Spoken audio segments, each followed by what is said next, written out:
until all the Buddhas in the 10 directions unite in praising my name. Though I attain Buddhahood, I shall never be complete until people with sincere faith never to be reborn in my land by repeating my name with sincere faith 10 times and actually do succeed in this rebirth. Actually do succeed. I will never be complete until they actually do succeed. Though I attain Buddhahood, I shall never be complete until people everywhere determined to attain enlightenment, practice virtues, sincerely wish to be born in my land. Thus, I shall appear at the moment of their death with a great company of bodhisattvas to welcome them into my pure land. Though I attain Buddhahood, I shall never be complete until people everywhere, hearing my name, think of my land and wish to be born there, and to that end, sincerely plant seeds of virtue and are thus able to accomplish all to their heart's desire. Though I attain Buddhahood, I shall never be complete until all those who are born in my pure land attain the rank in which they become Buddha in the next life. Exception to this are those who, based on their personal vow, wear the armor of great vow for the sake of people, strive for the benefit and peace of this world, lead innumerable people to enlightenment, and cultivate the merit of great compassion. Though I attain Buddhahood, I shall never be complete until people all over the world are influenced by my spirit of love and compassion that will purify their minds and bodies and lift them above the things of the world. Though I attain Buddhahood, I shall never be complete until people everywhere, hearing my name, learn right ideas about life and death, and gain that perfect wisdom that will keep their minds pure and tranquil in the midst of the world's great greed and suffering. That sounds pretty good. Thus he, by accumulating innumerable virtues through many eons of time, became Amida, or the Buddha of infinite light and boundless life, and perfected his own Buddha land of purity, Buddhahood, wherein he is now living in the world of peace, enlightening all the people. This pure land, wherein there is no suffering, is indeed most peaceful and happy. Clothing, food, and all beautiful things appear when those who live there wish for them. When a gentle breeze passes through its jewel-laden trees, the music of its holy teachings fills the air and cleanses the minds of all who listen to it. In this pure land there are many fragrant lotus blossoms, and each blossom has many precious petals, and each petal shines with ineffable beauty. The radiance of these lotus blossoms brightens the path of wisdom, and those who listen to the music of the holy teaching are led into perfect peace. This is the relief offered by the Buddha. Well, go to the way of purification, and then you will find in the part 3 of that chapter, I think it's chapter 6, the way of purification, the way of practice, way of purification, chapter 1 of the way of purification. And there is the chapter 3 of that part, teaching in ancient fables. And it has got a lot of fables that are not too long.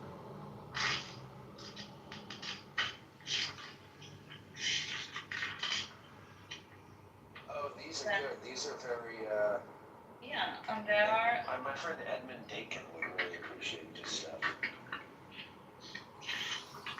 Edmund, can you read one of these fables? Can you find this text and read one of these fables in a British accent? No, go ahead. Why don't you try to do it? At one time, the tail and the head of a snake quarreled as to which should be the front. The tail said to the head, "You're always taking the lead. It is not fair. You ought to let me lead sometimes." The head answered, "It is the law of our nature that I should be the head. I cannot change places with you." But the quarrel went on, and one day the tail fastened itself to a tree and thus prevented the head from proceeding. When the head became tired with the struggle, the tail had its own way, with the result that the snake fell into a pit of fire and perished. In the world of nature, there always exists an appropriate order and everything has its own function. If this order is disturbed, the functioning is interrupted and the whole order will go to ruin.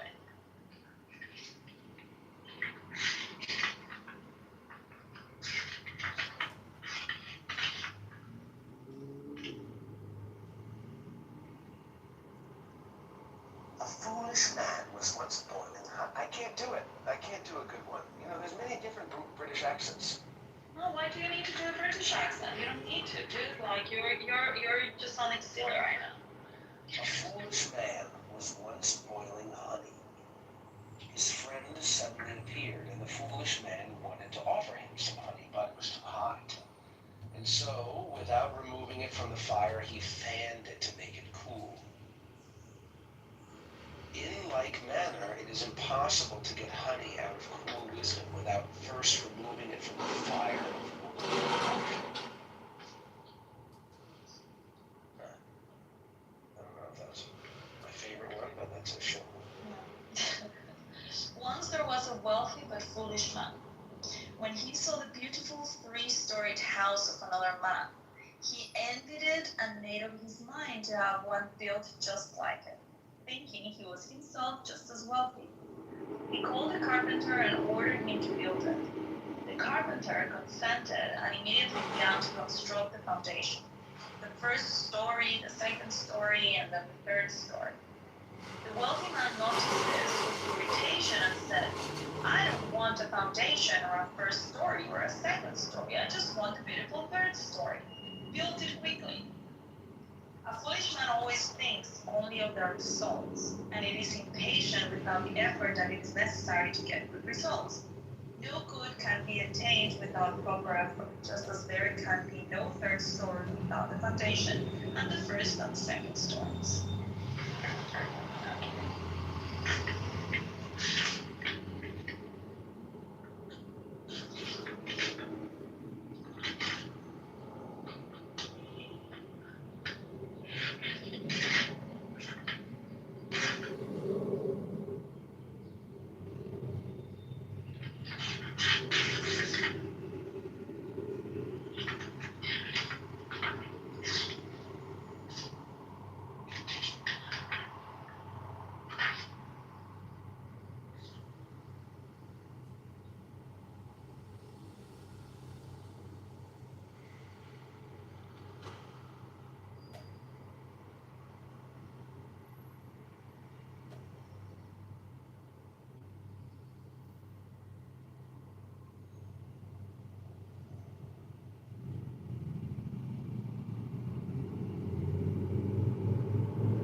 Has anything good to say about this person. But the amazing thing is 65% of veterans voted for him.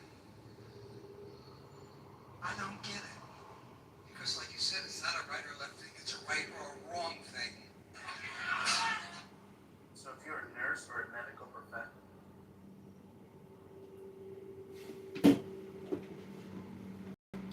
Okay, that's been Isa Poetry and Prose. Zach and Isa read a little something for us. We want to thank them for their time, providing us with some intelligent information instead of the typical conversations about nothing and wasting our fucking time.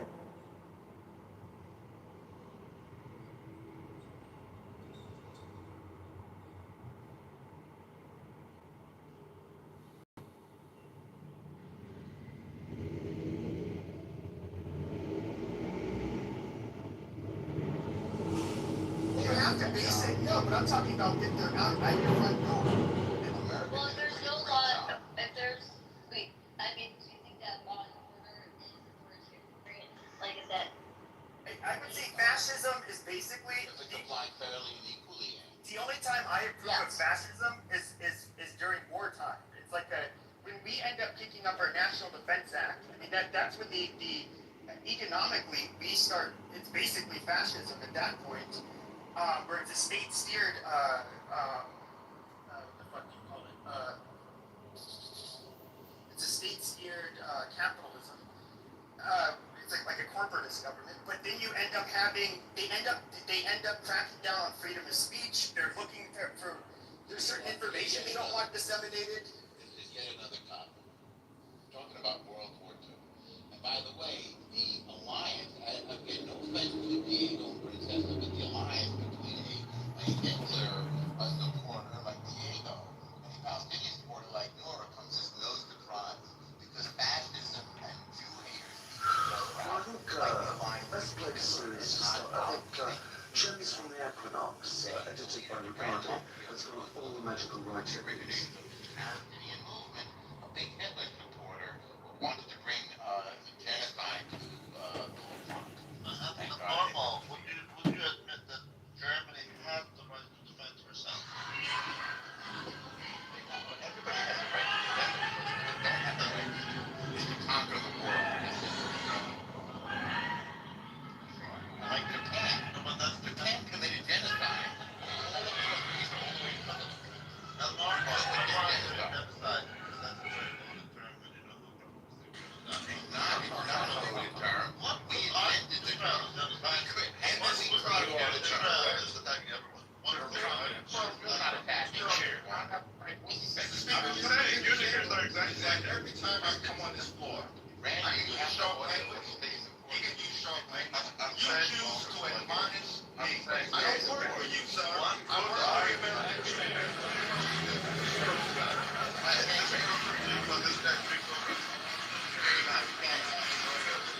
You got more than 1.4 million. You got more than 1.7 million illegal aliens on Medicaid. How speaking of that Johnson made this false claim assessing the impact of the Yeah. What I am saying is that Germany has the right to defend herself. Not to kill the Jews. I understand. I just okay, but one could argue that Israel is doing the same thing. The same as what? They're not attacking everyone in their surroundings, for example. Because they're not I'm just saying one could argue that Israel is doing the same thing Germany is doing, but there's not that. That's all I am. Are you a corporate employee or a 9 to 5 I'm not even saying it's a bad thing.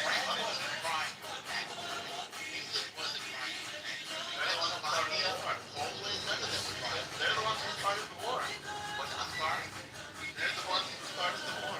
Who started the war? The English started the war by getting Hitler to attack Poland. Well, why did Hitler attack Today Poland? didn't feel like home. I say this with serious respect. I mean, that was German land, I'm sorry. God, I'm pretty sure Los that was Angeles, it. today didn't feel like home. Actually, there's a treaty that was I see the city hard. Well, now you're making stuff up out of your head. Families back. I mean, before you talk out of your head, why don't you... What are you gonna do? If I say it, there's the truth. If I say it, there's the truth. And if it's not, it's What are you gonna do? You're not God. Here I am with my client here. Today I am. If I speak out on behalf of the You're not like me. I will always get my point, though. Like, that one could easily argue that, you know, Israel I is refute your point. that they're not that successful at it. And like that, so you don't want to use words like genocide, you don't want to use Genocide, yes. Yes. The Palestinian cause is genocide, 100%, as is the Man, Jihad. fuck every Palestinian child. I'm not even saying, No, I don't like that. That's not nice. I'm just saying that you guys are like almost like Hitler. Well, there's nothing wrong with We're that. not almost like Hitler. That's sick.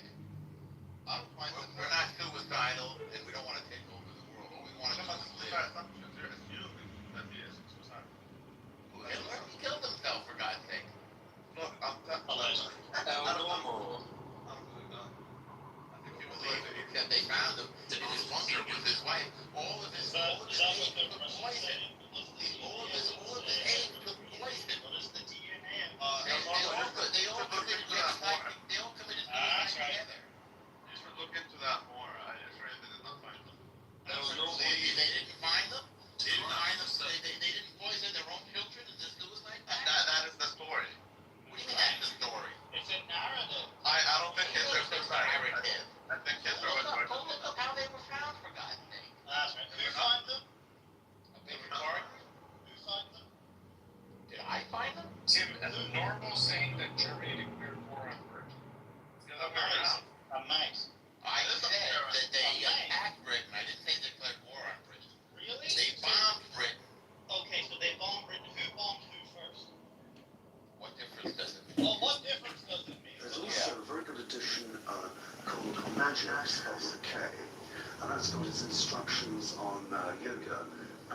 well. I think those are the two most important things. That and those in the Book of the Law. For those of you who are interested in tarot, I'm personally convinced that the best book on tarot that's ever been written is Crowley's The Book of Thoth.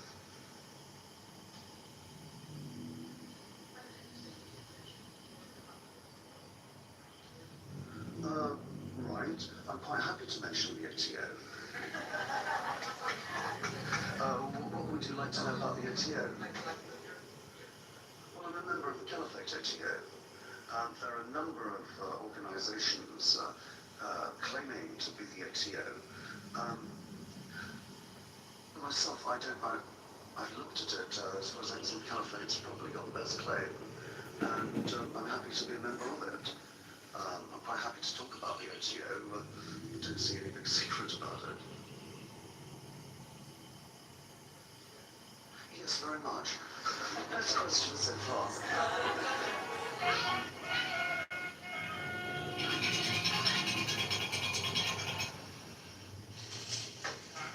I've no idea. One thing I would say is I've got absolutely no idea what the ATO lodges like out here. I'd very much like to meet some ATO people out here. Albion Oasis. Albion Oasis, England. Yes.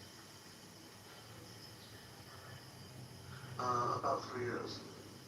Now, I mean, if you are, if we're going to get into the history of that, the ATO goes back to the turn of the century when it was founded by Karl Kellner, wealthy German ironmaster. It then went into the hands of Royce, who was worked for the Prussian Secret Service and also sang in vaudeville. And in 1912, as a result of a meeting between Royce and Crowley, Royce became, if you like, converted to the Book of the Law, and the ATO accepted the Book of the Law, and Crowley became head of the English-speaking sections. In 1921, Royce became ill and nominated Crowley as his successor, and in 1925, the ATO elected Crowley as world head. Crowley died in 1947 and nominated Karl Kellner as his successor. Kitover died sometime later and left the matter unclear. As a result of which, a number of organisations claim to be the ATO. The claim of the Caliphate ATO rests upon Major Grady McMurtry, who received letters from Crowley and who proceeded to get the ATO going. Rather looked at it as emergency powers if the ATO looked like withering and dying, and he got it going again. With the help of a lot of people who've been members of the ATO in California for quite a long time. But on that, in a book I've got coming out here in October called Crowley's Apprentice, which is about Israel regarding, I wrote a deliberately boring footnote. It's terrible. But it's a joke on the reader, I'm afraid, but I might as well give you advance warning. It blathers on in minute detail about the issue of certain Golden Dawn charters. Just as the reader was about to play Russian roulette instead, I wrote the final sentence, which is really my real matter. Isn't the issue of charters extremely boring? If a group is doing good magical work, it doesn't need a charter. And if it isn't doing good magical work, then even a charter won't save it.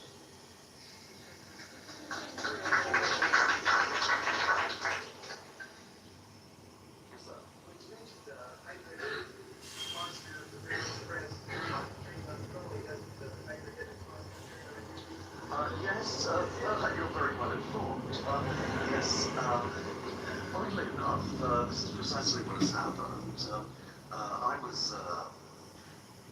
I decided to take a job, and I was housemaster and senior history master at this college, which is basically for teenage children of millionaires. Small brass have been slung out of schools elsewhere, sex, drugs, rock and roll, a pretty wild bunch. But as it happened, I grew rather fond of them, and I did rather like my job. And all was going swimmingly until a paper called The News of the World decided to have a go at me. Now, I don't know if you know anything about Britain's News of the World, but it makes your National Enquirer look like the New York Times. In this paper, I was surprised to read, basically, it was the worst photograph of me that's ever been taken. You got it.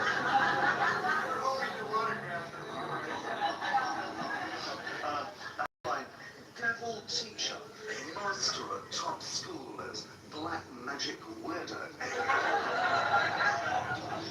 In my book, The Legacy of the Beast and Credit Regardi, The Law is for All, on the top right-hand corner.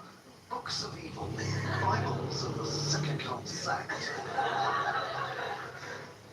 I am apparently a devil worshipper, and you better be careful, because according to the article, I regularly gorge myself on human blood to get charged up. Now, I regularly attend meetings of something called the Order of the Eastern Templars, which regularly indulges in animal sacrifices and kinky group sex sessions. Now, if there's anybody here who knows of any kinky group sex sessions, I've never been to one, and I'd love to go, and this sounds terribly fun. Now, what else do I do? Yes, I'm sick, and my beliefs are sordid, and all my friends are sinister. Oh, what a sinister bunch I see around me here. In fact, they went to the principal of the college and demanded that I be fired, or they'd expose him.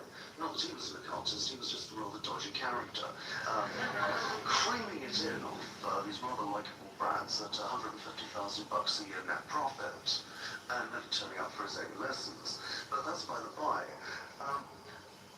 What else have I done to offend the news of the world? Well, there's one remarkable thing. I can't even say when they interviewed me, I was misquoted. It was flagrant lies from start to finish. There's one moment in the interview where these two guys are really, they look like thugs. They usually shot like their hand, you know, so wanted to go and wash it with Dettol or something. And they said, have you ever taken drugs? And I replied, a long time ago, when I was at Cambridge University, I tried marijuana. And they said, funny I'll be able to say that. Yes, isn't it? Got quite a sense of humour, haven't you, Mr. Sir? Well, I'd like to think so, gentlemen. And it was printed as, I advocate the use of drugs. I take marijuana and speed. I may have tried hard drugs. I can't remember. Well, I think if I'd taken hard drugs, you know, somehow I'd remember the fact. This was followed up, I got fired. It was followed up by another article, Devil Teacher Gets the Boot, which also revealed that the use of blood is common at OTA meetings. I'm kind of reminded of the story of the vampire who comes in to attack a young girl, and she sees the vampire coming in, and a crucifix is above her bed, and she grabs it and holds it up, and the vampire says, "Lady, it's not your lucky day." But actually, what I think is going to happen on this case is I've hit the news of the world with a writ, and libel in England is penalised very, very heavily if you can prove your case. And the article is so preposterous that my lawyers are rubbing their hands with joy, and every time they see me, they sort of go ding on the cash register. And I may well end up writing to the journalist in question, "Dear Mr. Blythe, thank you so much for your incredible kindness in allowing me to retire for the rest of my life in considerable comfort." Any further questions? Yes.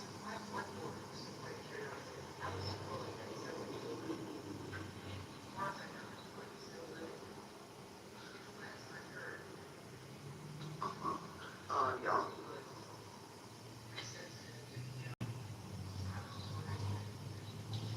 Well, we've got to be very careful about Aleister Crowley's Crowley's children. Sort of like Aleister Crowley reincarnations. One of my minor ambitions is one day to give a party and to invite everybody who claims to be Aleister Crowley's reincarnation. I think it'd be utterly wonderful. I'm Aleister Crowley. No, you're not. I am. So people open the doors and let them fight it out. As for his children, by Rose, he had his first child who died of acute pneumoconjure, and his second was Lola Zaza. Lola Zaza refused to see him after Rose left him to marry the eminent masochist Lieutenant Colonel Gorbley. And Lola Zaza lived on, I believe, until the 1960s, not wanting anything to do with Crowley whatsoever.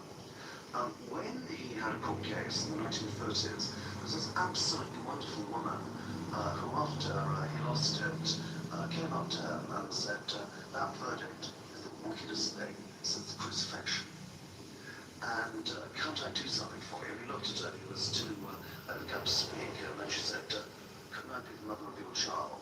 And that caused him to cry for the first time in years. And once he dried his tears, I bet you dragged her off to Savoy and well, anyway, a baby was born.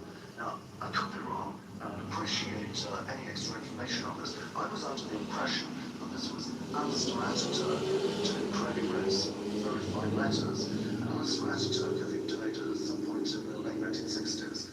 I'm not aware of any other children. It was rumored that Graham Bond Magic was a rock band of the 60s, was an illegitimate child of Crowley. And has anybody heard of Graham Bond at all? He was meant to got into a fight with a Satanist and as was lost and found himself on a cheap train. But it was never ascertained as to whether he was one of Crowley's illegitimate sons or not. So that's the information I've got on the matter. I'm sure if you really wanted to hunt it down, TO Archives could probably help you. In your book, you said that the AA is currently in a period of design. A period of science. Well, I thought that the recruits had the freedom of AA. One of them I was wondering if you know anything about if there's any claim that has at the present time, any group openly shouting where the AA is not.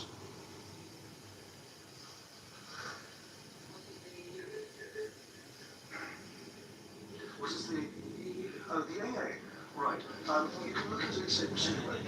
Right. You can look at this. Good question. You can look at the AA in two ways. The way in which I like to look at it best is that it is a brotherhood and sisterhood of men and women totally pledged to the advancement of individual human consciousness and general human evolution, who put out systems and techniques for human beings to use in order for that function to be accomplished. That's it in its widest sense.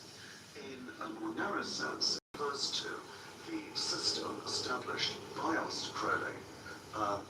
He worked out a system whereby anybody could go from the very depths to the very heights of the system by which man could become God. And the full details of this system in Crowley's writings, most notably Gems from the Equinox and Magic and Theory Practice. Because the AA has such a very high reputation, inevitably charlatans will endeavour to appropriate its name in order to calm gargle.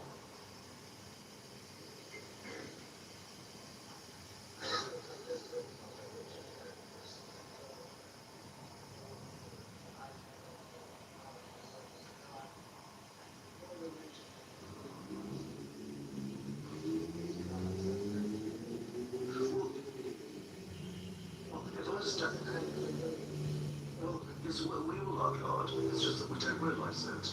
And because we've been so screwed up by this utterly lunatic society in which we have the misfortune to live, complex techniques are required if we are to realise ourselves as the gods we are. Really would like to reiterate that we won't realise ourselves as the gods we are unless we first realise ourselves as animals.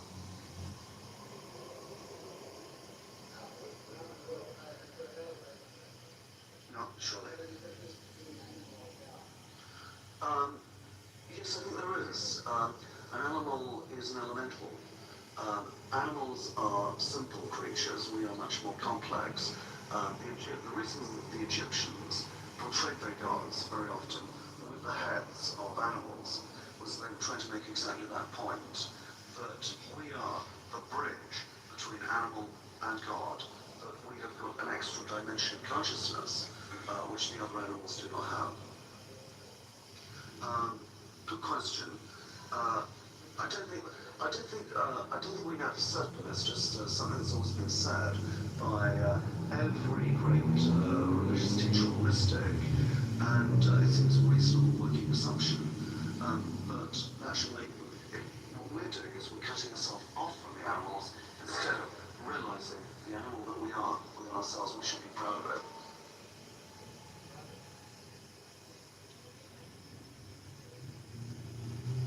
Don't want to be worried.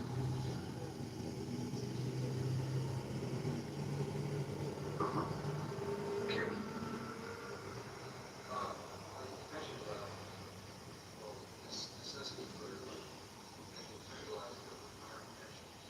Yeah. Yes.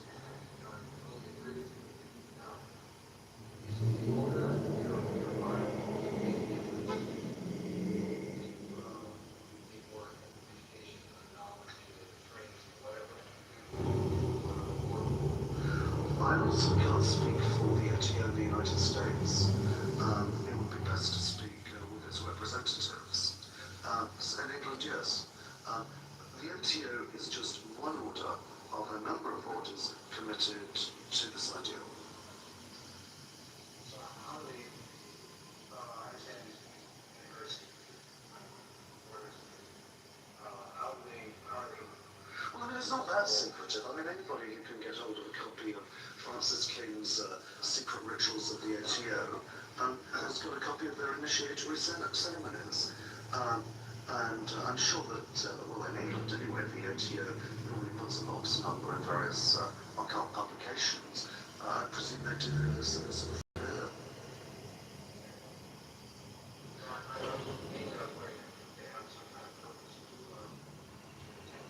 well, the purpose is nothing less than the transformation of the planet.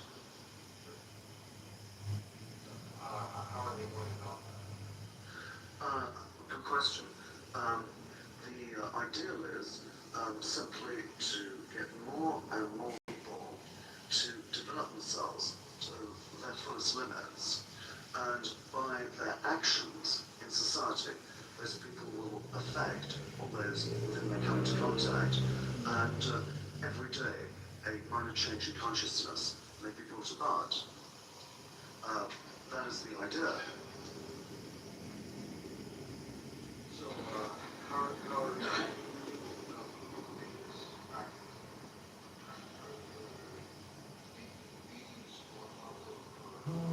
Well, it's not a public society, it's a private society. Yeah. The UTO, I understand, has embarked on a very full publishing program. Yeah. To make more and more writings available to the public. And so the thing to do would be to examine the catalogues of places like the Mandala bookstore here, or the Bodhi Tree, and quite a number of ATO publications. So, I fully agree with you. The urgency of this first realization of human potential. ATO is one way of doing it. There are other ways of doing it. You must take the path that suits you. Could you said you were going to say something about Crowley has a deeper understanding of Tao? Yes. Tao's Yes. Well, what Crowley saw is that essentially there are three basic axioms on life, on existence. I will start with one of those three. Either existence is suffering, or existence is joy, or existence is existence. We call these the black school, the white school, and the yellow school, and they've all got valid techniques of magic and mysticism. Classic example of the black school, in fact probably the best example would be Buddhism. Existence is suffering, the cause of suffering is craving, etc. Classic example of the white school would be Philema, or certain of the Sufi sects, or the Tantric sects, operating from the premise that existence is joy. Taoism is the school of existence is existence.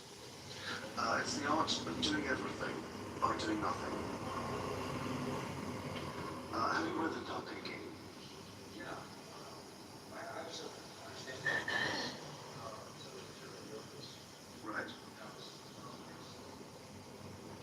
So The Taoism is a philosophy and Taoism is a technique. that's a Taoism is all history. Like now, that's I call that Yeah, but I mean, Charles Luke's book, Taoist Yoga, for instance, could be described as a manual of, an interesting manual on Tantra, rather than, it's a set of techniques, rather than the Tao Te Ching, which is the heart of the matter. Yeah. there's a, I don't know, it's all of the spirit, like practices that you do. Seems to relate to correct. Well, there's, in the Legacy of the Beast, there is a chapter totally devoted to Taoism and Crowley's contribution to it. Yes. There's still quite a number of unpublished writings, as far as I'm aware, many of which are in the possession of counterfeit material. For example, there's going to be a full count of Paris working that's been published, all the Montana working that's not been published. I'm sincerely hope that anyone with the publishing program, he also wrote an essay on mescaline, which I've never read, and which I'd like to read. There are efforts made to get out all of his writings, and I think that is part of the OTA publishing program, but there is still quite massive stuff that is unpublished, and this includes volume after volume of his own magical diaries.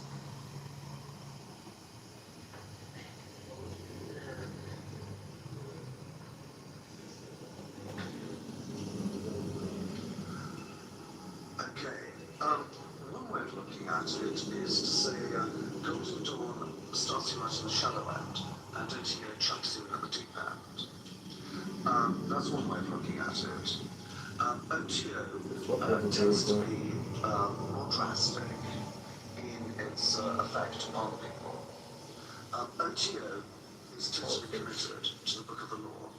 The Golden Dawn is not.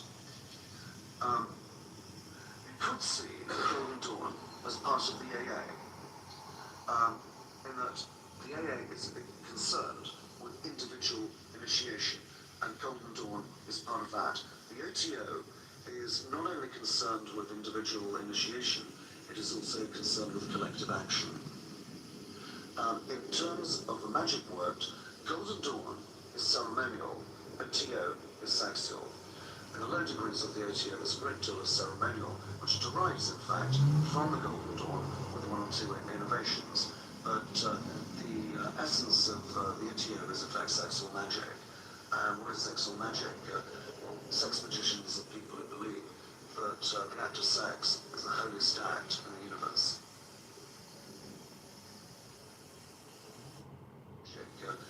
Sex magicians are people who believe that the act of sex is the holiest act in the universe.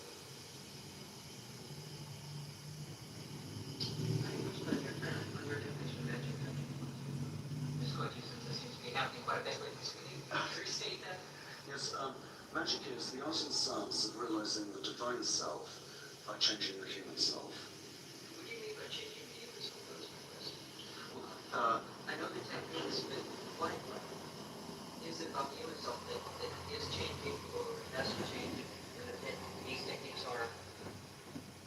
well, I mean, we're all at times stupid, lazy, forgetful, mean, petty, spiteful, selfish, and with less or less, we all at times act like perfect ships. Does that answer your question? You think really started World War I?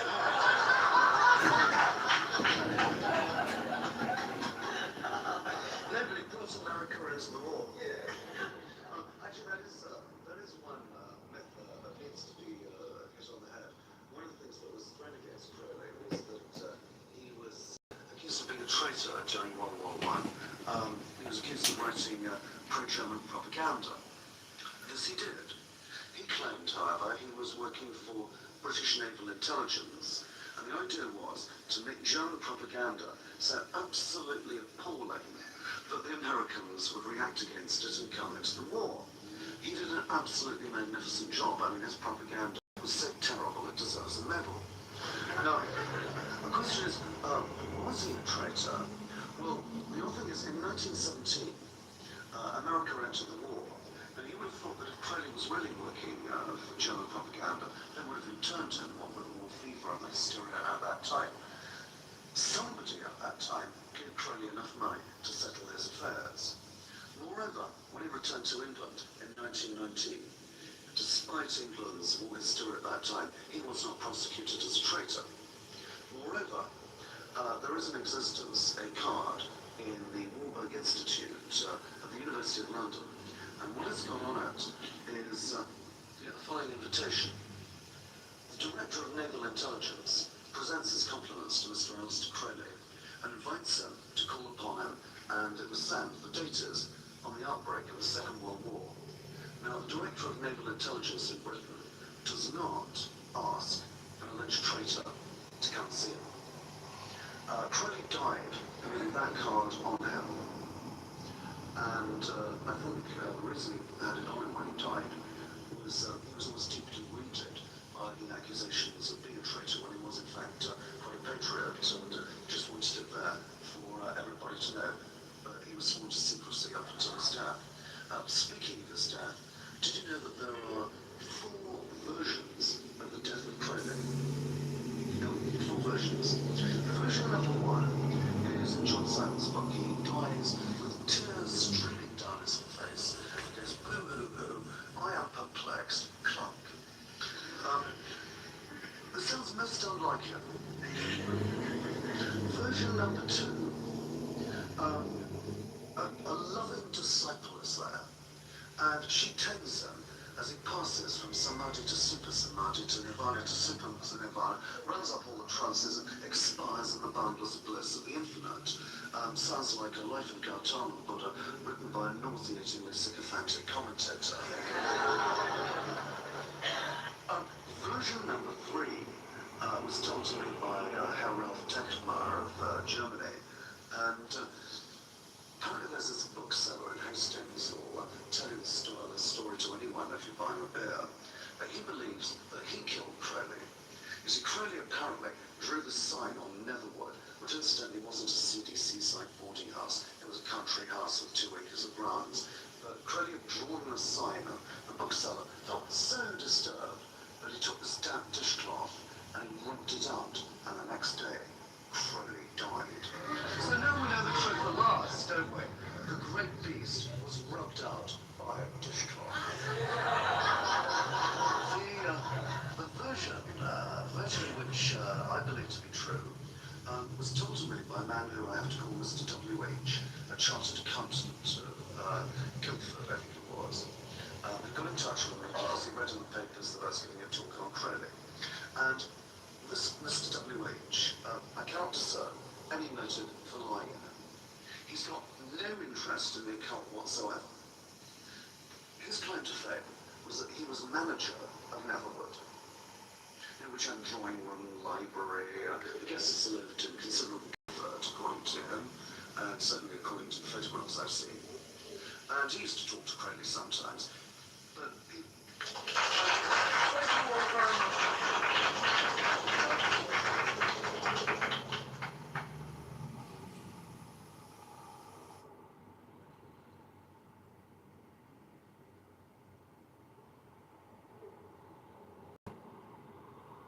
Hello, My name is Adam Ferrari, Chief Executive Officer of Phoenix Energy.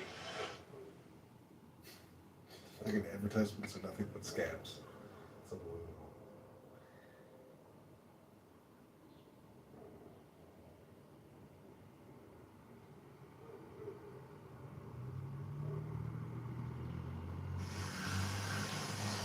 During the 1930s, Also, I'd like to thank you for allowing me into your homes for this 27th edition, excuse me, of Season 2 of Esoteric Science, to be convoluted by that aspect of it. Ultimately, there came a point in time where the races could no longer, and animals and man could no longer procreate, and that's right and fitting. And those that did try to break the law, if you want to term that as a divine law, which ultimately it is, once that division was made, those that broke the law and tried to go back and procreate with animals were rendered celibate according to esoteric tradition. And so anyone that transgressed or broke the law at that point, again, was rendered celibate. More to that in a second. In particular,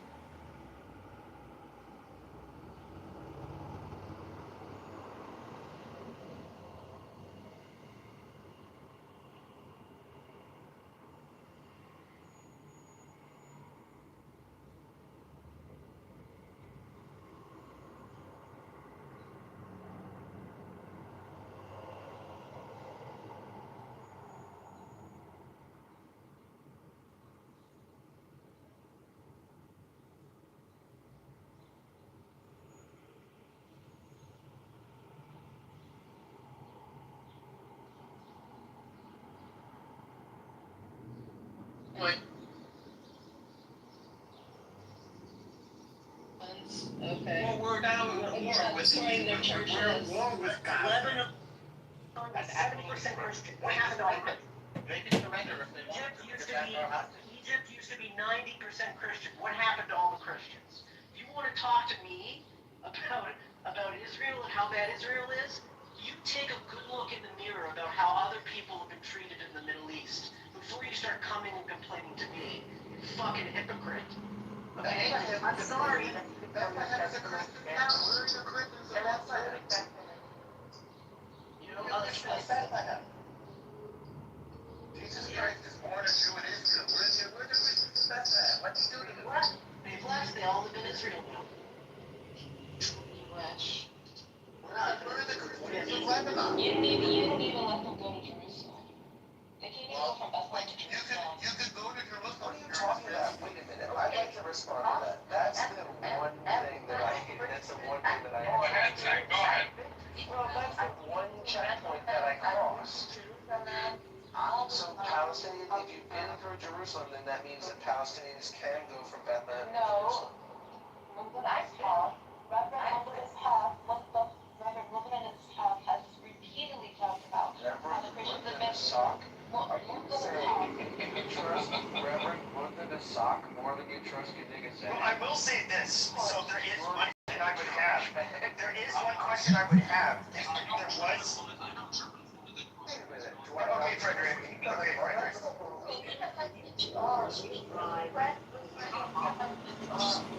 From Jerusalem. There are two ways to get to Jerusalem. Okay. One way from Jerusalem is Highway 1, which goes to Tel Aviv, and then there's another route that goes right by Bethlehem.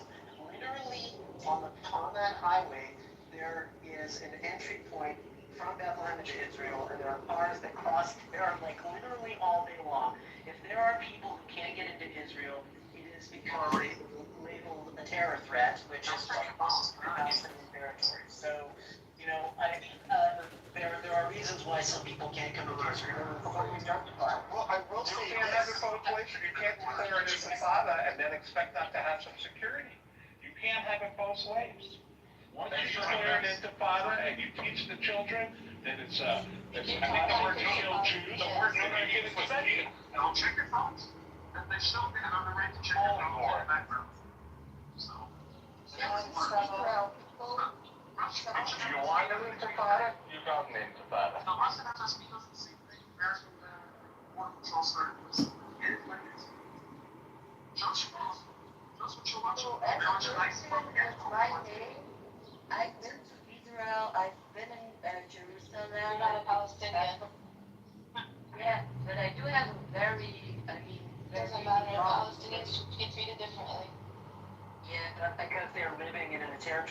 in Israel.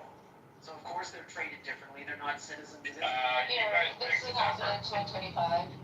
Yeah, of course it's happened in 2025. The Palestinian territories are 95% run by They're trying to Palestinians. make it unbearable. Jerusalem Christians face Easter under Israeli crackdown. This is April Yeah, true. 2025. Crackdown. What do you think? When the Palestinians attack, then we have a Just crackdown. keep lying. Just keep lying. I'll just try. I'm sorry you feel so embarrassed about your own culture that you just made up. What's the That's lie? why you steal our culture. You don't have a Yeah, culture. yeah, so. Yeah, what is the Palestinian culture? What the heck is your culture? What is the Palestinian culture? 3,000 years. Why don't you have a What is the Palestinian language? Your culture. What's the Palestinian language? Palestinian women yelling your language. What is the language of the Palestinian? By the way, what money do you use? Oh, you use Israeli currency. What is the currency of the Palestinian society? See, Norm, I'm not ripping you off. I'm just a good wingman. I'm your wingman, Norm. I'm hearing. I want to be your wingman. Norm, let me be your wingman.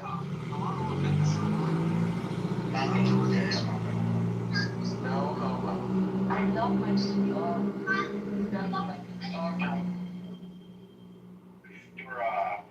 Might just meet whoever's trying to say hello. Right, so, where does that leave all of us? Look, here's the point, Norm. Everybody is rooting for you guys to lose. You know that, right? That's a logical fallacy. No. Appeal to crowds. Yes, that's cool. No, I'm not making it real. I want to see that you guys know that everybody's rooting for you. Anybody who's anybody agrees with me. Everybody who matters agrees with me, DNA. So all the two people who don't like you, nobody likes Diego, they all like me, and they like Norm, and they like us, and they don't like you. If everybody's rooting for us to lose, then why are we winning? Right, now listen. These people are in denial, but the 5 to 10% of the useful idiots on college campuses do not represent America. They are not. Most people support Israel, and Israel has introduced new technology, and people will be buying it from all over the world. So the same leaders that are quote unquote not with Israel will be buying the new laser defense system. Iran wasn't able to stop Iran from dropping hypersonic missiles. That one. Dude, if you think Iran is beating Israel, then you're really delulu. If you think Iran is beating Israel, you're delulu. Iran right now they're packing their bags. The Ayatollahs they're going to be in Moscow soon with Assad. We've attacked Iran with impunity, by the way.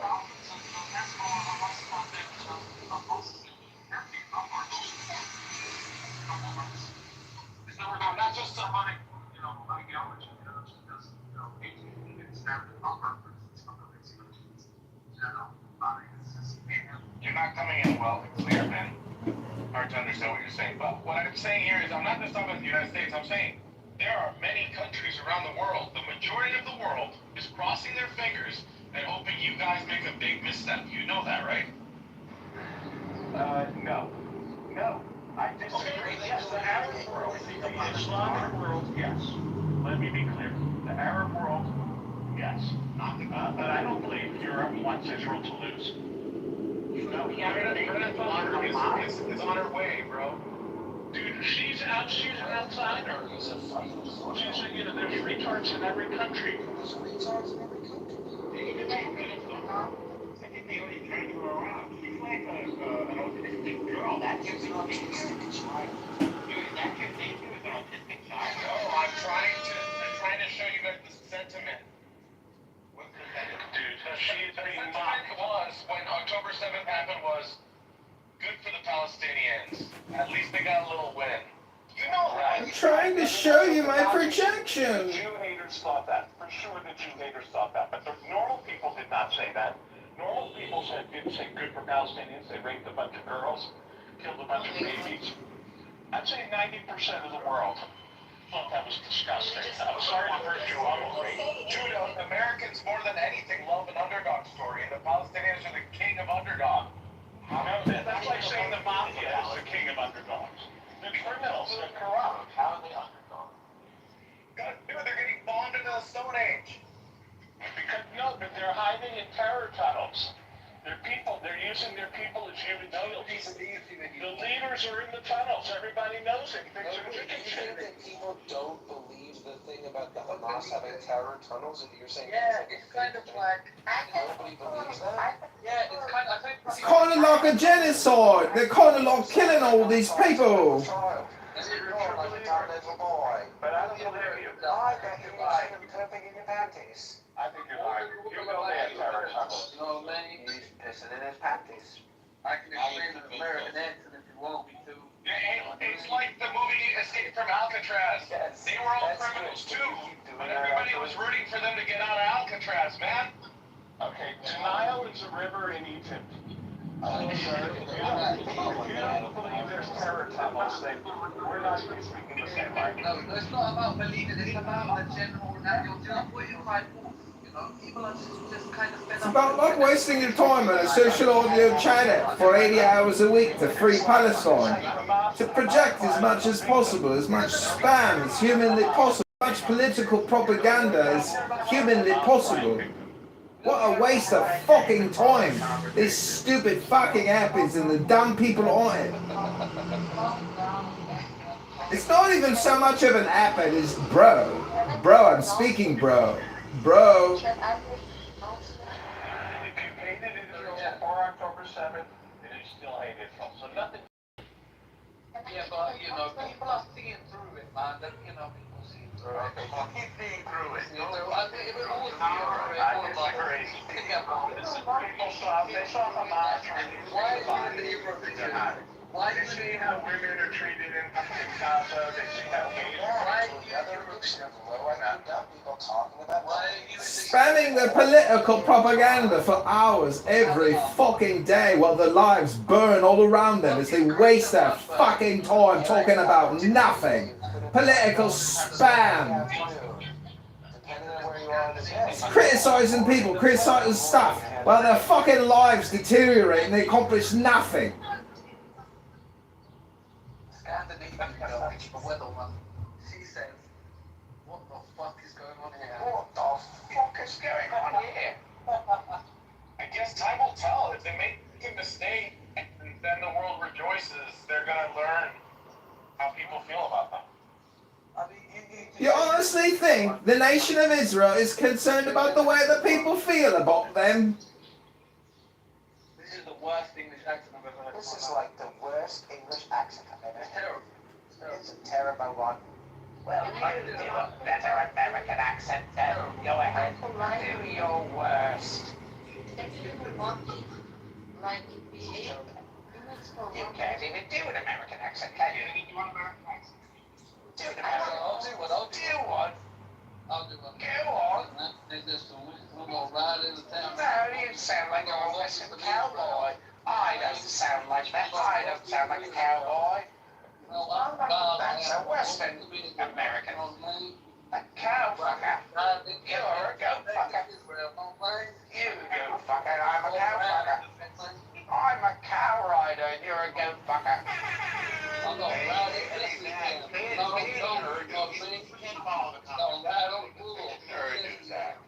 I don't know how to speak in Urdu.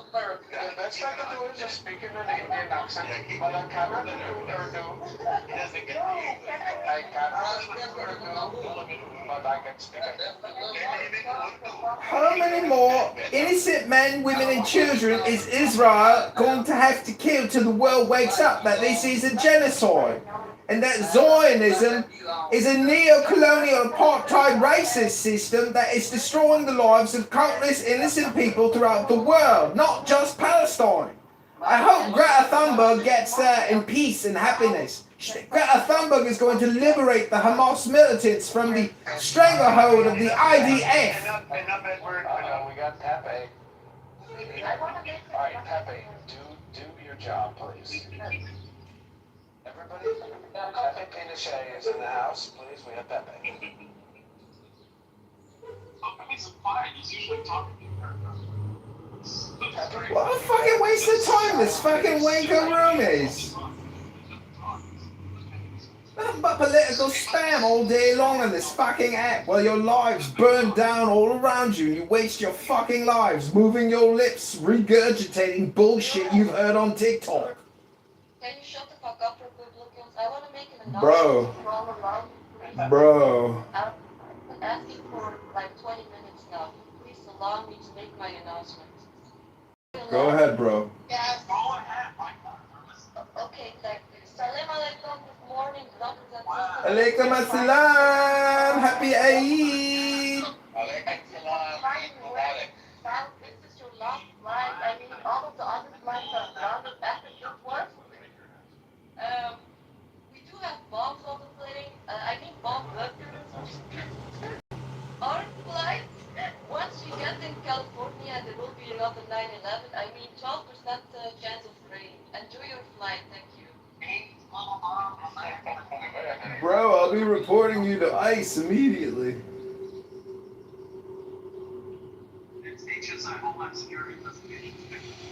So I guess the only way to know whether or not, like, the sentiment of the world is if Israel makes a misstep that costs them dearly. Look, what would that misstep be, Dr. Diego? We know you're a praxeologist and a self-taught economist. What's the misstep that you're talking about? Even the Jews make mistakes, Diego, as much as you admire us. Hopefully we make more mistakes than the enemy. Well, a lot of them would be independent in countries. Jews today, 500 years. I can't hear you. You're like distant from the phone. Be like, Say it again. Say it again. He said, "Mister, we have anything without Judaism," is what he said. Let me hear what you said, Diego. I'm saying that if Israel commits a misstep, like for example, invading a seventh country or something, and it ends up costing them. Okay, any country then. Any country then. Imagine that Israel declares war on the world like Germany. Declares war on the world like Germany. We don't invade. If they bomb us, we bomb them back. That's what we do. We don't invade. There you go. So if they bomb us, we have every right to respond. No, I'm not talking about whether you have the right or not. I'm saying, the question is, is the world rooting for Israel to lose? Diego, what year is it, Diego? Do you even know what year it is anymore? Of course they are. The civilized world is not rooting for Israel to lose. What kind of disagree? And, well, you're wrong. And the jihadists are. So you can By the way, Diego, the jihadists base this as well. You're right now. Israel is like Denzel Washington training day. Yes, of course, the neighborhood isn't going to say shit until someone stands up. I think you've been reading it. The jihadists, they want you to. They want the Vatican. Do you realize that? Do you know what they say over there? Yeah, you got it backwards. They say first the Saturday people and then the Sunday people, Diego. You see, the jihadist terrorists in Gaza, they're like Denzel Washington in the movie Training Day. I'm on the Vatican side. He supports the jihadist terrorists, obviously. I think the jihadi terrorists are like Denzel Washington and Remember the Titans, and they've just got control of a ragtag football team and they're training them to be jihadi terrorists. It's a nice way to spin it. The Israelis are like Tom Cruise and Jerry Maguire. They just want you to help them a little bit. Help them. Don't quit your day job, Diego. Stop that, Zach. That was normal. That's what was normal. That was me. So you like that? Did a Diego ate your baby? So wait, is Saying like that, like. there a war going on, or is it just genocide? Ping pong ain't got shit on me, right? That's what we're saying right now. Diego, the jihadists want the Vatican, man. Stop lying. Stop lying. Stop lying. Stop lying. They want the Saturday people first as us, and then they want the Sunday people. Stop lying, woman. Don't lie. Aziz, you can't deny this. The jihadists think that the whole world should be Muslim. It's a common phrase. The Saturday Wait, I want to see from Aziz. Aziz, do you deny this? That the jihadists want the whole world to be Muslim? Yeah. What if they do? And the yes or the no? Like, he doesn't deny it. I rest my case. Thank you. None. That's right. I think that Vanderveer and Smotrich are fed up with the Palestinian situation, rightfully so. Everybody's fed up with the Palestinian I situation. think they're fed up with it. I think it's been a long time, and they're, you know what? People like Vanderveer and Smotrich, how do you say it? Smotrich? Smotrich. So I think that they are fed up. They're no longer buying into the lie. That for some reason we on Clubhouse still keep buying into the lie. So like we're talking about how many children are being killed. You know, the point that I wanted to make a while ago is like when we say Palestinian children. Think about this, Norm. They're like, oh, you're killing Palestinian children. It's like they stopped talking about the fact that we're killing Palestinian adults long ago. And now they're basically saying, when they say you're killing Palestinian children, what they're saying is the only innocent people in Palestine are below the age of 6. And I agree with you. The only innocent people in Palestine, that might be true. So all those 6-year-olds, all those 5 and 6-year-olds deserve peace and freedom and justice and re-education and a shot at a meaningful life. They should be able to join society and become human beings.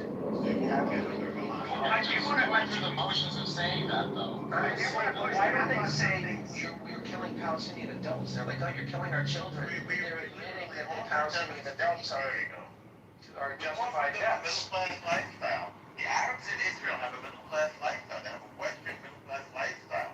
The average income per capita is $52,000 a year in Israel for the Arabs. What do they have in the Arab world? Nothing like that. Israel's a much better bet for them, and everybody knows it. Well, I do want to. They're a cult of death. They're a suicide cult. They literally say that they want to die. They say we love death more than you love life. Okay, fine. Then don't complain when you die if you put on a suicide vest. Complain no more. Literally, start your Sabbath at night, dude.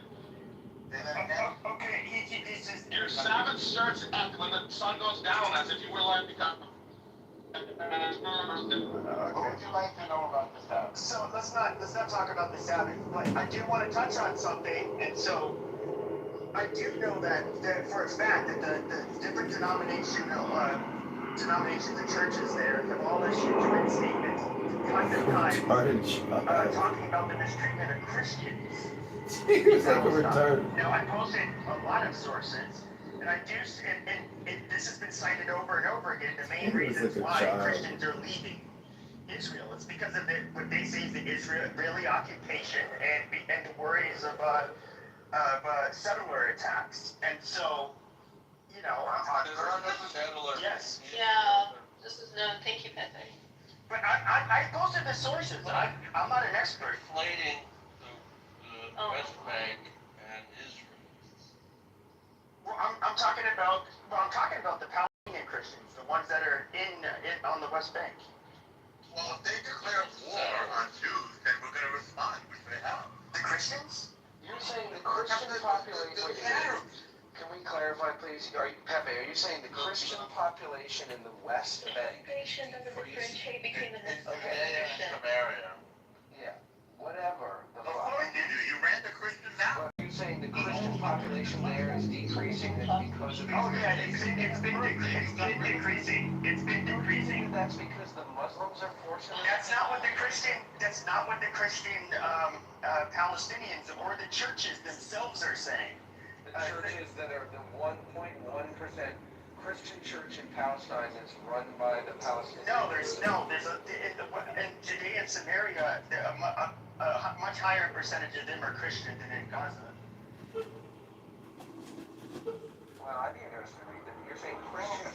No, I mean it was the Anglican Church. It was the Catholic Church in Israel. Sure, but it's the Anglican Church, the Catholic Church, the Armenian Church, the why would Israel have anything to do with the West Bank? Because I don't. They believe they might even have a church, or they're partnering with a church there. I don't know.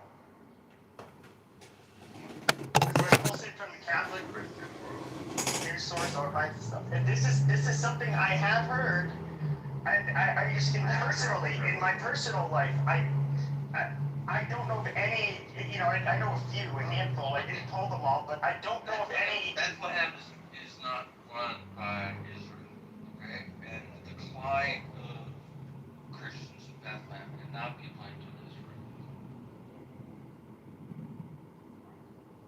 It was under Arab rule. Yeah, that seems fairly sensible. And there were almost no Christians. I think if the Christian population, why would Israeli single out Palestinian Christians? I don't know that they single them out. Okay, what I've been told, this is, once again, not me, I haven't interviewed them all, but from Christian Palestinians, is that they, quote unquote, you treat all of them like shit, including them. We don't treat That's their opinion. I don't think that any of them are treated like shit. I think they're treated like suspected terrorists because they come from a population where they teach how to be terrorists in a school. You can't make that statement when it's under EA rule. Well, who? Okay, but they cite like restrictions and worries about settler violence. What settler violence? Well, where is this exactly? Where? I posted Just tell us most of the links. I don't know. So if you don't know, why are you saying that? I posted the links. So why don't you read the link then and tell us what you're talking about? I put the link in the top. Where is the link? Alright, I'm gonna go Kairos Palestine. Pepe is a former boxer, Norm. You can't expect too much intelligence out of that mashed up brain. Palestinian territories. Alright. From the Catholic News Agency. I'm gonna read this article and get that. I'm gonna waste my time. Do you think you'll all be 85 years old still talking about this in the future? Do you think you'll actually live a life other than talking about this shit every single fucking day? Pepe, the first paragraph puts it all into perspective. A new survey of Palestinian Christians reveals that many not only fear economic hardship and the annexation of land, but are also concerned about the attitudes of their Muslim neighbors. You know me. There's no question that Muslims are hostile towards Christians. That's not even like news in this. We don't really have a debate. You're not hostile to Christians. We live in a Christian world. We're very well aware of it. And we've lived in the Christian world for centuries. What's that?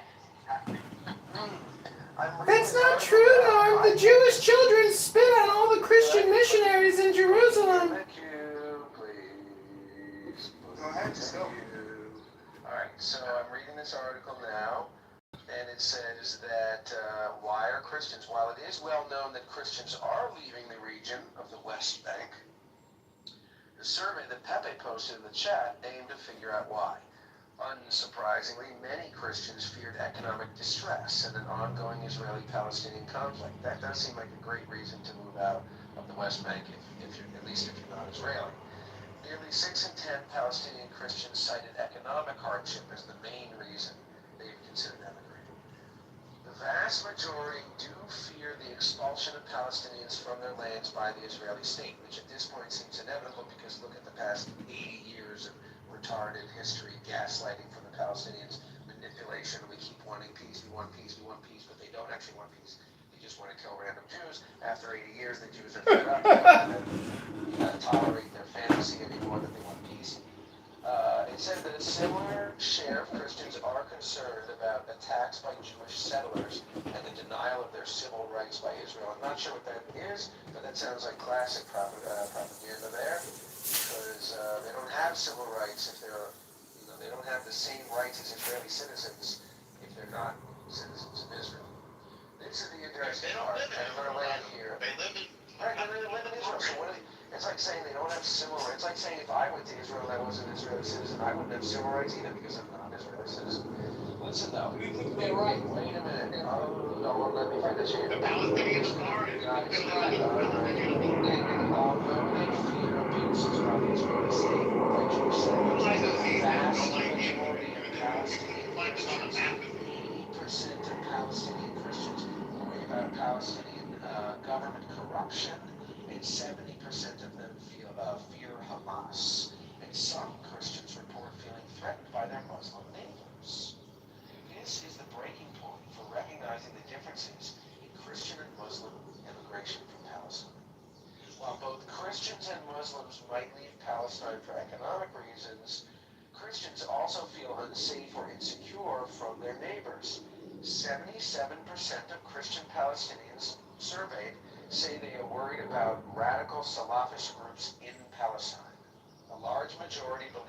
that Muslims do not want them in Palestine, and Christians are discriminated against when applying for jobs in Palestine. What Christians could be saying here is that we are minority, but we are not the only minority. Trust the church leaders. They have no trust in their Christian leaders at these bullshit churches. So fuck that. So that's what I think. Anyway, thank you. I'm complete. Thank you. Now this is pretty complex. I mean, It's not just his. I just wasted my time reading an article. See, $10 that you have no idea. You could name one city in Palestine. I mean, I have seen the interviews. Aziz, one city. Aziz, name one city in Palestine. No one complained. Aziz, name one city in Palestine. No one mentioned that they went in for Aziz, name one city in Palestine. Aziz, name one city in Palestine. Go ahead. Name one city. One. All right, well, hold on a second. No, hold on, Norm. Hold on, no, he doesn't know. He doesn't know. All right, fine. Let's just stop for a second. All right. All right. Let me say one other thing. Stop. Correct. Correct. Happy Pride Now, Month. one state, right? Oh my God, I'm excited. All right. Is my mic low? No. Yeah, it's just not used to being moderated. So, Now, okay, everybody shut up. Genocidal jihadi. Oh my God. Stop using the word jihad as a negative. Be talking now. So I'll post the link, but I remember this was like, it was over a decade ago, but the guy's he's a Jewish guy. He passed away, I think, within the last few years, but it was, I believe, 60 Minutes. And he did an episode on, You mean Bob Simon? I knew him personally. please don't. Let me look. He lived in Tel Aviv, by the way. I worked with him. 60 Minutes. Christians, I have Palestine. a feeling you're talking about Bob Simon. Yes, I believe that was it. Bro, there is a new movie coming out, Jurassic World. Like, who wanna watch it with me? So, let me look real quick. Nobody? Okay, I understand. I'm annoying.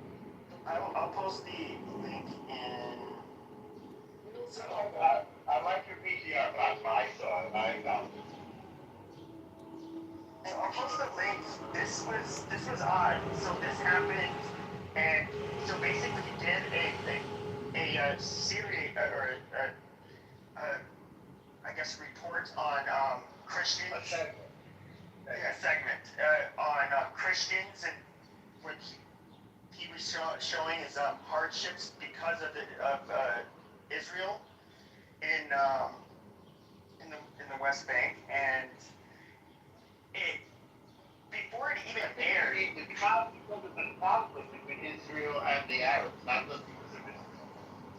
No, this was focused on the government of Israel. This That's segment. the problem with the government of Israel. They're under Palestinian rule. Just the restrictions, like here, like really hard to the restrictions basically completely killed their economy and made it, just traveling around and nearly impossible. Well, there are more checkpoints because they bring weapons in and they shoot Israelis. Like last week, they shot a pregnant woman from. She was on her way to the hospital to have her baby. They murdered her and the baby and the driver of the car, her husband. It's just a random guy shooting from the hills with a high-powered rifle. So of course there's restrictions. We don't want them to shoot us. Well, okay, so I would say this. So what was a pregnant woman died? Say what? Oh, there's 3 weeks. So I would say this. What made this what was really bizarre about this episode was before it even aired, somehow the Israeli government, well, I guess it's not that hard because they filmed there, but they knew that it was going to be aired, and the diplomat from Israel ended up meeting with the guy that was doing the segment, and basically the government did not want that Israeli government did not want that show aired, but they aired it anyway. But they showed the interview with the diplomat, ambassador, actually as well. Yeah. What's his name? I posted the link to the video. I have to look. Watch the video, then you'll be more informed when you say this stuff. Well, I mean, I watched it a long time ago. I'm bringing up different shit, but like, I can't do that obviously in the middle of conversation. Take like a 20-minute break to watch a whole fucking video again. Well, you don't know what's in the video, then it's hard for you to make a point. Well, I said he was the ambassador. Hold on, let me listen for a second.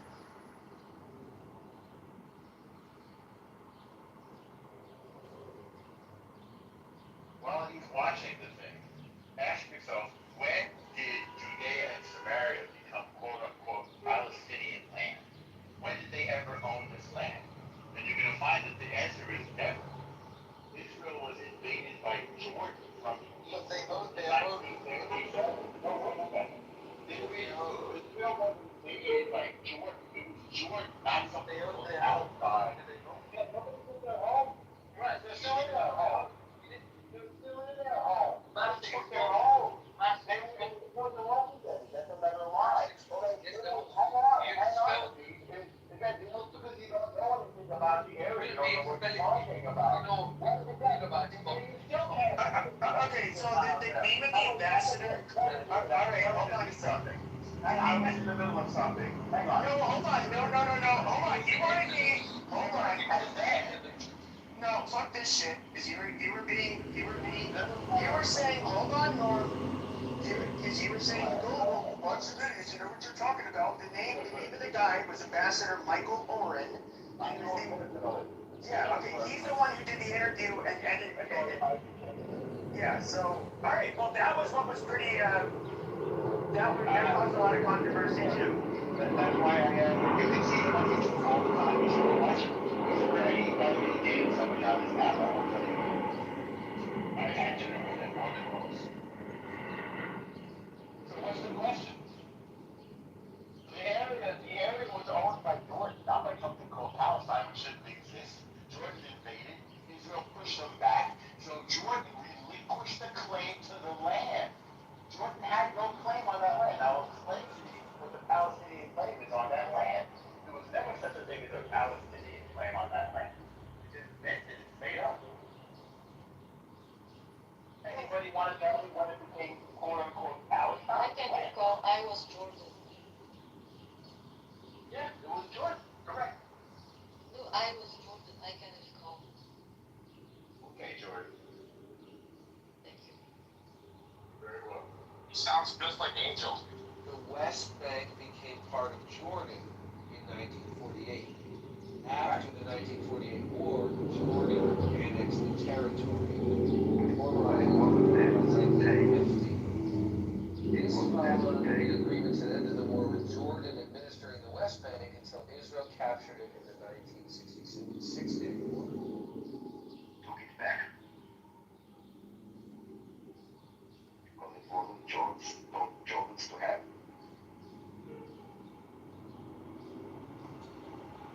That's correct, Daniel. And Jordan agrees and relinquished any claim to the land. Yes, I agree. I am Jordan. Thank you, Jordan. See, Jordan is right here in the room. If you have any questions, just ask him. Yeah, I'm Jordan, ask me, please. So anybody who is in favor of the so-called Palestinian cause, tell us when Judea and Samaria somehow become this thing called Palestine. When did that happen? Anybody? I mean, Israel made an agreement in Oslo trying to give these people peace and gave them an authority called the Palestinian Authority. We turned a terror organization called the PLO, the Palestinian Liberation Organization, famous for doing hijackings of passenger jets and cruise lines like the Achille Laurel, where they just randomly murdered Jews, not Israeli, Jews from America, like Oscar Klinghoffer.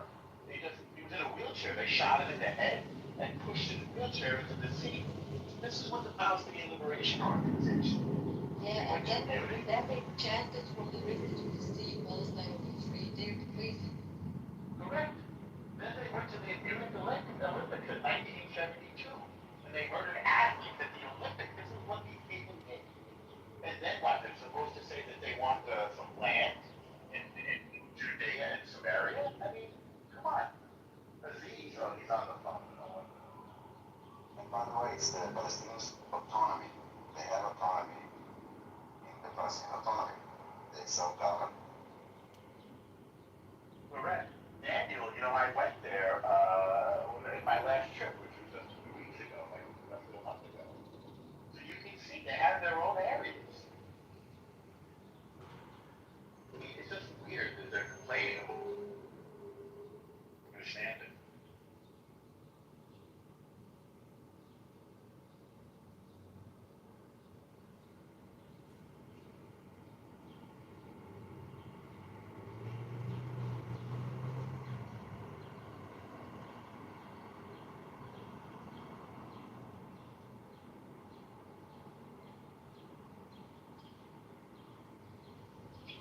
Should the settlers not attack Christians? Or vandalize their churches over? Okay. This whole thing of the settler thing, I don't fully understand. Last time I was in Israel, which again was within this past month, I went and visited with the Jews who have liberated Judea and Samaria. I don't even know why they call them settlers. They're artists. They have little businesses. Liberated? Liberated.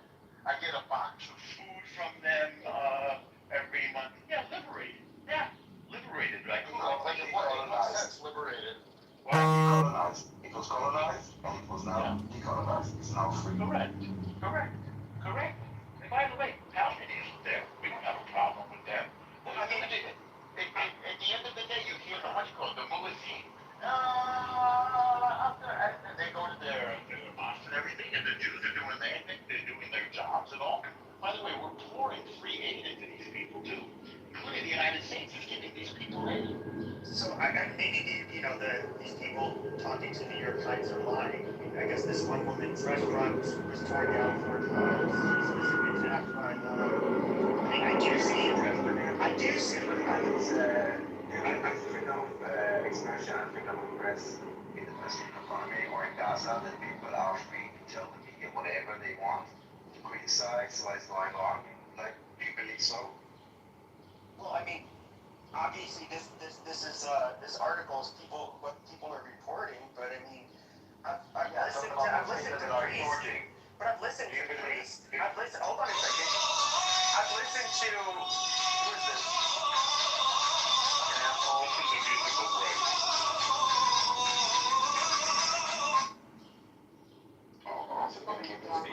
Nobody likes that music. I was actually just getting to the I've listened to enough priests. I was dancing just now. I've listened to enough Palestinian priests that say all this shit happens. But I guess maybe I should believe. Yeah, they really don't lie. not priests. Yeah, they don't lie. You should ask yourself. Yeah, they don't. You should ask yourself, for example, how many of them are criticized, or according to the recent just like, in Israel, you do hear all kinds of voices from the most radical right and the radical left. If you only hear one voice and only one narrative, you should question yourself. Now that's a good catchy tune. Thank you, beautiful song. It's been a long time. If you only hear like one voice, Brings up a lot of but you have to Israelis who have few opinions, and you have to be the Palestinians who have one opinion, and it tells you some why. Well, that's definitely not true, is it? I mean, it does. Well, right. The Christians, but it seems like the Christians of all the denominations do,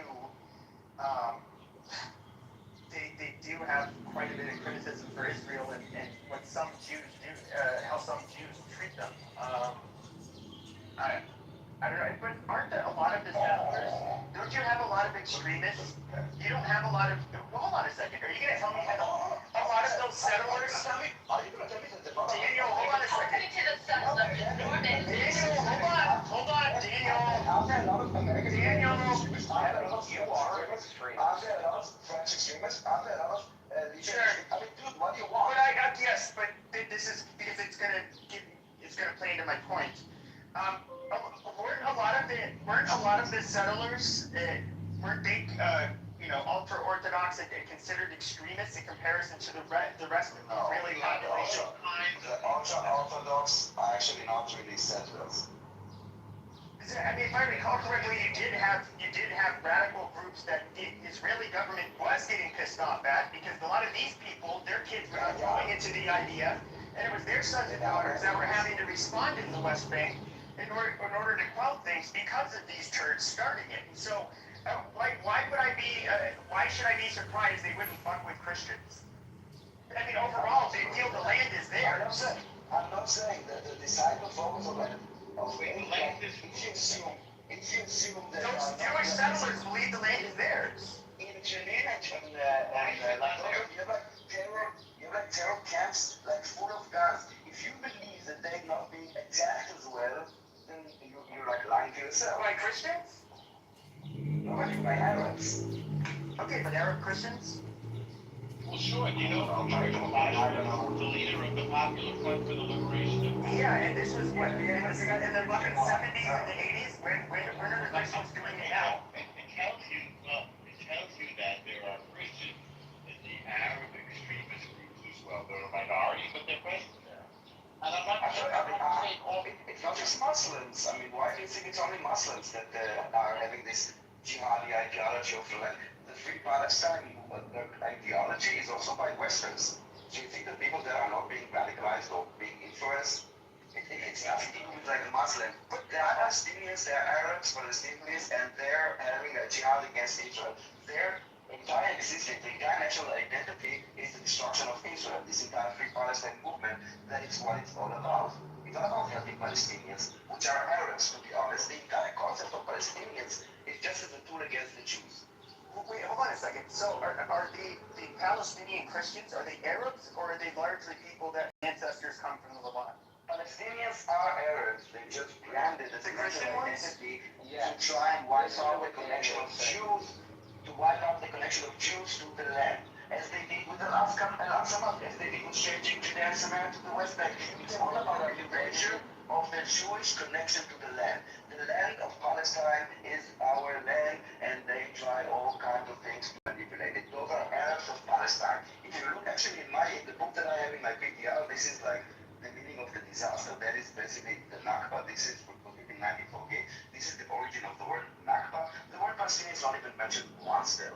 And by the way, the refugees are mentioned in 3 sentences. One of them is criticizing that the majority of them picked up and left before they even the first bomb. Not ethnically left, they left.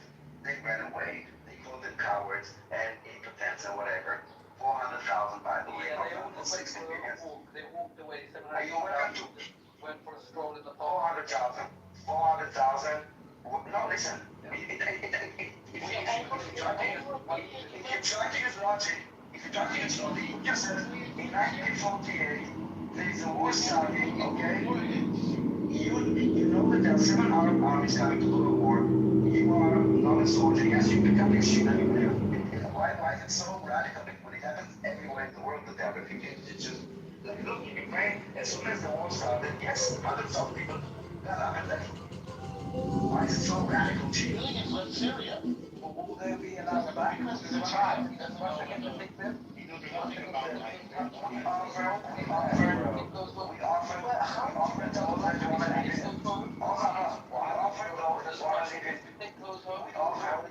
those. I got man assignment. We offered them those that make souls family, and if you would, we offered. Now, do you get 100%? Enough. We offered those that want to live in peace. They could come back and they are living with our to stay, and they stayed and they are. And we do live. I say, sweetie, reality check. It doesn't matter what you think. Can I finish? Let me just finish my sentence. Let me fucking finish my sentence. Can you let me finish my sentence? Just let me finish my sentence. Can I finish my sentence? The reality is that we invited those that want to live with us in peace to stay. And if you look at reality, okay, there's not opinion, not me. Over 2 million of them live as equal rights citizens in Israel, while the Palestinian autonomy and Gaza and all those places are fly, we all choose. So talk about genocide, talk about ethnic cleansing, but don't talk about us. We are a free democracy with equal rights for everyone that is peaceful. The people that are out there fighting one are just not peaceful. They're not the victims, they are the aggressors. The ones that are peaceful are equal rights citizens.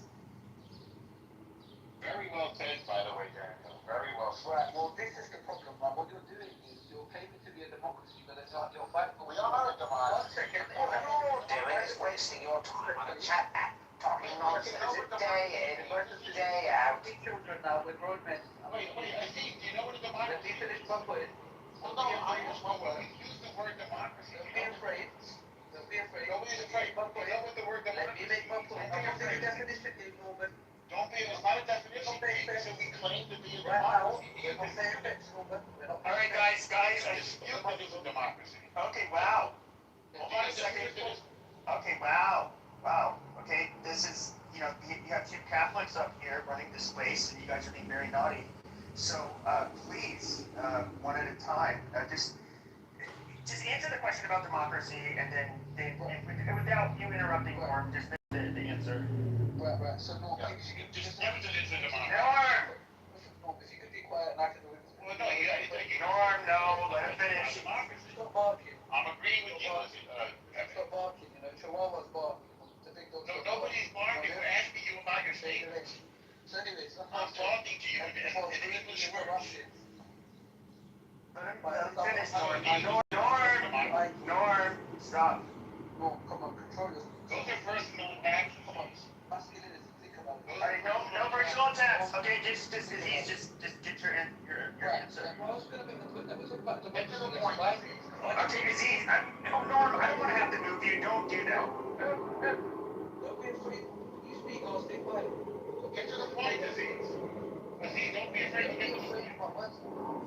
Alright, guys, this is so childish.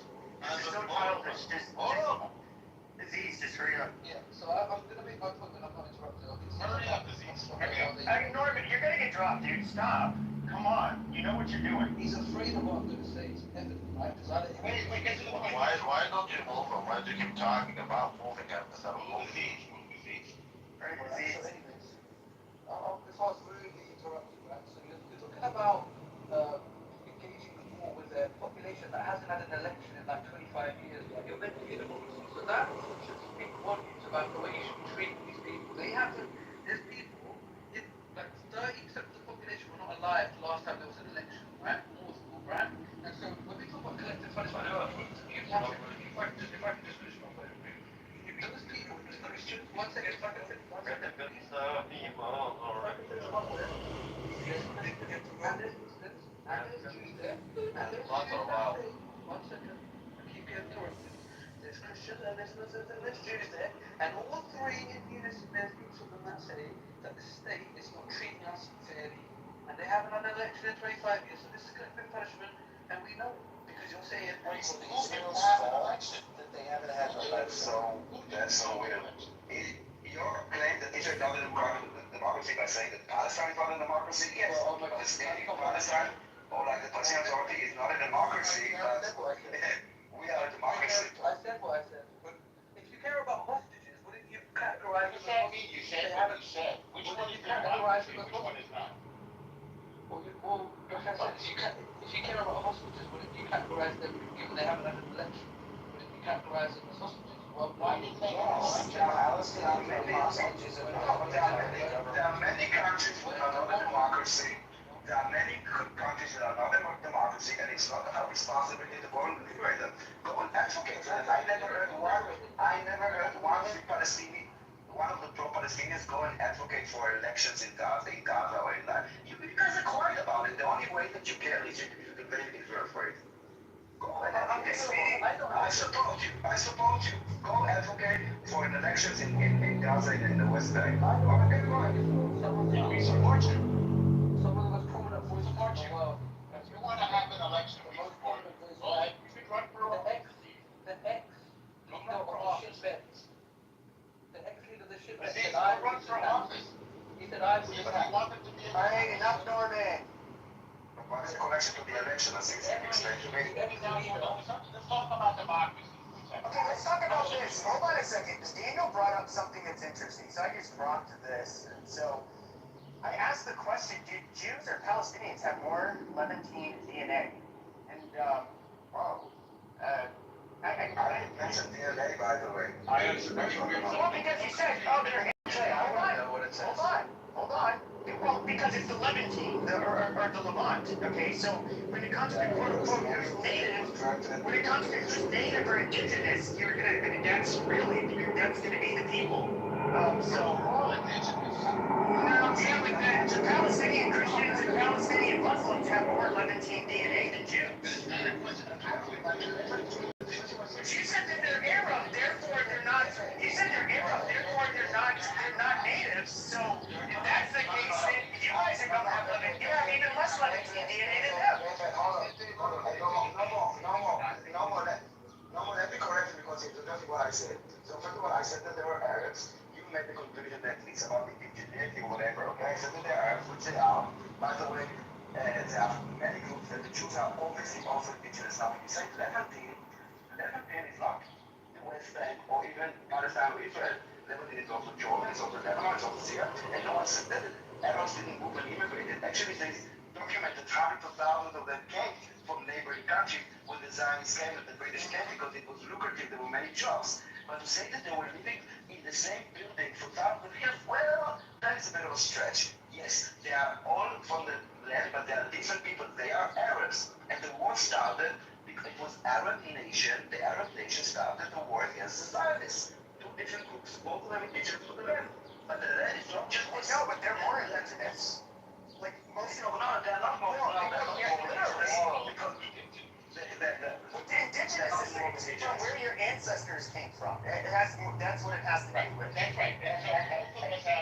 What does it mean more indigenous? But they have more of their ancestry comes from Hold on. So you're saying that theirs is less diluted means that theirs is more recent and ours may be more. Well, that shows that they should have every bit as much of a claim over the land. Well, they could never claim over the land, but the land is because they're from there. Well, yes, but Jordan, hold on. Jordan is also the Levant. Lebanon is also the Levant. Syria is also the Levant. It is part of their Arab nation, national identity, culture, people, language. What's the difference? You know who has? But this is something that it's what I thought was the case, but I had to double check and ask the question regarding Palestinian Christians, but they have even a slightly higher percentage of Levantine DNA than the Palestinian Muslims. Listen, you want to talk about the Christians? Look at Lebanon. Once a Christian country. Bethlehem, where the Christianity came from, Nazareth. Like, look, the Jews are not the problem of the Christians in those areas. This was the birth of Christianity started. What the fuck are the Christians? I know. Is it that we have to declare them? No. And you want to focus on what's happening in the West Bank? Look, no Jews in Lebanon. Where are they? Where are the Christians? Well, that's fine, but you guys have, for the most part, the ultimate control over, or the final say on the affairs of the West Bank, or I'll just say Judea and Samaria. And I would argue that these Palestinian Christians belong on that land. They're from nowhere else. It's their fucking land, and they should be treated well. They're amazing, but they live, unfortunately, in a place that became like very ideologically inflammable. There are terror groups that are harboring there and launching attacks, and then go and hide. And this is the tactic when you do how they call it, not equal warfare. Asymmetrical warfare. They cannot win the same ammunition that the idea. So they are resorted to use things that are not appropriate, like go attack and then hide behind civilians or within neighborhoods. So unfortunately, this is the reality, and we are enforced to put security on it. Well, Daniel, let me ask you this. So, if I'm somebody who's 100% of my life been Corsica, my ancestors have been Corsica for centuries and centuries, and one day I convert to Islam, does that make me any less indigenous to Corsica? No, if you can keep on just, go to work, pay your taxes, do your whatever, then who gives a fuck? So why decide that because you're a Muslim, now you have like a role to become a martyr and slaughter Jews, then that is the problem. Okay, so with that being the case, if it's the land of my ancestors, but I'm now a Muslim, and we know from DNA that I'm of the land and my ancestors were, who is it, another group to tell me that I should not be on my land because I'm of a different religion? Telling you that. That's your only problem. Oh no, you do get Israelis that are definitely saying, oh, it's our fucking, they're Jewish Israelis saying it's our fucking land. They would take over Judea and Samaria. Hold on. One doesn't get the other. One doesn't get the other. You could be from a place, Pepe, but it doesn't mean that you have sovereignty. Sovereignty is a matter of law. As of right now, that land was ruled by Jordan. And Jordan attacked Israel. And Jordan lost. And Israel... Why do you take people's land after wars? You don't have to do that. That's been done. It's not enough to change their land. Hang on. One distinction before you... I said, it's one distinction before you said before. The second thing is our land doesn't mean it's only our land. And I think the thing you're adding the word only, ignoring the fact that right now we have a quarter of the population that is not Jewish. They are Arabs and Muslim. Not only for us, not only for us. Well, that's our Declaration of Independence, and that's in our law. The only people that have to leave Pepe are the violent people who attack the Jews. And by the way, they attacked Muslims and Christians too.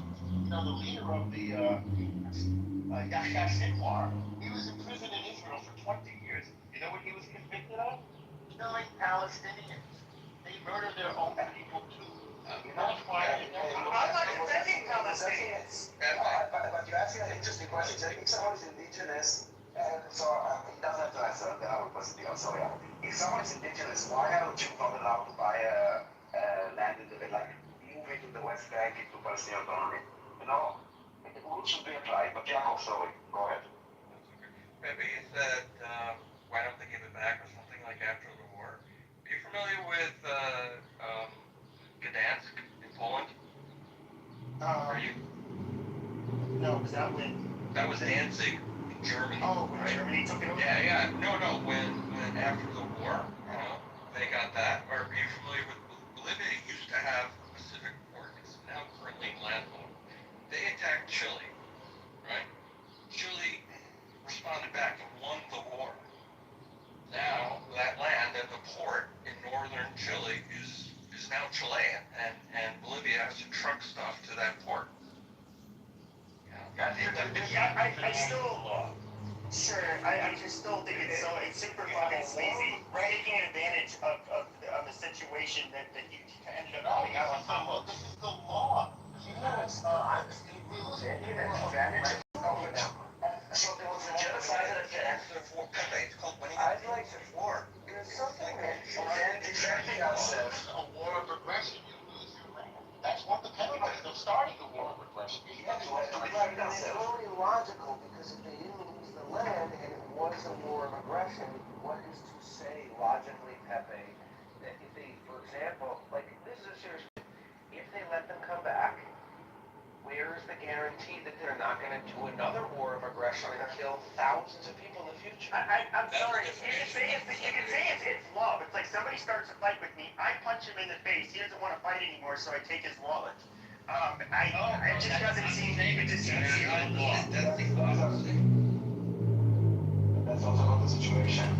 It's like your roommate punches you in the face, and then you defuse a fight, and then you say you have to move out. All those analogies are, all those analogies, we're talking about like states and borders and international law, and all those like things that you're kind of it's futile. Yeah, they never really measure up. Yeah, and then... Listen, guys, have you guys seen the settlers, what they do to the Palestinians and...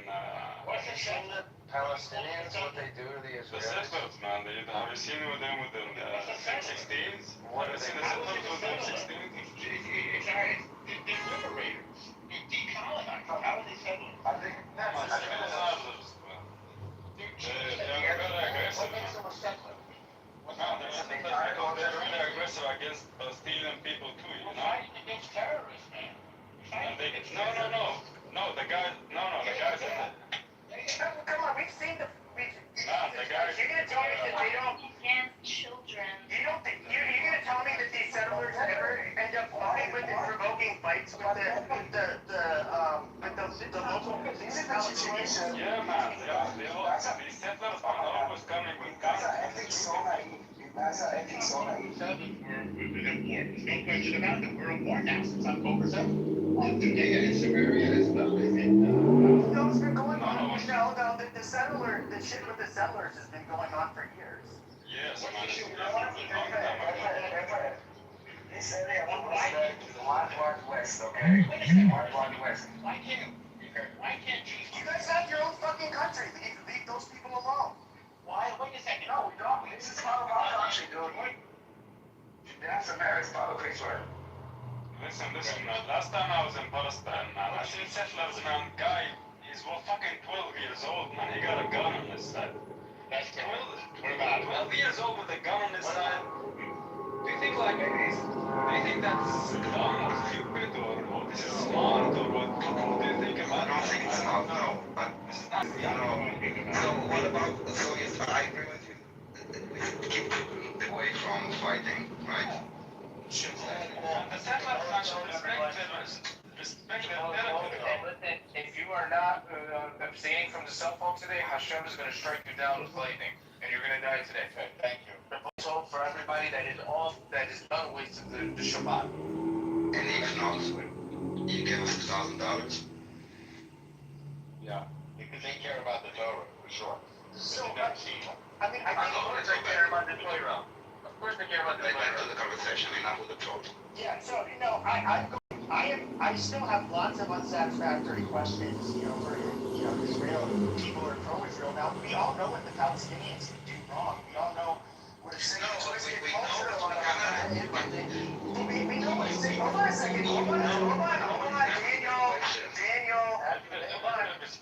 So we know the kind of sick and twisted culture a lot of them have. We know the terrorism they do, the barbarism. I mean, these guys, we all know it. We know what they do. And so, but I do hear a lot of complaints, and I do feel like that it's always brushed under the rug, and I just never really hear that good of satisfactory answers. I don't see how one country can be perfect. That's fucking asinine and impossible. Talking about the barbarism, the terrorism, the violence of the Palestinians, and then you're surprised when the Jewish settlers there, as Travis says, yes, I ignore all those crazy people that just want to genocide and commit terror attacks on a daily basis, shooting people. It's the private area, it's difficult. Who's Prime Minister? They mean the Jewish people, the terrorists? I mean, the Democratic people, the private. What are you guys talking about? Okay. Then I'm not sure what's your point. You want it to be what? David, that this would be a paradise? It's not. That is the reality. It's a very violent area. So it's a very violent area, and until it will resolve, looking at it, it's so ignorant to why are they protecting like this? Yes, it could be 1,000 settlers that could be violent. I don't think it's even 1,000, I think it's about 400. So what? So I would say, people are being, in the United States, Jews are being burned alive and executed on the streets. And now they paint a big brush on all, I don't know what, pro-Palestinians that are doing this. Why pro-Palestinians attacking and burning and executing Jews in New York? Why don't you do something about it? Your government. Sure. If Biden hadn't been president, that turd would have never been in this country. So, Well, you have another turd that executed that last week. Holocaust survivors with college cocktails? Well, obviously, I'm not for that. Yeah, and he was a foreigner. He's not even, you can't even blame that on Americans. This is a total fucking foreigner who's here. We won't make that mistake again. But the settlers, those 400, you want to blame? I would need to know. I'm asking you to explain to me and justify it, because this is what you're asking me to justify 400. What are you talking about? This is The people in the cabinet, it's not just random settlers like what are you talking about? You don't even know. Yes, the Prime Minister is going to Hawaii and he throws them I can just speak, the examples you guys give are so poor because you're using random. Which example? Once again, if I can just make one point. Sure. These are terrible examples because you're using examples like a random attack where a man attacks like three people. What example is terrible? Well, one second. What's random about it? Whereas I am giving examples of the leaders of the It's country. systematic, repeated attacks. What problem do you have with the leader? Tell us the leader. I'll explain all of them. I can give you Smotrich and We'll start with one. Start with one. I don't want to get into one. You know what I'm talking about. You Oh don't my say God. anything or something. Well, you don't like the That's not my statement. job. I said, we're talking about completely something else. We were talking about something else, and now you wanted to talk about Bibi Netanyahu. From Bibi Netanyahu, Prime Minister, now talking about, you're saying nothing. But you're talking about the significance of the So what, you wanted to say the Prime Minister, what is the Prime Minister? So what did the Prime Minister say or do that you have a problem with? They never tried to elect him prime minister. Right? This is the hypocrisy. When a settler does something, it's trivialized. It's, for a random American man kills like some Israeli or something, it's made the biggest deal. You know, it's the hypocrisy. No, not an Israeli, a Jew. There's a disparity. No, that is the hypocrisy that you guys are asking for questions about this, but not about this. Yes, you both the hypocrisy and the double standards. Sure, it's not double standards. So here's where what I've seen, and from that I wouldn't call it a documentary. It was a segment from that Louis Theroux guy when he went to the West Bank, and didn't shine a positive light on. That was debunked, by the way. They eliminated the footage when they provoked the sellers before they started the camera rolling. And somebody was filming it on a cell phone and showed what they did to get that. He even said that someone sent him this, like, the documentary. No, go on. I watched the documentary.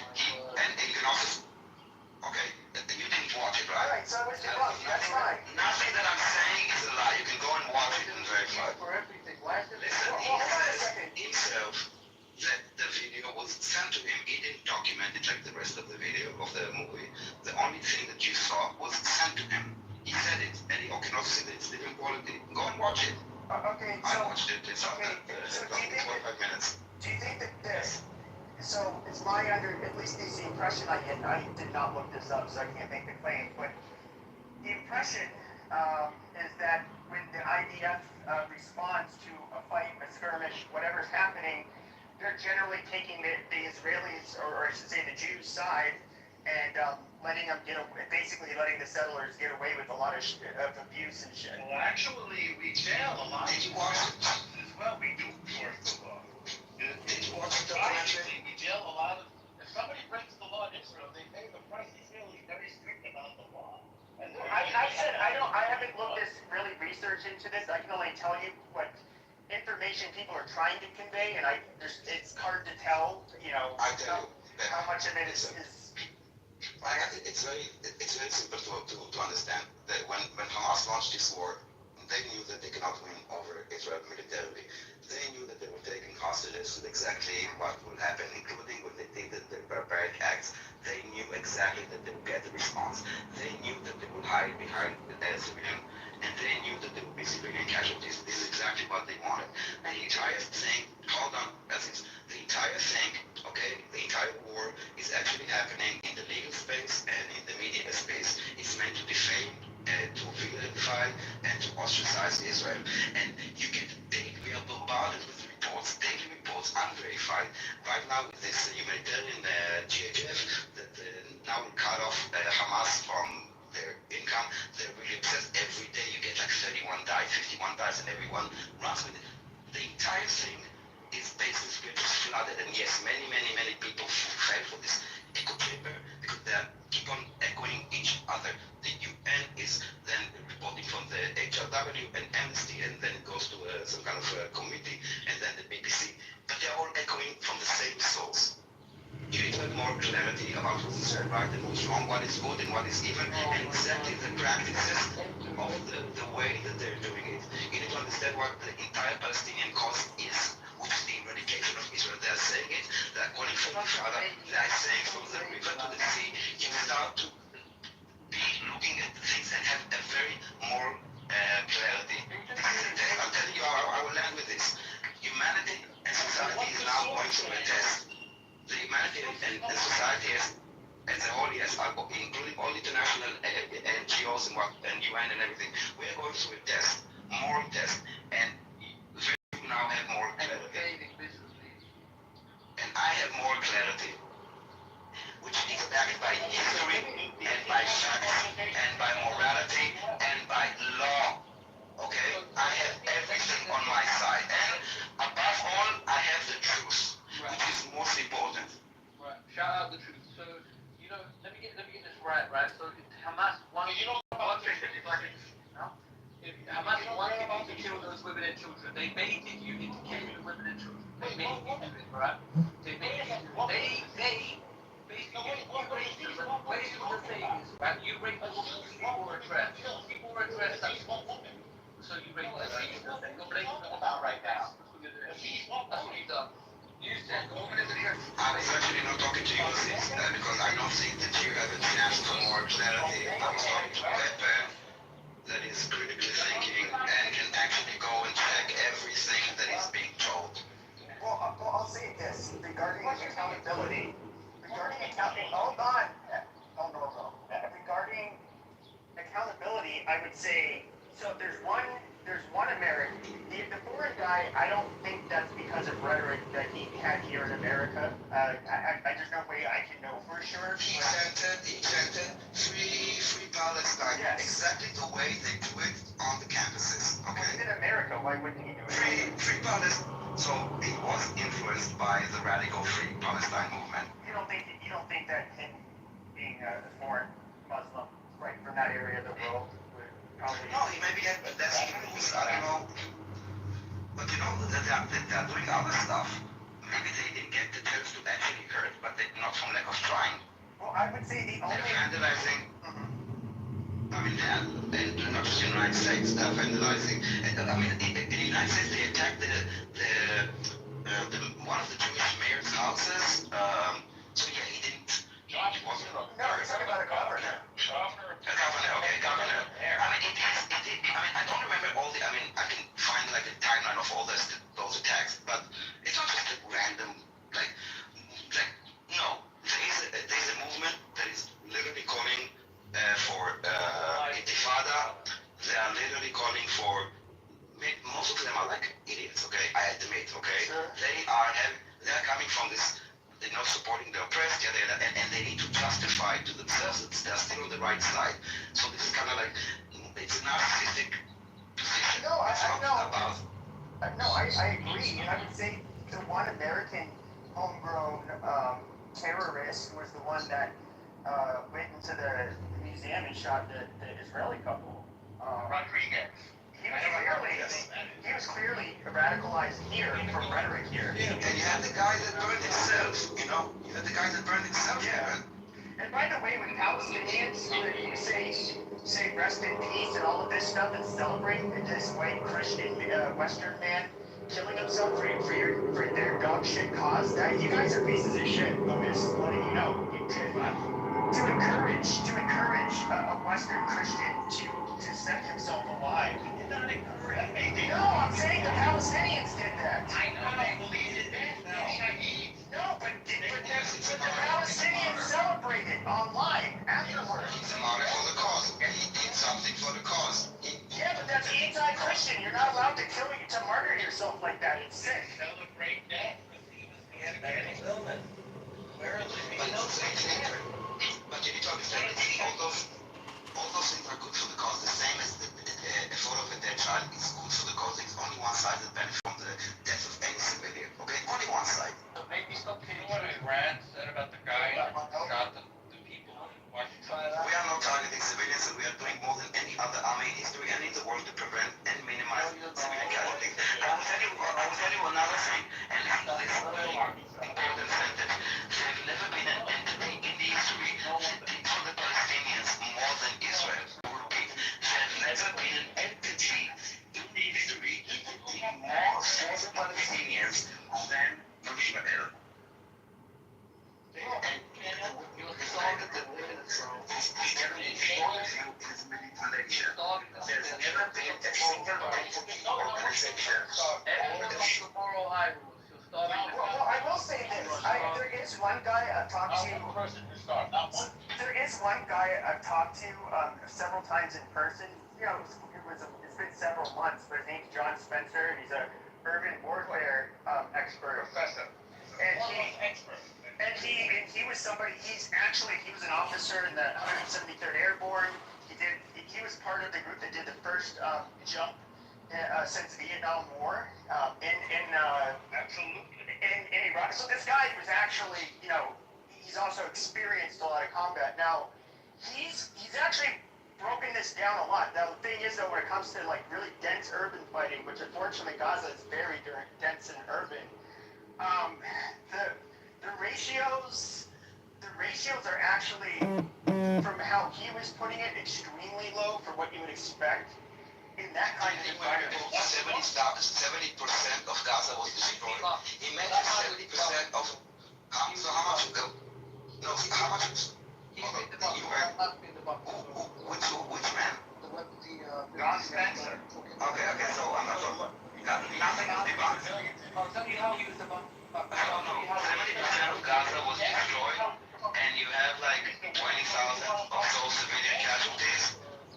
If you can be more accurate than this and more, You can't debunk him. You can work careful. I'll tell you how. It's undebunkable. I'll explain how. Well, just entertain him and let him say. Like, I don't know what he's gonna say. Let me explain how we publicly debunked. So, for example, the urban warfare examples that he gave, a lot of them were so one second. Also, I'm from A lot, one second. One second. The examples of urban ground warfare that he was using, one, from like moral conflicts, it was all of them were pre-World War II. So one second. Mosul was pre-World War.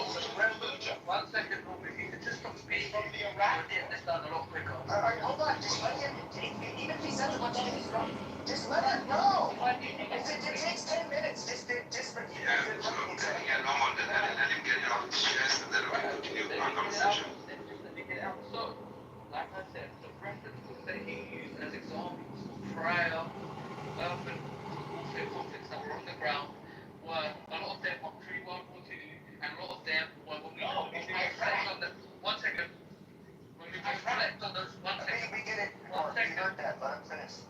If I could just finish one point. And what's the point if he's talking about pre-World War II?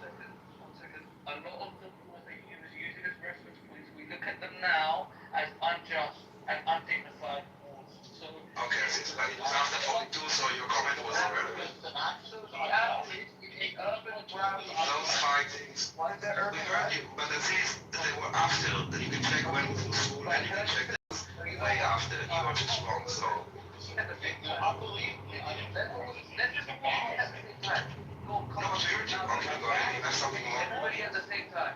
I mean, your point. Yeah, let's just But I want to say this though, for Aziz, I did hear him when he was talking about it. He was talking about Mosul. They had like 1 million people. They had 1 million people killed in Iraq, and that was mostly urban fighting. Right, but that's terrible. Yeah, it's terrible. But that's not pre-94, that's not pre-World War II. Anyway, so, hold on, okay, so thank you. Afghanistan, you can't compare Afghanistan, because Afghanistan was mostly rural fighting. It was fighting on mountains. So, but he's an expert of urban warfare, but he also went into Gaza. And you can also, probably you did encounter Natasha Hausdorff in terms of like the legal perspective and people that are expert, not people that are comedians and not people that are commentators, not people that kind of picked up on this project of like defaming truth in the last 2 years. Go and listen to experts.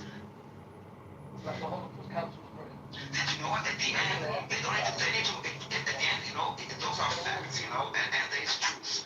And truth, the problem with their lies is that they always kind of contradict themselves. And truth cannot contradict itself. Just make the point. Don't tell me that my source is incorrect, because I will tell you yours is correct. So just Your facts are incorrect. because what you're doing Yes, is but then you have some moral. I understand. I can listen. Listen, I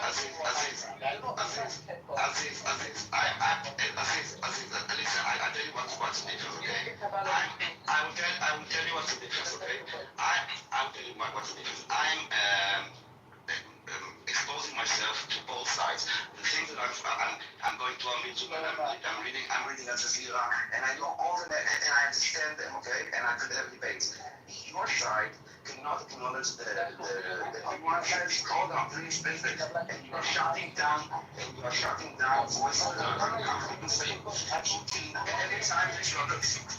Every time that you are confronted with something, you want to everybody is very hard. And the reason is that yes, I like both sides, and then I make a conclusion. Both sides only looks at one side and makes a conclusion based on one side. Stop talking over people.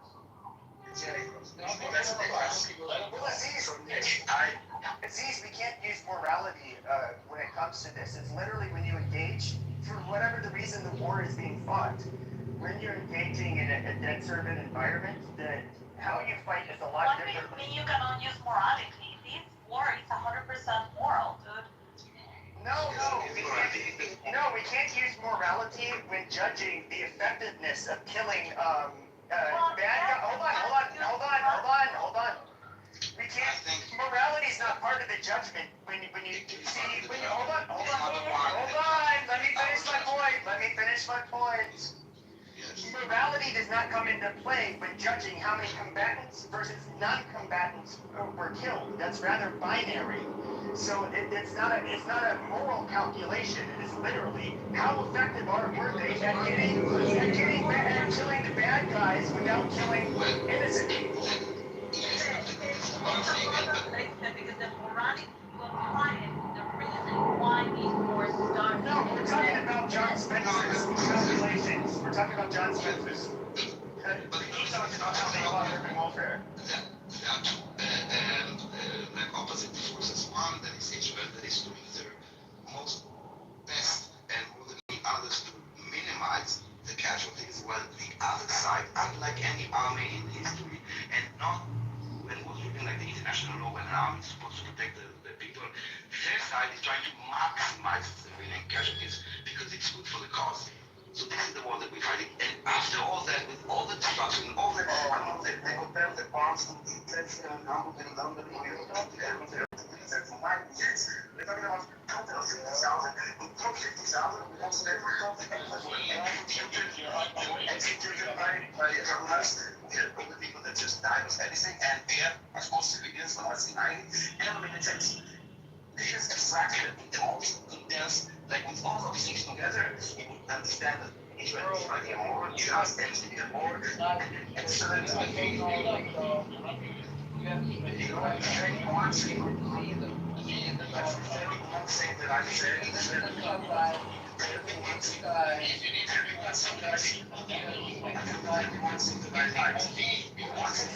the problem is though, when it comes to night vision and thermal, those can't see through concrete walls and stuff, which is kind of why urban fighting so hard to do. Then how many urban battles are we needing to provide religion? Actually, only once, actually for the first time, It's not like the other countries. for the first time with the Gaza humanitarian fund, for the first time since the humanitarian aid,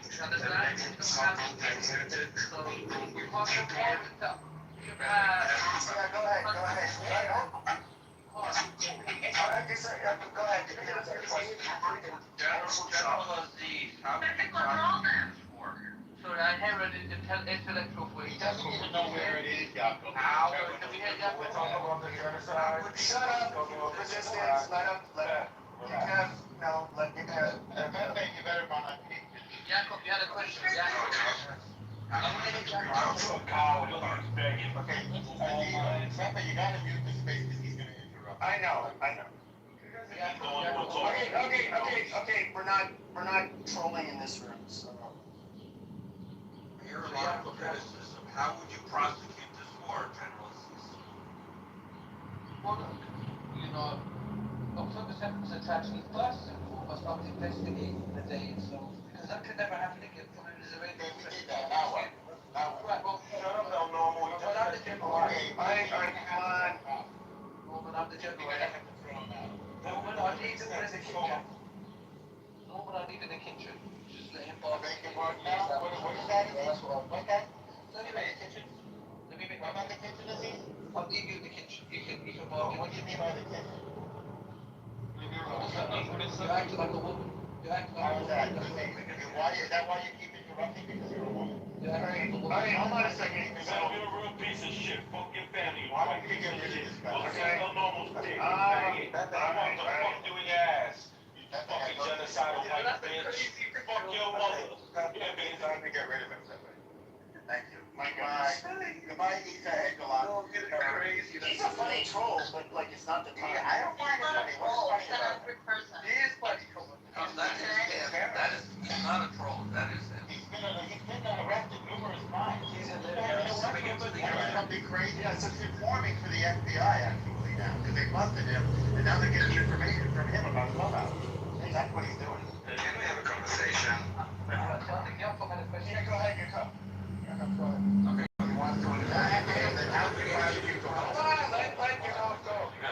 My question is how you prosecute for, not investigate it, but your enemy has done something. Now you've got to do something against the enemy. How would you have done that? Look, you're saying this is wrong and that is wrong and this is wrong. You can't do this. So how would you have done it? What would I do? Okay, so I mentioned the investigative review one. My first step, I would begin the military campaign. I would. It may be a month, it may be 3 months, but I'll tell you what I would do. I would be aware of the optics. I would say to myself, well, listen, we have an enemy in Hamas. We have an enemy in all the surrounding nations. Do I want to go and try to deal with? I mean, what is the house? Israel lives with that. Israel understands that they're surrounded. No Arab armies have invaded. The question is, how would you prosecute the war in Gaza? Right. Well, I was never going to answer, Yaakov. Probably the whole guy. Nobody's asking me. I know. But I don't think you're going to answer. Nobody's asking me. I know, but Let's give him another 30 seconds. Let's give him 30 seconds. Give him 30 seconds. Nobody's asking me. He doesn't know you're that kind of person. Let's see. Give him 10 seconds. I put a timer. Let me tell you what I asked the question because in everything, even in my own life, it's easy to criticize when my wife's cooking. It's harder for me to be the cook. So That's right. Well, Jacob, I'll tell you what it is. I would have begun a military campaign to try to, to let them know that we would. One second, Norman. Yeah. So you agree with Israel? But just grow up. You need to grow up. I know. So you agree with Israel? Stop taking drugs. So you agree with Israel? No one clubhouse. Let's give him 30 seconds. He stretched it out by several minutes. Yeah, 30 seconds. Get to the point. Have you ever, if you see somebody say something wrong, okay, the term, give them enough rope to hang themselves with, and then you can make your rebuttal. How many times does he have to hang himself? Surely my logic will be so bad. How many times do you have to hang yourself? Okay, let's not ask him that. Let's just let him answer how he did things differently. You have anything to add? Go ahead. Well, yeah, anyways. Where was I? Yeah, so I would have a Military campaign, like Israel. That's where you were. Hey, Norm, Jesus Christ, dude. Calm down. No, just let him go. Well, guys, we are like 5 minutes on this jerking off. Can we move on? Nobody has to stop. No, let's give him 30 seconds, and wait 30 seconds, and if he doesn't get to a point of an action within 30 seconds, then let's tactics. Yes. 30 seconds. Go ahead. Yeah, so thank you for that, for sure. Grace. So yeah, like I said, I would have a military campaign, but I would bear in mind that this was a terrorist attack, that they probably can't replicate, so the Hamas's military capability is significantly less than that of the other Arab nations around the world. So I wouldn't double down on it purely because of the potential opportunity costs of trying to eradicate a kind of relatively insignificant army in relation to the other Arab nations around. I don't want to ask the Saudi to deal with that threat.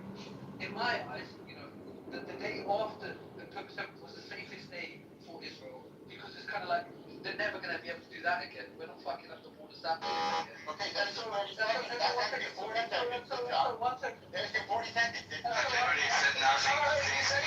Wrapping up. Just let him wrap But what did he say? We asked what he would do. Let me just clarify that the goal is to get the hostages, right?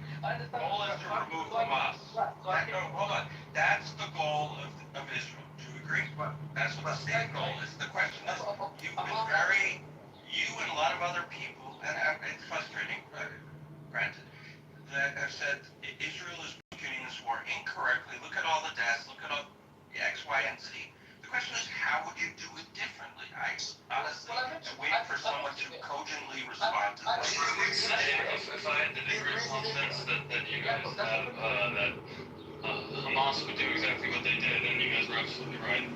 They want the death. Then I would say I would have flattened it a hell of a lot quicker then.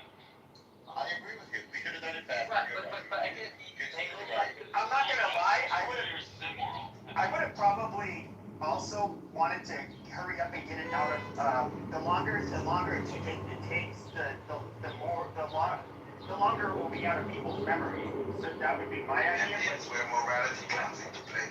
But I would say at the same time, though, I don't think they could have as low of a ratio when it comes to civilian versus that if they did it first. You're right. You're absolutely right. It's very low ratio considering we're facing with an army that is trying to maximize. Doing the most moral way by any standard, and by any standard, if you take into account, listen, I think that this is your problem, your side. You are missing the context and the nuances, and you are not willing to listen also. Are you willing to listen? Because if I will give you the context and nuances. Okay, you got okay, no, Daniel's talking now. You had your 30. Now it's not just urban war, okay? It's an urban war. Do you understand that when Hamas, for example, does not use uniform, it's not just against us, it's against the Gazans. Do you understand this? This is not normal. The tunnels that you have all around Gaza, this is something that you didn't have. Then sending, launching rockets from within safe zones or using hospitals. They're basically using it intentionally. It's actually illegal for countries to use militaries when you don't have a uniform. And the problem is international law. What you can. Geneva Convention says, you have to only hit the military account.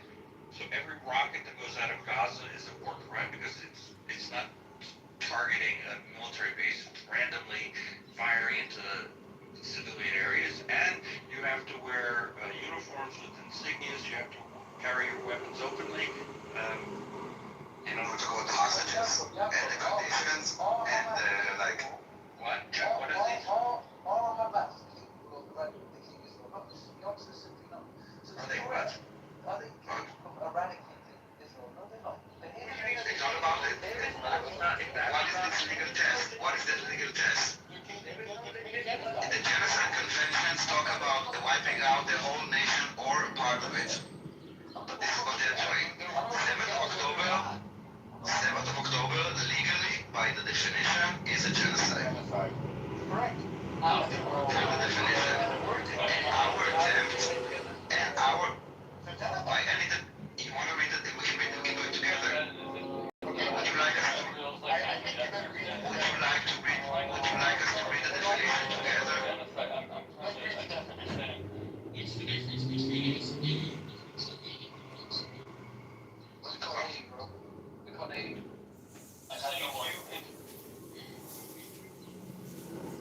Anyway, so I guess I'll ask you this way. Would any ethno state be inherently a genocide? Because I completely understand that. No, war is not a genocide. there's so much wrong with the question itself that shows me the way that you do not understand history or the reality. I think that you are a bit fine. I don't think that you're honest also in your question. Because I don't think that you pursue truth. If you are to pursue truth, you would not be using the word ethno-state. I don't understand. You know what? Maybe I don't understand. Or the word genocide, by the way. Or invading, by the way. Can you tell me? What can you tell me? Maybe I don't understand. What is an ethno-state? You could be from any country and get citizenship based on ethnicity. The state is an ethno state. You have to citizenship based on ethnicity. Like Germany, for example? Like Germany?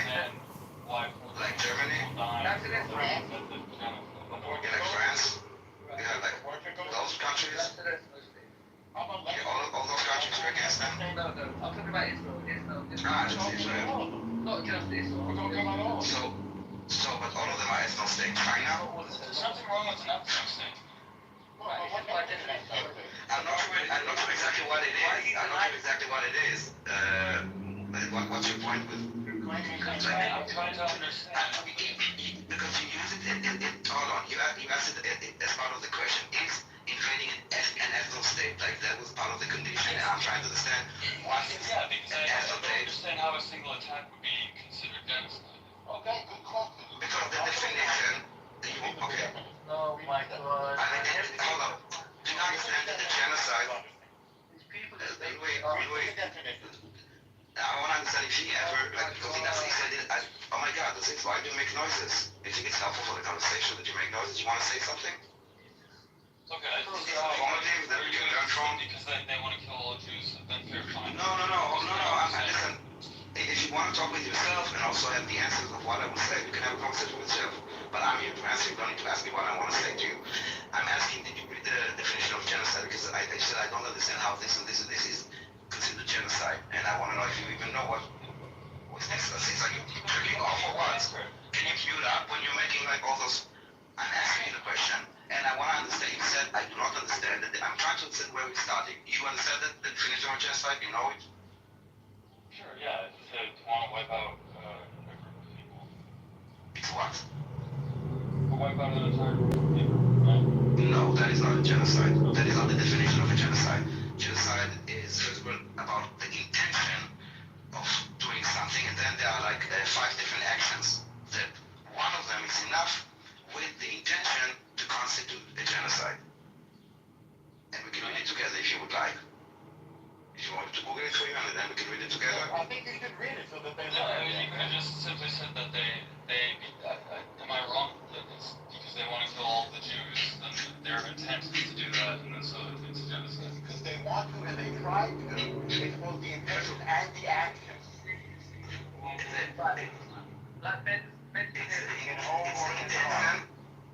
intention and the action. It's together. Like proving the intention by like proving the intention, and that is very hard to prove the intention. But in this case, it's way easier. It's not just statements, okay? It's documentation of plans, of like textbooks. It's actually it's not visualized. It's not just like a statement of like one leader.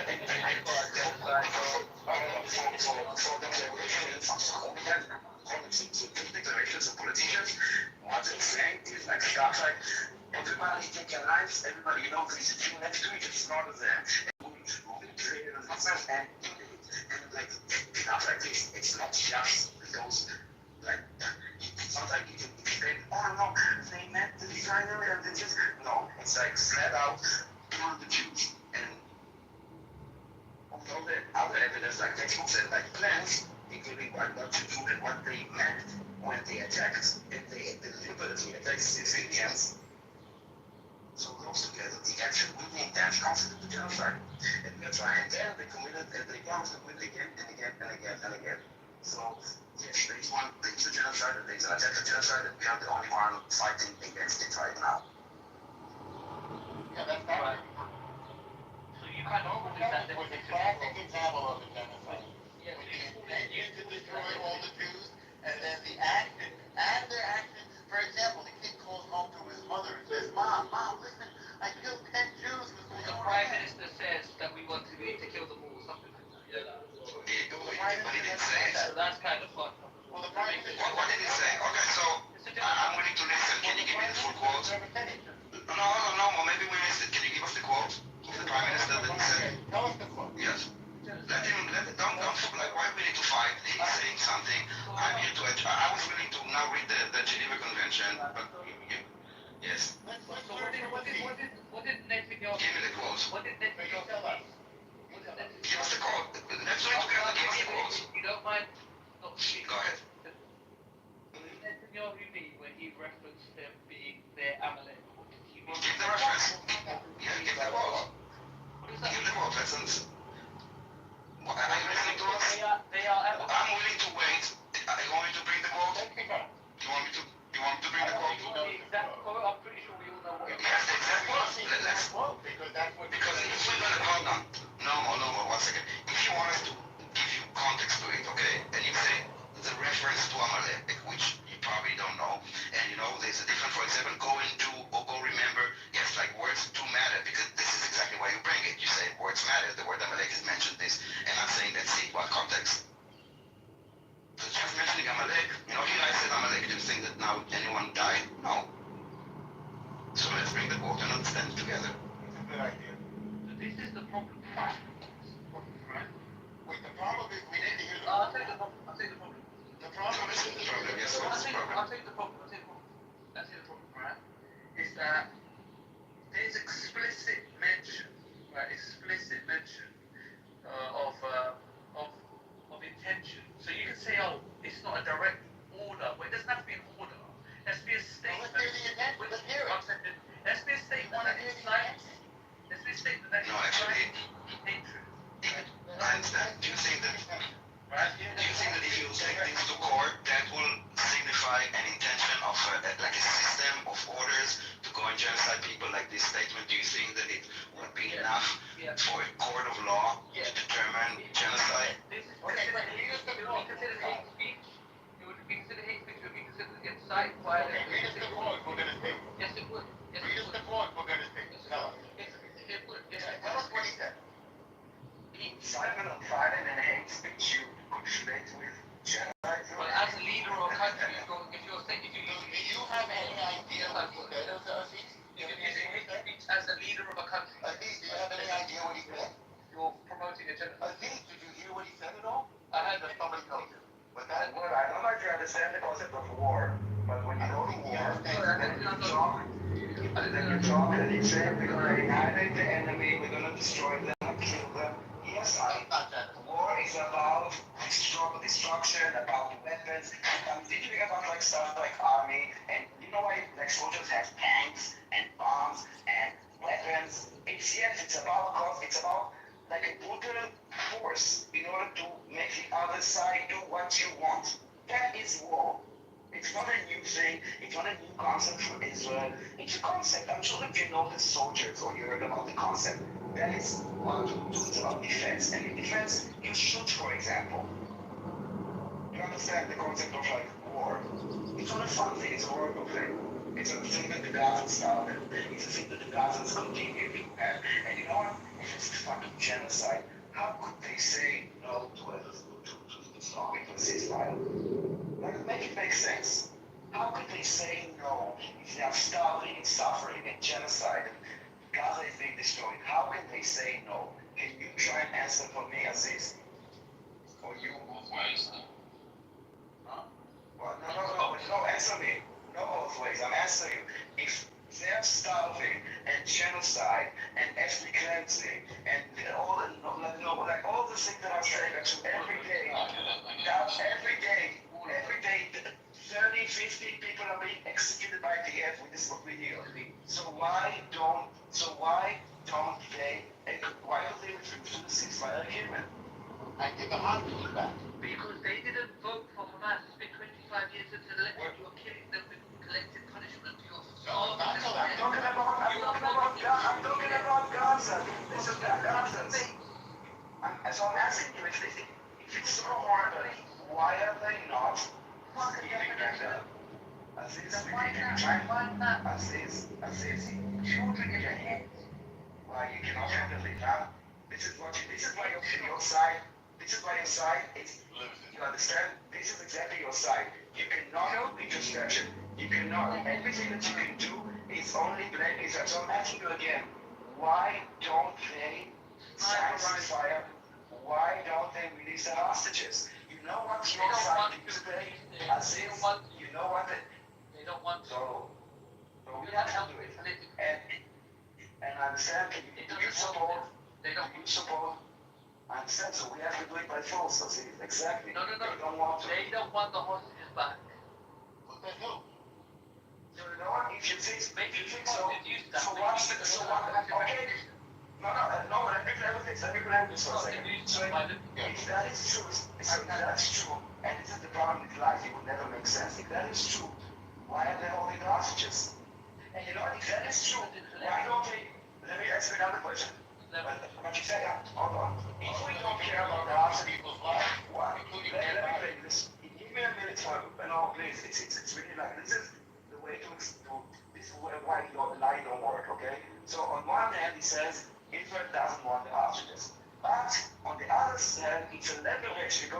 don't want the hostages. So I suggest this. Why, if Israel doesn't want the hostages and they're doing this war, not because of the hostages, Hamas should release the hostages and expose Netanyahu for not wanting the hostages, continuing the war despite it.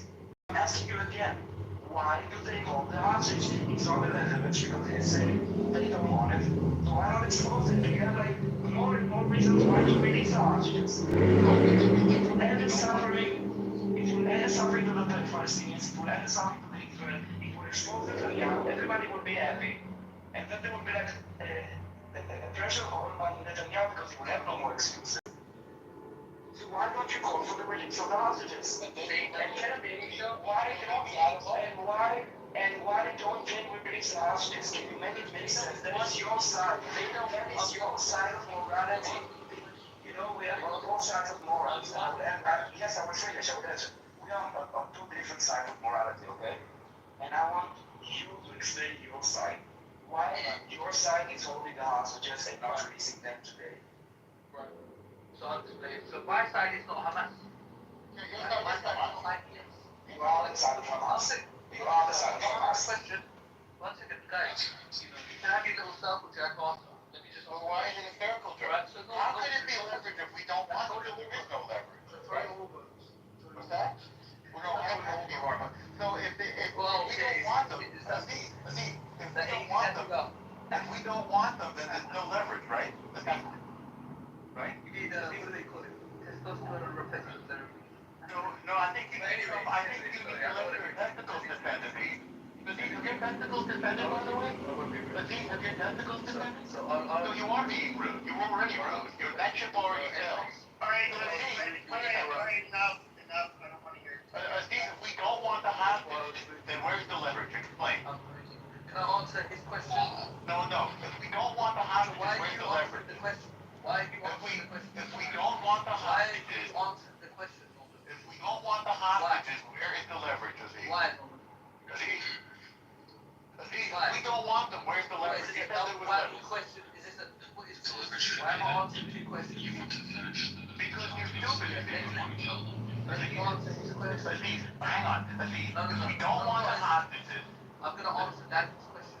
Well, answer mine. You made a statement. You said they're holding them for leverage. Is that right, Aziz? That will ask me a question. I understand. You said that they're holding them for leverage. But I don't care what I said. I care what you said. I want you to learn, Aziz. I want you to learn, Aziz. I want you to learn, Aziz. So if we don't want the hostages, then there is no leverage, right? So you should just let them go, correct? Right, so let me answer the question. Is that true? So do you agree? Right, so you're going to be quiet? There is no leverage, Aziz. Are you going to be quiet? No, Aziz. Have your testicles defended, Aziz?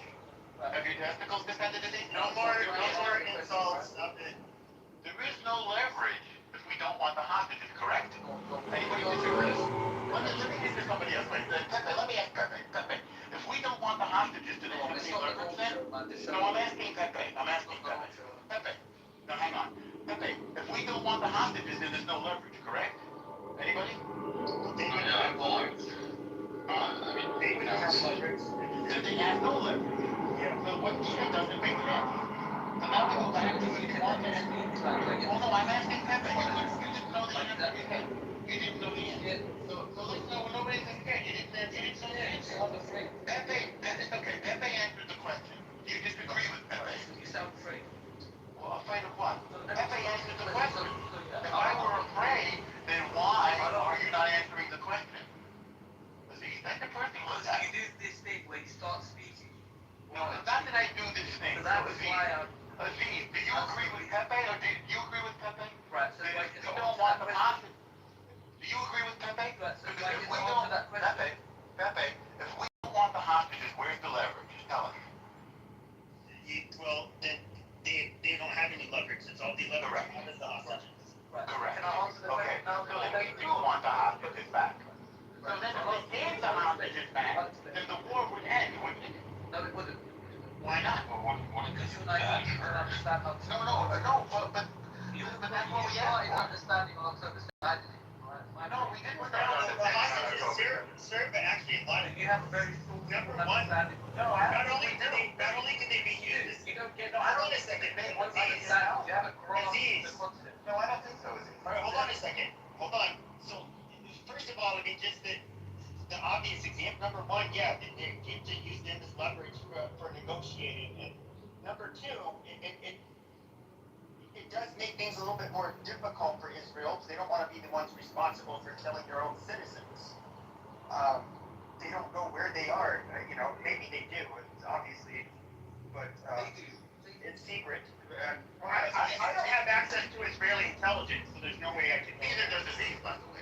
No. First of all, we do have, and right now, just like when we ordered today, the idea of Afghanistan surrounding the whereabouts of one of the hostages, the Khan Yunis, and Matan Sanga, which his mother is very active for this. So the Palestinian people on Twitter are publishing Hamas propaganda with basically him in a bag, basically his body in a bag, and saying he will not come back alive. Also in Hebrew, with a mistake, because in such a small sentence they cannot translate correctly, but to make sure that his mother is continuing to be terrorized. So the terror attack that started on 7th of October did not end. That we are still being terrorized. I mean, I know that this doesn't reach international news or your one-sided media, but we are being terrorized by an inhumane, barbaric terror organization that is using their own population for public sympathy. So you will see the pictures of a dead child which Hamas sends you, and you will maybe not see it, or maybe you feel so also this body bag. They're the bad guys. They took a hostage, and they are holding him for over 600 days, tormenting him and tormenting his mother, which has seen him and is fighting. That is what they did.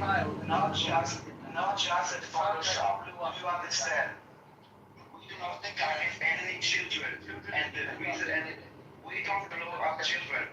No, listen, you need to listen. What you hold on, Aziz, sleeping. You need to understand that every second house in Gaza is with explosives. Okay? You have booby traps everywhere, including roads. If you look at those children and you see what happens to them, they were not bombed. Okay? They touched something or they stepped on something. This is why they're losing their hands and their feet. And the more you get like, you are incentivizing terrorism.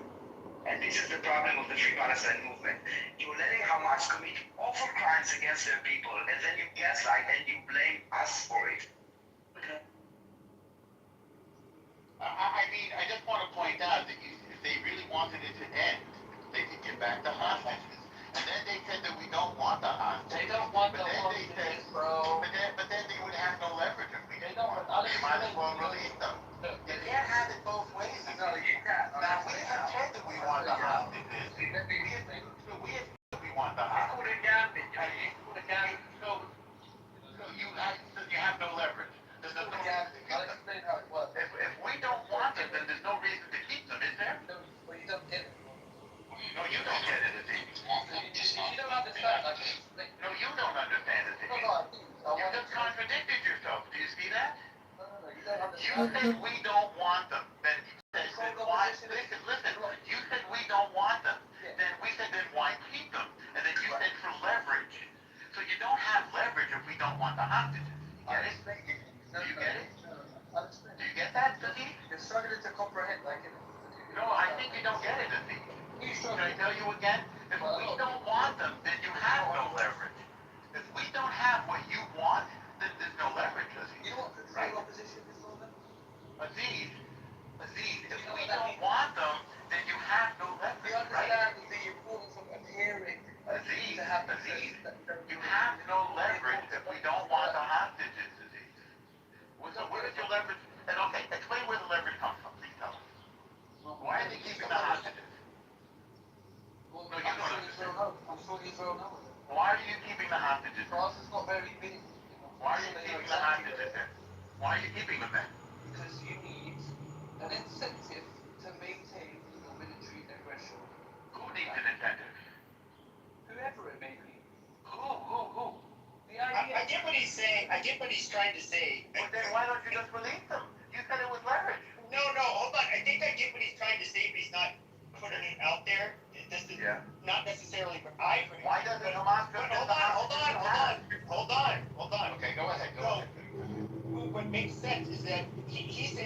doesn't want them back because as long as, or Israel doesn't want them back because as long as the hostages are still There's a reason for war. hold on I a get second. that. Yeah, they're in, as long as Hamas still has them, they can justify their continuation of the war. Is that what you're trying to say? Yeah, but then where does the leverage come from? That's it, that's exactly Well, right. no, I think he's trying to say they don't care about the leverage. Right. He wants them to keep Who doesn't care about the leverage? The Palestinians or the Israelis? the Israelis. No reason. Why not just? But then there's no reason to keep them. No, but if they keep them, they can justify them, like, basically, I guess, destroying Gaza or some shit. Wait, Hamas has the hostages, not the Israelis. Why not release That's what I'm saying. Yeah, exactly. So why not release them? Because look, let me put it really simply. Yeah, really simple. If the hostages return, Yeah. then what happens is you've wrapped up this saga of like a terrorist attack, and then you attack the terrorists, and then you also like an individual criminal, and you say, well, that was a tragedy. That was a tragedy. So Hamas can end the war. There you go. The war's over. Well, exactly. He's trying to say that he feels like Israel doesn't want to end the war. That's why he wants them to Well, keep if you get back the hostages, and then you expose that. I mean, he made up the story that Israel doesn't want them. No, I know, and that would Obviously, be we the want them. logic. Like logic, if that was what the logic of Hamas was, then Hamas would have probably just given the hostages over. So I don't know. What's the logic of Hamas? Why are they keeping the hostages? If they want the war to end. What's that? It seems like they're one of his stats are going to die. They want to die. That's the answer. They want themselves to die, and they want the Jews to die. They want to become shaheeds. So, Aziz, you have been victimized by a warped, corrupt pseudo-morality. And you're now believing, and I believe this comes from the form of your religion, which is jihadism. You've been warped into believing that somehow this is the fault of Israel, this war.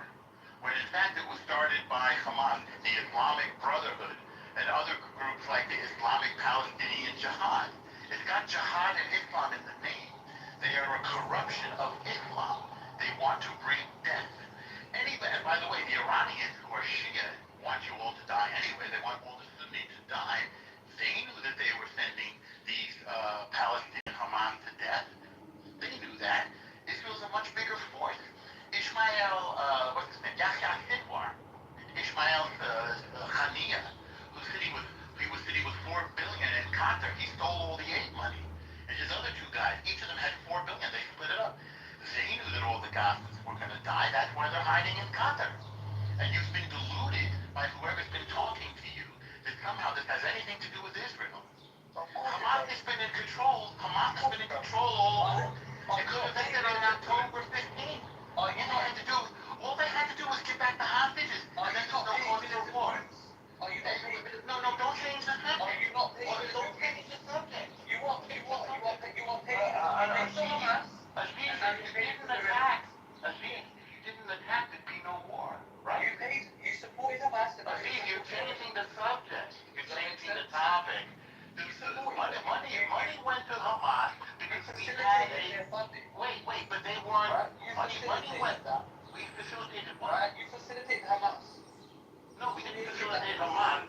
Hamas is the government. No, Hamas is the government. Hamas is the government of Gaza. You're not getting it. Listen again. Hamas is the government of Gaza. One at a time, please. Hamas is the government of Gaza. And they needed that money to feed the Palestinians. We let them have that money. And the reason why it goes through Bibi is because the Palestinian Authority wanted that money, and so they froze the bank. So the money had to go through Bibi. And Bibi let them have that money, supposedly to feed the people of Gaza. Why they stole the money. But what they did was, no, we didn't tie them up. What they did was they stole the money. Feed the Palestinians. Well, of course. Right, okay. Everybody in this room believes that. Well, what are they supposed to he's a thief? Hold on a second. Simon's trying to get in. Just let Simon get in. Sorry, Doug. Is it fair to say that for every dollar of aid that goes to Palestinians props up Hamas?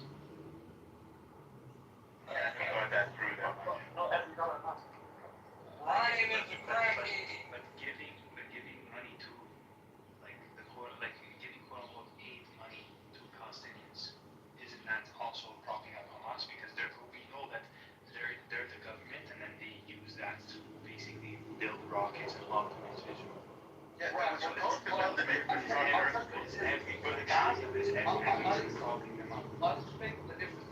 Yeah, UNRWA gives them money. The European Union gives them money. Qatar gives them money. All of these people, get quiet for a second. All of these people were giving money thinking that they were feeding people. And in fact, the money was stolen by the leadership of Hamas. And A, they're sitting on the money in Qatar. There's like 12 billion in Qatar.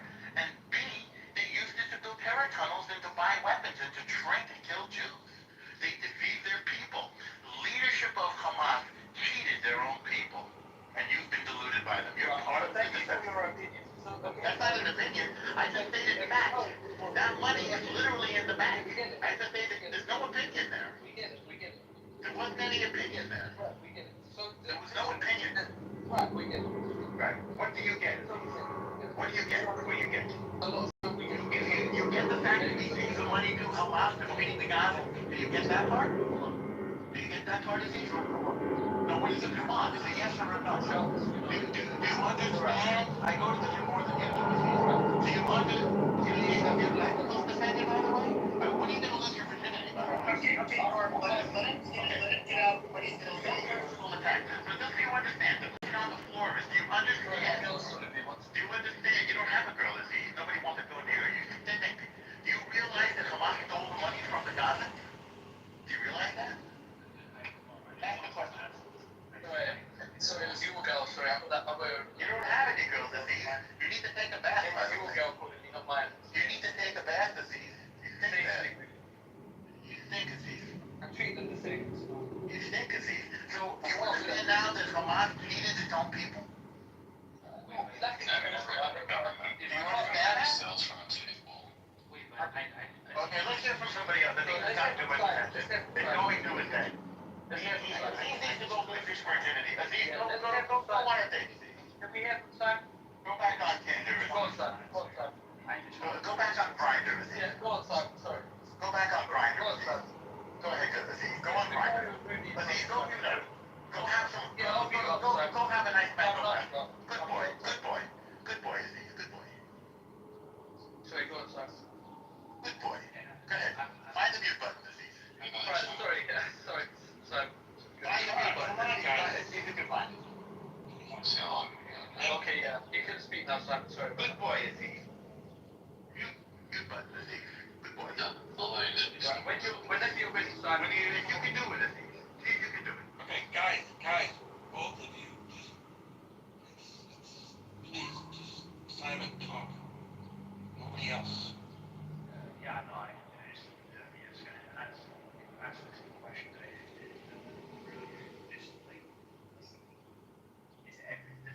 All the aid money that the rest of the world gives Palestinians, is that basically probably not Hamas? Because we know that it goes to them. It's like if you give the government, which is Hamas, money, like we all know where the money goes. So It's a brilliant question. It's a brilliant question. we know that if you give money to Palestinians, you know exactly where the money is being found. And we know what the money is being used for. But there's a distinction. There is a distinction. Well, What's the distinction, Aziz? there is a distinction. You know, when you're sending bags of money as opposed to aid, you know, That's how the aid goes there. that's exactly it. Literally creates another. They were sending bags of money from Qatar. That's how the aid goes there, Aziz. You didn't know that? Because the Palestinian Authority closed the bank. Because they want the money. Right, yeah. The U.S. did this too, by the way. Well, Joe Biden gave them $250 million. Aid you can sell, you know, you can sell for profit. What's happening now? What's the distinction? And tax it also. What's the distinction you're making? Right, so the distinction is quite clear, right? One is just large sums of money from external bodies, right, which is very clear who it's coming from. It's not coming from donations to UNICEF, it's coming from Qatar, right? How do you want to pay? How do you want to pay doctors, for example? No, I'm asking you, how do you think Hamas pays doctors? That's the problem you're asking me while I'm answering the question. But this is what he's missing. What is missing is Hamas is the government of Gaza. And what do you want to pay? My answer to the question. Doctor is not a profit. You need to pay them salaries. And when you want to give them money, it go basically also for all those doctors and teachers. And this is exactly, but this is what someone is telling you. If I would now give money for the teachers and doctors of Gaza, I'm propping Hamas. This is what he's trying to tell you, and you're missing. Well, I have to go anyway. It's been a pleasure, man. Stop killing me. It's easy, man. Stop killing me. You are such a waste of time as is. Peace and love. Honestly, I really don't know why we give it. Okay, thank you. I really don't know why we give it stages. It's such a waste of time and all of this discussion. Biases. Biases. And you know what? Even with listen, there's a button called live quietly. Okay, for a reason. Every time he's here, he's wasting our time, and the conversation is futile. And I think this is what I wanted to tell you, Pepe. There's one side that can address and needs to provide answers, and always needs to, is always on the attack, and always needs to defend and go into details and facts. And the other side, whenever confronted with anything but Israel, and then they go back to what they know, which is the attack. We need to deal with the nuances. We do not get the narrative of both sides because we are being attacked with it. They deny even listening to the other side or trying to even confront their side. That is the difference. This is why when I'm making a decision, it's after examining all the voices. They only hear one voice with one side and one story. And when they say, no, I read a few historians, it's basically the same three ones that are echoing the same story. It's not like, I read a multitude of opinions of different historians and then I got to my conclusion. No, they're basically living in this echo chamber of just the voices they want to hear. This is why it's different between our side and their side. Also in debates. We have the truth on our side and facts and history. So the problem is that it's very difficult to have a side that is dedicated to truth and facts, and then there's a side that is just saying, well, regardless of all the truth and facts, this is how we feel, and because of how we feel, you guys are murdering the baby and the children. And it's like, well, it's fine to say, like, let's disregard all the evidence, let's disregard all the facts and the truths about what's happening. And then based off like some arbitrary moral standard that you have given to by Allah Himself. I can't. How can I contend with that? They saw what is being incentivized in the liberal world, for example, and they're acting on it, and they're using like liberation and falsehood. Weaponizing it and exploiting it. And I think that we as a society, humanity, this is an attack on humanity. What the idea is, you might think that I'm like, I don't know, extremist, Israeli, whatever, but what the idea is doing is fighting in the name of humanity, not just Israel. And yes, not everybody has the moral clarity because they are getting bombarded with all this fake news, and then, the Hamas is saying the IDF executed 31 people, everybody runs with it. The IDF said nothing happened, and then he reported, well, we have conflicting evidence. We can't do that. We have like just one thing. Yeah, like someone will say for something completely false, someone will say the truth, and then we're like, okay, so we heard both sides. That is not both sides.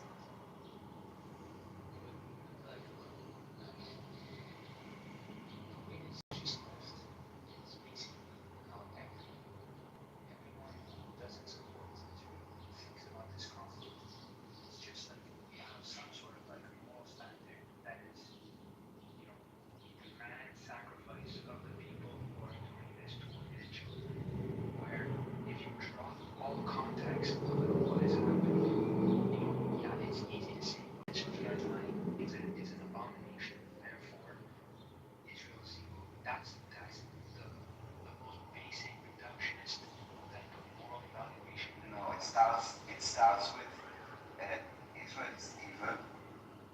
It's not a conclusion, Simon. It's the baseline. It's indoctrination. It's indoctrination and it's incentivation. I understand. I'm saying the fact that you're even saying Israel is evil, okay, well, that's still indoctrination. Like, if you ask people, like, why is Israel evil?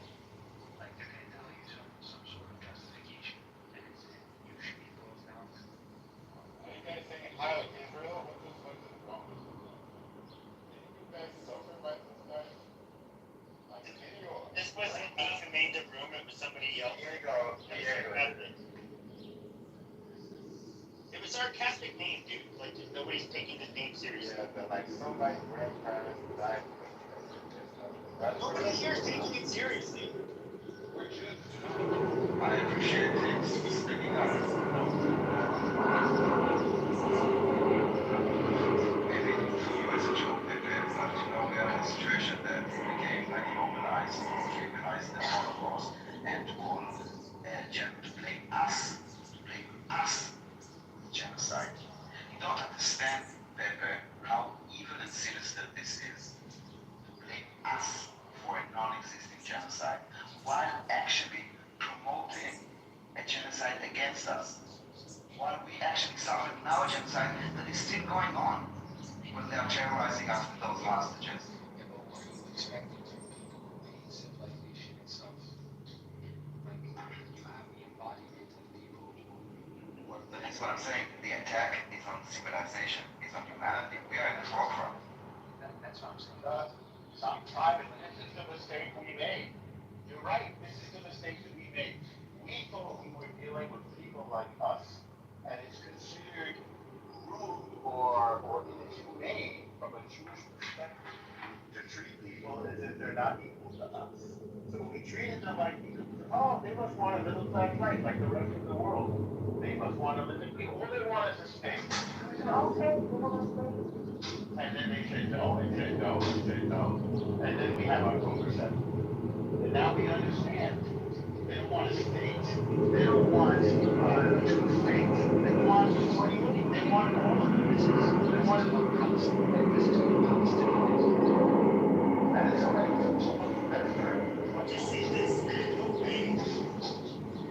You have to, just that there's no way I can really feel like I'm capable of having an accurate moral judgment about how Israel is responding. I literally don't know. Could Israel have done it another way? Sure, and that would have been better? Sure, but how would I know? Could it be that they're doing it the best way? Sure, but how would I know?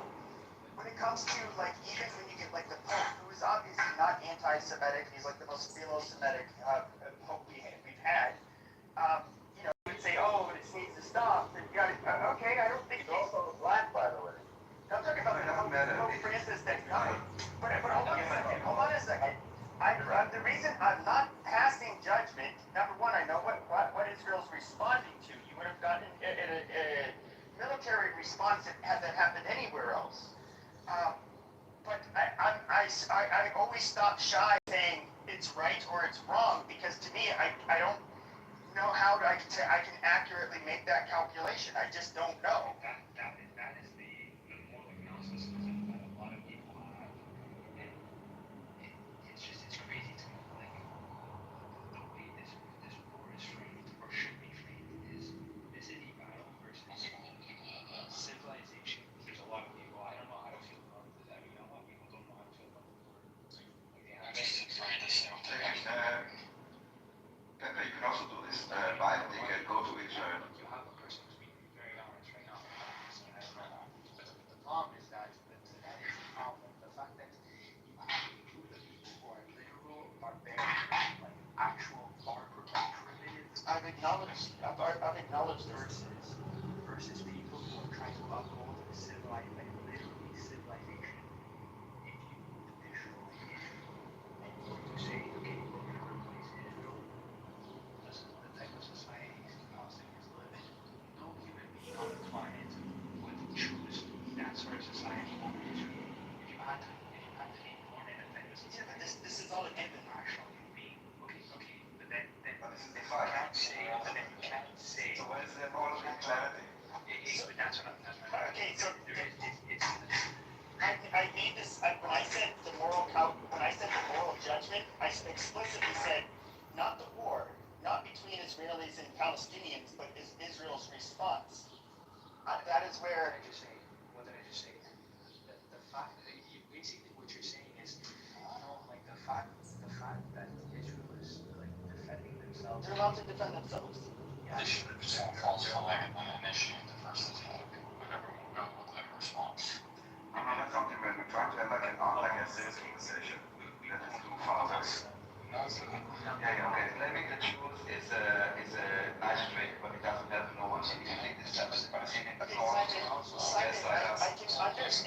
the group of people that did it, they killed with not only carelessly killed, but you saw they looked like they were really enjoying it. This was like the moment. This was like the highlight of their life. I'm just saying. It's like streaming to them. Everybody's on the video, so they will see it. Position when it comes to like this is all just what we not part of this discussion.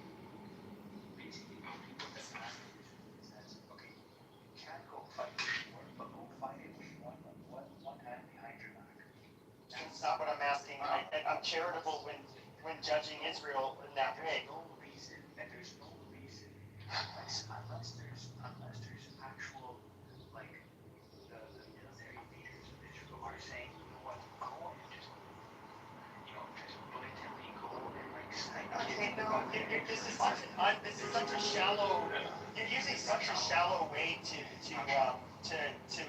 judge this. Let me put things in very clearly, okay? I think the Pope, who's probably a more moral person than I, says that he wants it stopped. I don't know that he's misinformed. He's misinformed. Hold on a second. That's the thing. He's not Hold on. I understand. Okay, militarily, there's a lot of things that I cannot compute in my head. I'm not there. I can't be everywhere at once. There's many different ways people can look at this. I am somebody who says that I do not trust my own judgment, or I should say ability, to make an accurate judgment regarding how moral Israel's response is. I have not said that they've gone too far. I haven't said any of that. All right? I literally don't know. I think that there was going to be an ugly war to begin with, and I won't fault Israel for that. But in terms of how it gets carried out, I don't know. Like, how can you tell me, like, how can I say if it's fucking moral or not? I'm not the guy saying, I'm not even somebody whose opinion really matters.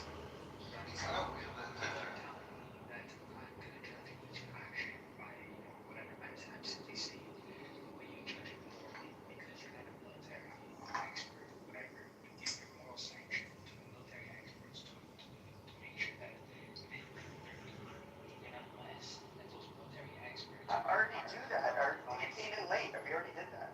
I know, but I'm saying unless those military leaders are advising the troops, you could just kill innocent people at free will, then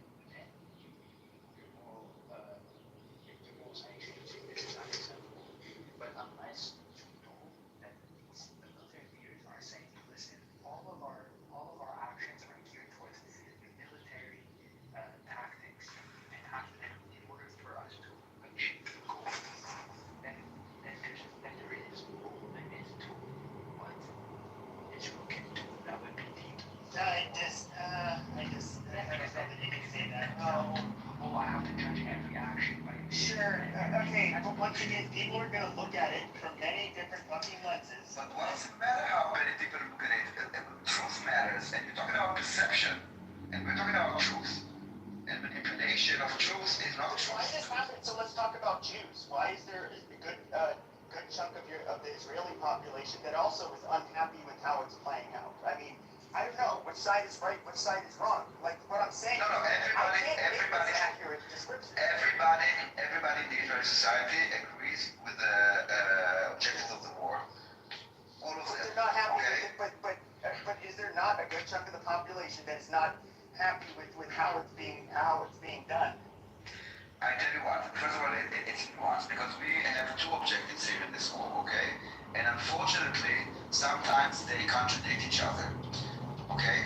One is to destroy the current threat that we have, which are the hostages that are being, like, in inhumane condition and die. And the other one is to remove the threat. And it's really hard. Basically, you can say, okay, we agree to a ceasefire where Hamas stays in control and in power and with army. And we also, I don't know, need to do this and this in order to get our hostages back. We in a way guarantee that something like this will happen again because we will not have a legitimacy to go and destroy them.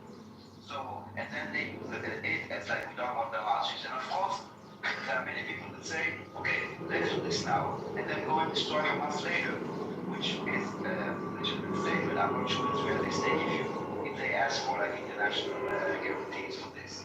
Or if, no, anyway, it's it's not it's a very hard situation. So yes, there are a lot of voices. Israeli society is very, very vocal. You hear voices from all over, and some of them also, when you see a picture of their child, you kinda you are in a situation that you also I don't know that we need to explain it, or like a lot of stuff. Like I read about this, I just don't remember everything, but there are a lot of psychological ways that people address all those kind of images. Well, I guess that's why I asked how the Jewish Israeli population, why they're kind of fought over what would this best strategy be. I'm somebody who I literally don't know. It's not even my area of expertise, and so to say like which way is better or the more moral way, I don't know. I don't fucking know. So I tell you what, the military we are fighting on a different fronts, and so I'm not talking about right now the fronts that we have with Syria, Lebanon, Yemen, Iran, those and Gaza and West Bank, all those fronts at the same time. But we're also dealing or not dealing in the international front. Basically, this is where the war is being fought: the media front and the legal front. And a lot of things, I think that we, in a way, or many of have this maybe notion of we're done explaining ourselves. We do what we know is just, legal, moral, and human. We don't need to justify. And I think we do. We do need to explain. We are always on the defense. We always something happens that we need to explain or doesn't happen. We're always in this attack mode, and we are bound with allegations and accusations, and none of them sticks. But it doesn't matter. The damage is being done. It's about bombarding us, allegations of genocide, of war crimes, of ethnic cleansing. Those things are happening all the time with zero proof, nothing. And yes, but you haven't been soldier that needs something. I'm not talking about you. I'm talking about I also haven't criticized Israel for how they're doing the war because of. No, I'm saying that the Israeli. I'm saying that we could. I'm not sure that people have criticism to the way that the army is conducting the war, because Israeli society is the army. Okay, we know the moral values. You cannot deceive us and tell us that we go and execute children. This doesn't work on us. Okay, the pilots they know the chain of command for every target they get. They know who's moving it, and they will ask questions afterwards. They will have inquiries afterwards. They will report things that they will see on the ground. Okay, we have so this. I don't think anybody has a problem. I would say anybody, because we have every voices, but we don't have a problem with the way the military is conducting the war. It's more about the way all those ceasefire deals and not humanitarian, yes humanitarian, the international, the weapons, there are a lot of things that are being managed poorly. Not it's not about war crimes or genocide or all that. It's the entire management of the war, not just the military, that people are not happy with. You make a lot of decisions in the war, and you can sometimes do things better or worse or different strategy, and everybody's a critic. And we asked this question, what would you do? We never got an answer. Aziz would now jerking off on stage for 20 minutes saying what he wouldn't do. Or I would do it. 7th of October, first I would do an investigation. Meaning first I would see how I'm blamed for. This is their mindset. They cannot do, they cannot think anything about actually caring for the Jewish people. When we are telling this game okay, you are the Prime Minister of Israel, 7th of October happened, this amount of people were kidnapped, this amount of people were slaughtered and maimed, and what would you do? I would do an investigation. This is the answer. So they don't see us as humans or worthy of defense. We are the blame. And this guy that came and said that 7th of October is a false flag, it's the same thing as what happened now in Boulder. The Twitter is saying it's a false flag, that we are basically doing it. That we did it. And when they said that they burned down the Holocaust survivor, no, that's right, it's always a hollow flag. So we need to understand that we are now defending ourselves. Yes, the world have a bit of a moral relapse and don't have morality. And yes, we are in the information age, and the Pope is misinformed. He's getting even the numbers that we are all talking about, 50,000, 60,000, not verified. We are getting them from Hamas. The salvation allegation coming from Hamas. All those stories that BBC runs with about executions coming from Hamas. And the strike, barbaric, inhumane, terror group. Listen, if Hamas is every day saying that thousands of civilians are being executed. There is starvation, no money, 70%, no water, no aid. 70% of Gaza is destroyed. Why don't they release the hostage? Those are the same people who are giving the BBC and the UN and all those people all this information. None of them is calling them to release the hostage. There is a moral collapse in the world. The depression of Hamas, the barbaric, inhumane terror group that is using their own population, and death is a good thing. There's only one side that benefits from any civilian casualty in Gaza. Only one side. And that is the one with the red, green, and black colors. And it's used as a weapon against Israel. And people need to have moral clarity, especially if they call themselves pro-Palestinians. But they cannot bear it. Because it will be, once they understand it, they will understand that their future signaling, their narcissism, was basically a cover-up for inhumanity and immorality and against everything that they thought that they are. No other, it's not an easy thing for people to admit that they're being fooled. Well, nobody wants to admit they got things wrong. But now there's an echo chamber, this information coming out of Gaza immediately once respected organization, but now morally corrupt like Amnesty and HRW and this rapporteur from the UN are repeating it. And then there's a UN General Assembly that who's in the General Assembly, many Muslim countries that have no problem with this. It doesn't mean anything, it's a political thing. And then this General Assembly is said by some politician in the West, or liberal or radical left, and then it's in the ICC and it becomes reality. But the source is Hamas. And then the Pope repeats it also because it becomes truth. I'll say this is just my opinion, but I do think that when it comes to people in the West generally are going to root for what they consider to be the underdog, and since this is exactly what Hamas got. Yes, and that's where and so they're obviously playing into. They're gonna. The only thing they can get out of this war is through basically PR and getting the rest of the world to side with them through their quote unquote plight. So this cause has corrupted everything that we need for our humanity, from the UN to the legal bodies like ICC, and everything was corrupted by it, including mainstream media. I'm not talking about social media. Social media started as corrupted, but even mainstream media, they are reporting complete falsehoods, complete fabrication, complete Harry Potter. And it's now in an echo chamber that people actually believe that this is true, that this is happening, that Israel is committing war, that Israel is targeting civilians, that Israel is even committing genocide. There are many people that will actually believe that this is true.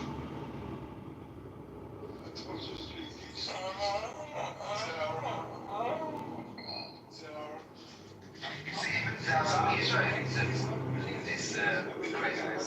But you corrupted me too. There are countless numbers of videos which shows Gaza as hell on earth, and they created Hamas those videos, and they staged, and that's not true. The situation in Gaza is terrible.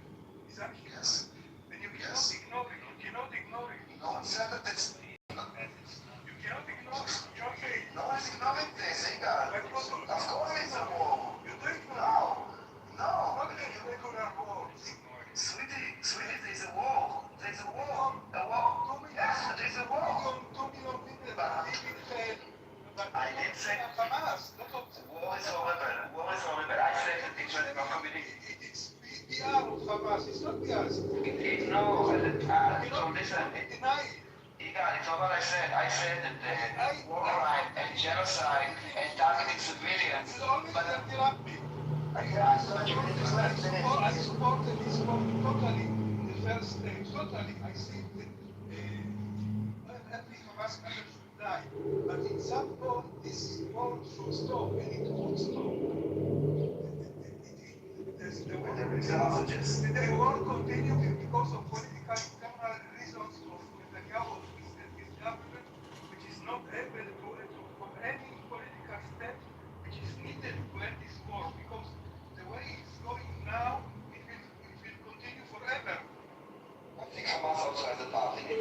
That's just me. No, Hamas should not be partial. No way that Hamas will continue to be a ruler of Gaza. But no, I'm saying that Hamas is a part of continuing the war. Please let me. Fuck you. Please let me interrupt me. In order to replace Hamas, we need some alternative. But this government is not able to offer any alternative because any alternative will dismantle this government because of the far right, which is against any alternative, any political move. This is the reason that the war continues. This is true. You sound like a Jewish supremacist, that you think that we only have that Palestinians have no agency and no responsibility, and only we are the citizens and we are responsible. And Hamas has no responsibility, and there are no hostages, and there are no threatening. You finished, fuck you. No, I did not finish. What? All the Arab countries want Hamas out of Gaza, and they are ready to cooperate in some solutions, some administrative and security solution. And first of all, Egypt, they offer it, but this government is not able to replace Hamas. The price is that there will be no settlements in Gaza, and there will be no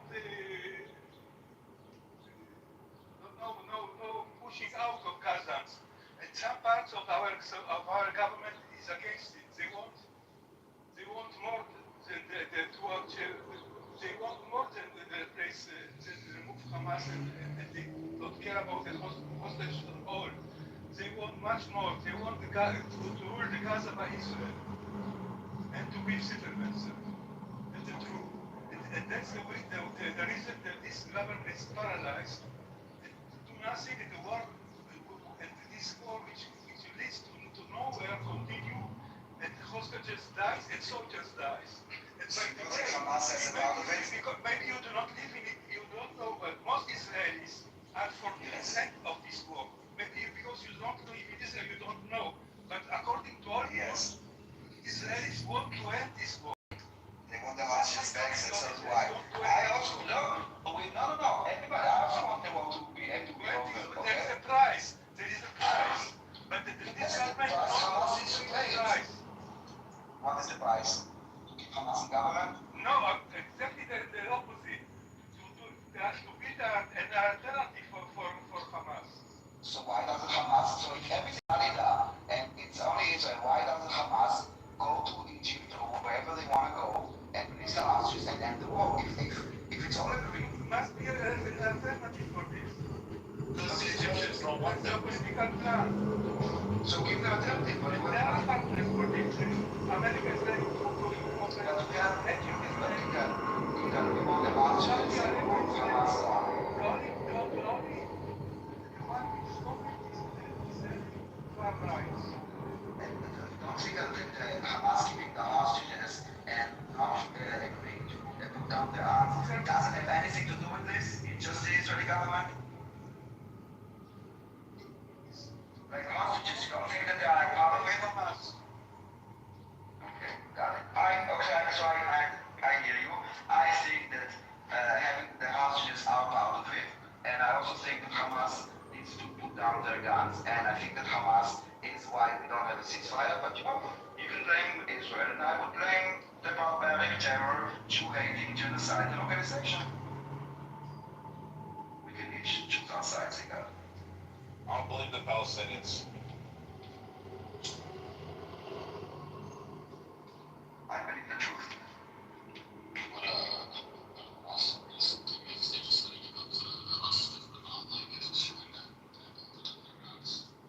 Well, can you speak a bit speaking?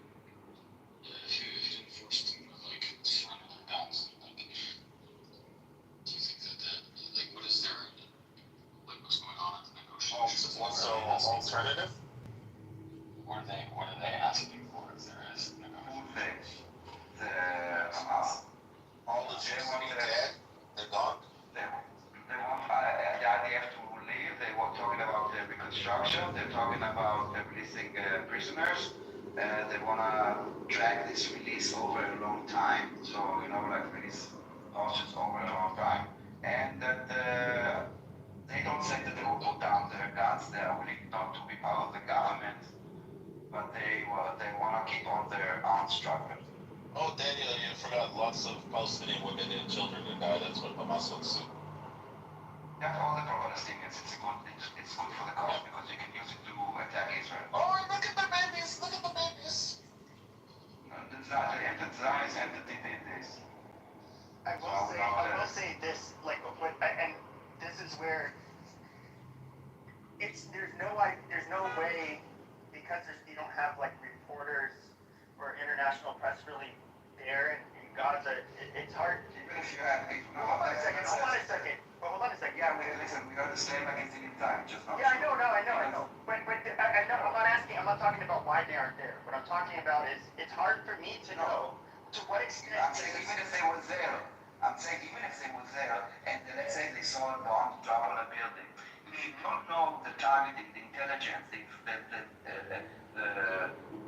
information about that part secret, then they couldn't report anything.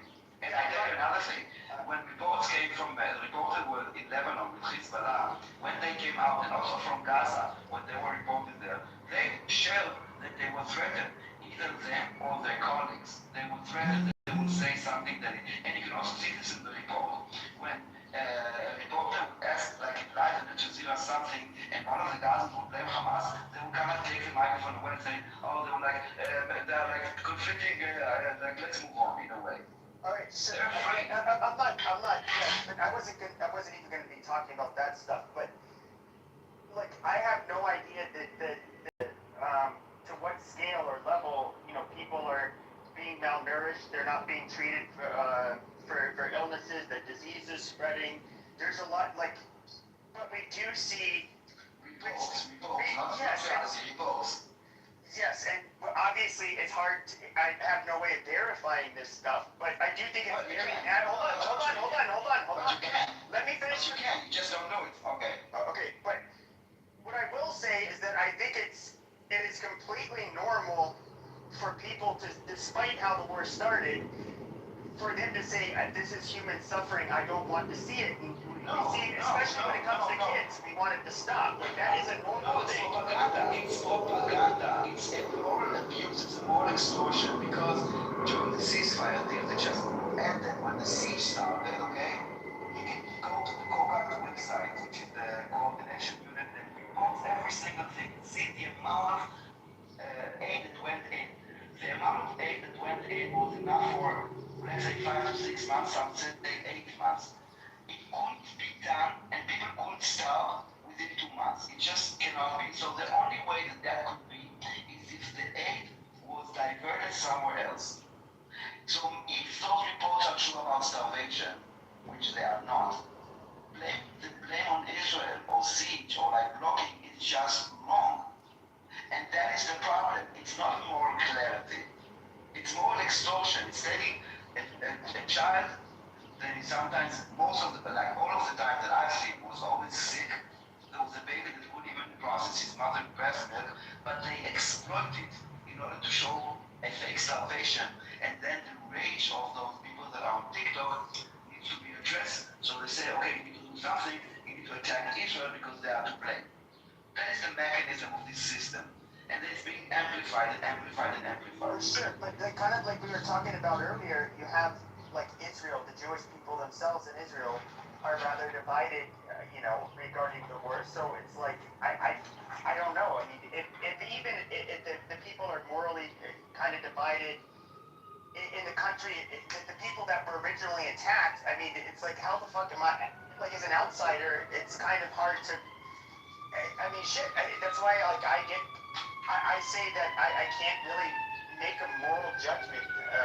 First of all, you can buy a plane ticket and you can buy a plane ticket like a normal date. Go for a visit for 2 weeks.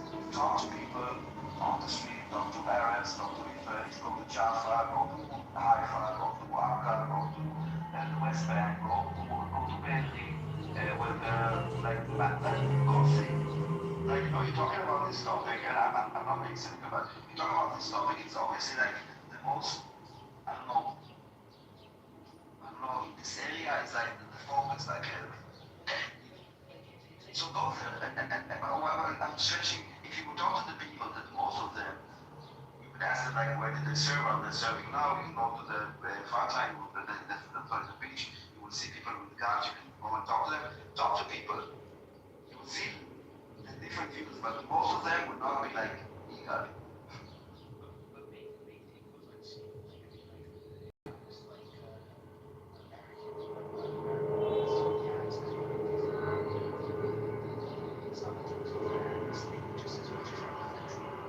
It's not the same. And like here we have Round four was definitely not. I didn't like this. Here we have an actual war that is actually, the war on the ground is secondary. The war is the war of information, and that didn't happen in those wars. Iran or Afghanistan, although they didn't kind of engage in propaganda. No, it was like organic. This is like a full propaganda machine war. That is the war about fabrication and lies, which we are being bombarded on a daily basis.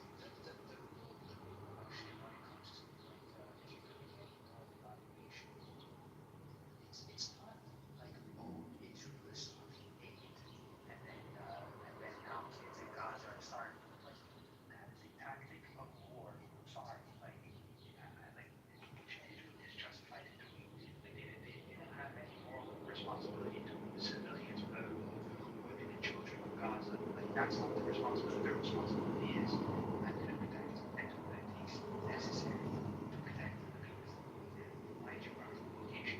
That's what. Yeah, but we have moral values and all of this stuff, population, obviously.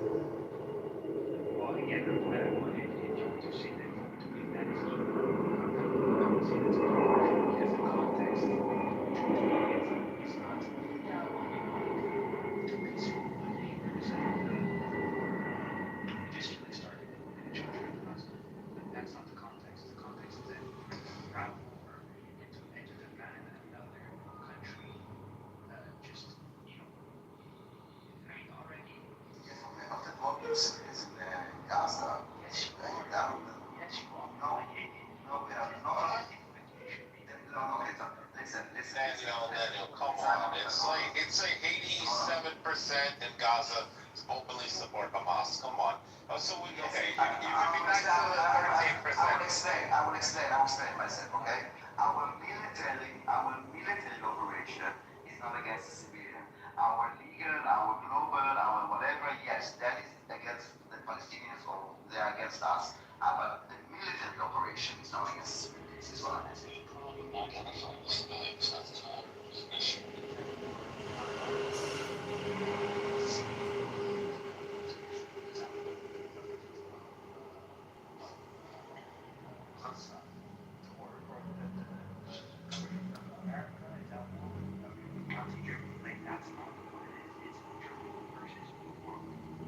Yes. You can't target citizens. That's always been against international law. You can't abuse, detain prisoners of war. There's all kinds of international law that you have to. I tell you what, Simon, it's not the government, but it's also not the civilians. It's anyone that is involved in the war, okay? This is the definition. It's not all the civilians, but it's also obviously not the government. In the war, you fight the army, and you fight the leaders, and you fight anyone that is involved in fighting, not in people that are not involved in fighting. Well, Tepe, you should explain that to Hiroshima and Nagasaki. Correct. Or Dresden. The whole point. You should do it, not America didn't do it, not me.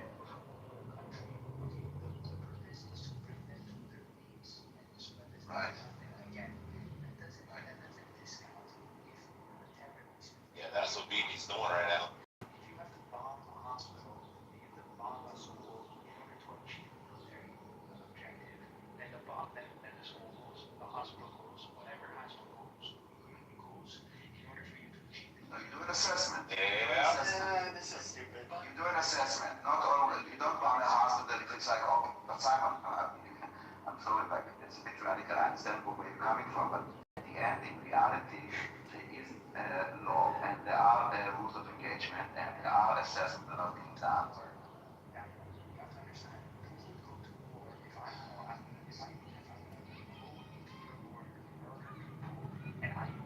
Okay, so what is this? If Israel was to do the things that you were suggesting, the international community, the United States, everybody would say, "Fuck you, Israel. What you're doing is horrible. We're not giving you any more weapons." They would do all this. So that's stupid. Why would they do that?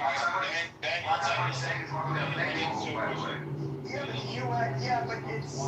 Daniel, can I ask you one serious But the question? condemnation would be clear. Imagine if you had, it said that the hospital in where was it? The first big hospital, the tunnels in the northern part. If they would have, if you guys would have just like leveled it with bombs, with all of the doctors and nurses and kids being treated there, without having, kind of, methodically moved your way in like you guys did, you would have gotten the that would have been so easy to prove that you guys committed a war crime that I think that the United States and the world would actually have said, no, we're not standing by Israel in this fight. They went too far. Okay, but if they would have bombed that hospital with all of the people in it and not have methodically moved in, yes, it would have been a war crime. What are you talking about? That's not a war crime. A war crime is okay, because again, you have to, people just like to say words without actually having. Okay, show me where in international law you'd be allowed to bomb a full fucking hospital. Okay, there's no such thing as international law. Great things on the law.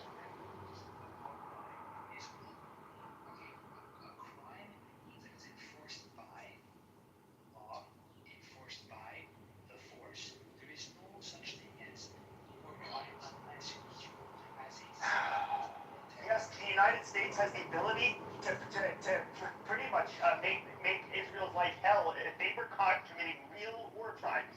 That's not a war crime. Oh, you're such an idiot.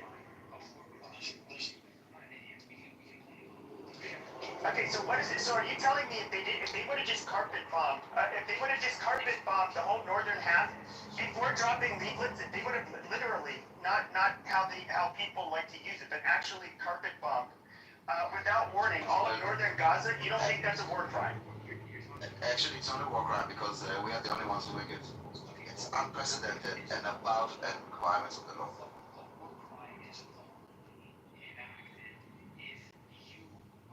Couldn't enforce it, I get it. Yes, exactly. Okay, amazing. A war crime would be if I'm an Israeli troop and I just, there's a Palestinian little child, I fucking hate her, boom, shoot her in the head. That's a war crime that only Israel can try that person. Okay, so when the Serbs, when Slobodan Milosevic, we know what he did to the ethnic Albanians and Bosnians. Are you telling me that he was not trying for war crimes?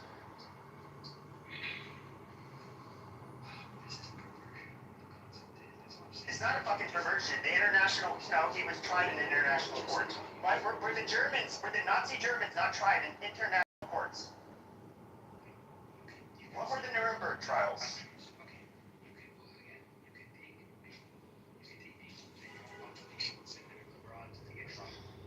I just want to say one thing. The jurisdiction of those courts only comes when a country is unwilling or unable to do the trial themselves. So in the case, for example, that we have an independent court, and this just happened, they don't have jurisdiction also because Israel is not part of the ICC. But if there is no country or they are unable or unwilling to prosecute them, then is where they have jurisdiction. Just so you know.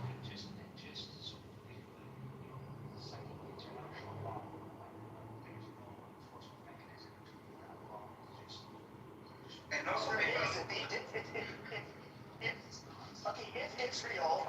Israel was to end up literally nuking, the southern tip of Gaza tomorrow with everybody there, do you not think that there's a real possibility they would want, like Netanyahu, for example, to be tried in international court? That America would be demanding that he's handed over? Yeah, the United States hasn't done it though. I got a question Simon, I got a question for Daniel real quick. Daniel, if you had John Kitover's gauntlet with the time stones and all that kind of shit, the stones, and you could snap your fingers, this is hypothetical,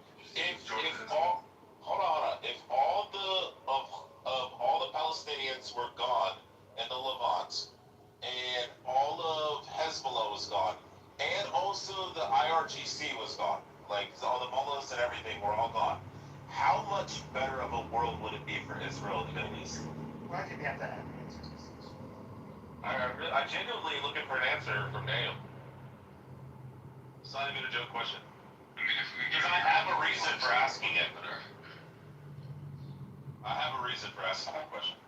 The people that live in those lands would have a better life, I can tell you that. Yeah, how about you guys?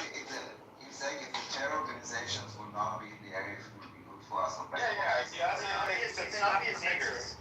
Yeah, you can snap your fingers, and the terrorist organizations are all Why gone. would you even ask that? You know the answer. Yeah, right. So let's fucking get at that and let's get that shit done. Come on, Yeah, Jimmy. nobody likes terror. I don't know. No, I'm just saying, I really, there's fucking difference between what all these fucking Jews on here saying, oh, Bibi's doing bad things, and we don't like what he's doing. Fuck that shit. Let's bomb these motherfuckers and get this shit done. Listen, I'm not a Bibi supporter, not at all. Oh, fuck that. Hold on. And said this, I am fully supportive of the war and what we are doing. We are not committing war crimes, we are not committing genocide. Yeah, there might be other little things. There might be other little things you don't like about Bibi. I'm fine with that. Yeah. Just for war. Get the fucking Hezbollah and the RGC out of there. Hezbollah, fucking, the Palestinians out of fucking Gaza and the West Bank. Yeah, but Lebanon and fucking Egypt, and we're good. We are not fighting only them. That's a problem. We're fighting them while And Islam, yeah. our hands in the bags by the UN and by Amnesty and ICC and ICJ and media, and that is really not easy. I mean, we are like said, okay, we don't need to justify ourselves, and we don't. You know, we don't need to justify anyone while we are like. Yeah, well, I mean, you can accidentally. Yeah, but Daniel, you can accidentally on the hospital or a school. That's fine because they just say, oh, there was rockets there, you know. And that's totally fine with that. I agree with Simon. We just gotta work around the Geneva Convention. All that shit. I'm not getting excused. Like, and I know you're not Israeli so it doesn't matter. But like, why do you think it's fucking funny to, or okay for like, What? Terrorism? I think that people that don't live with the consequences, the people that don't live with the consequences, that are not Israeli or not Gazans, that many of them are talking about, people should do this, they should, also about democracy, no, they should not give up, they should not do this. They don't prepare the consequences. And no, morality is part of it, that you know that you are fighting in the name of truth, justice, morality. Yeah, we can worry about morality afterwards, Daniel. When you go to serve in the army, then you will talk to me about morality. No, I'm just saying we can worry about morality. You can have shooter beating. You can have your job out. With all due respect, you do the things the way that you think that it should be done, and let us do the thing the way that we think that it should be done. And we will do it in the moral way. And even when we do it in the most moral way, we are still at being accused of war crime, genocide, yada yada yada. So, I mean, it's again, we with ourselves. The reason I don't even make like comments like that is because first of all, I was never in the military. I'm not a combat veteran. But to hear like people so gung ho about this kind of shit and like it's just so fucking cringe.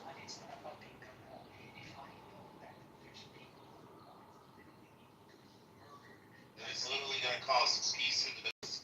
The whole point is that you would have to be an absolute retard of a person and a politician or Hamas of the politicians to go into a sovereign country and commit what they did. The whole point is that if anybody does shit like that, there will be massive consequences to it.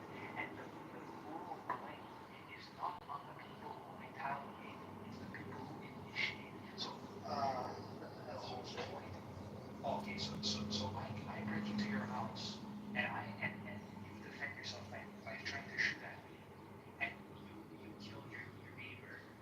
What? They're gonna blame you for That's possible. That's fucking retarded. That's really retarded. That is possible. I'm serious. If my negligence like discharged, if there was something like a school bus, okay, that stopped behind me, No, you're crazy. If there's like a school bus, let's say a guy was trying to rob me with a gun, and there was a school bus that ended up stopping behind him, and I still took the shot, knowing that it was gonna hit a bus full of kids. 90% conservative states in the United States, you wouldn't be fucking convicted. Maybe California, maybe in New York, but you wouldn't. Okay, but at that time you're making the calculation that, well, I'm trying to save money. No, I'm saying the liberalism is the fucking problem. The liberalism of these fucking people saying, oh, it's fucking that Yahoo's a fucking piece of shit. Well, fuck that. If he's getting the job done, let him fucking get the job done. I'm not talking about you. I'm talking about Jewish people that are complaining about Bibi Netanyahu saying, oh, he's doing this and that. And it's like, who fucking cares about his politics? Who cares about all the other shit? As long as he gets rid of fucking Hamas, that's all that fucking matters. Okay, if he wants to fucking wipe off fucking Iran off the face of the fucking earth and the IRGC and the mullahs, then get at it. Get at it.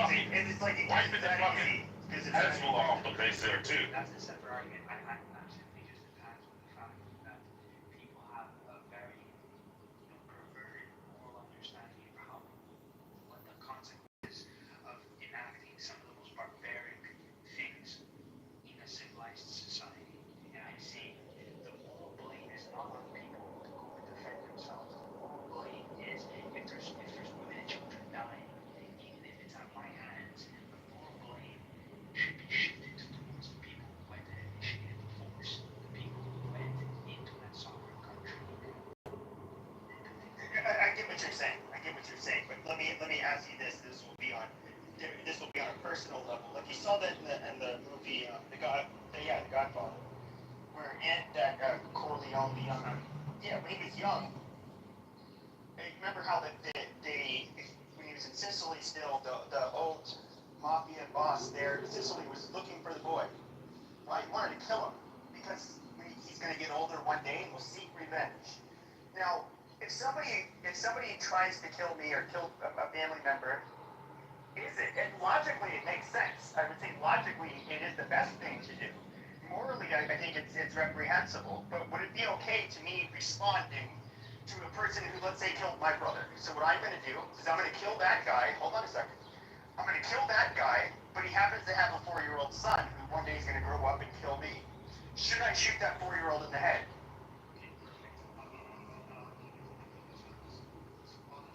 No, answer the question. Answer my question. I'll answer it. I answered it. I will answer it. If they're Muslims, yes.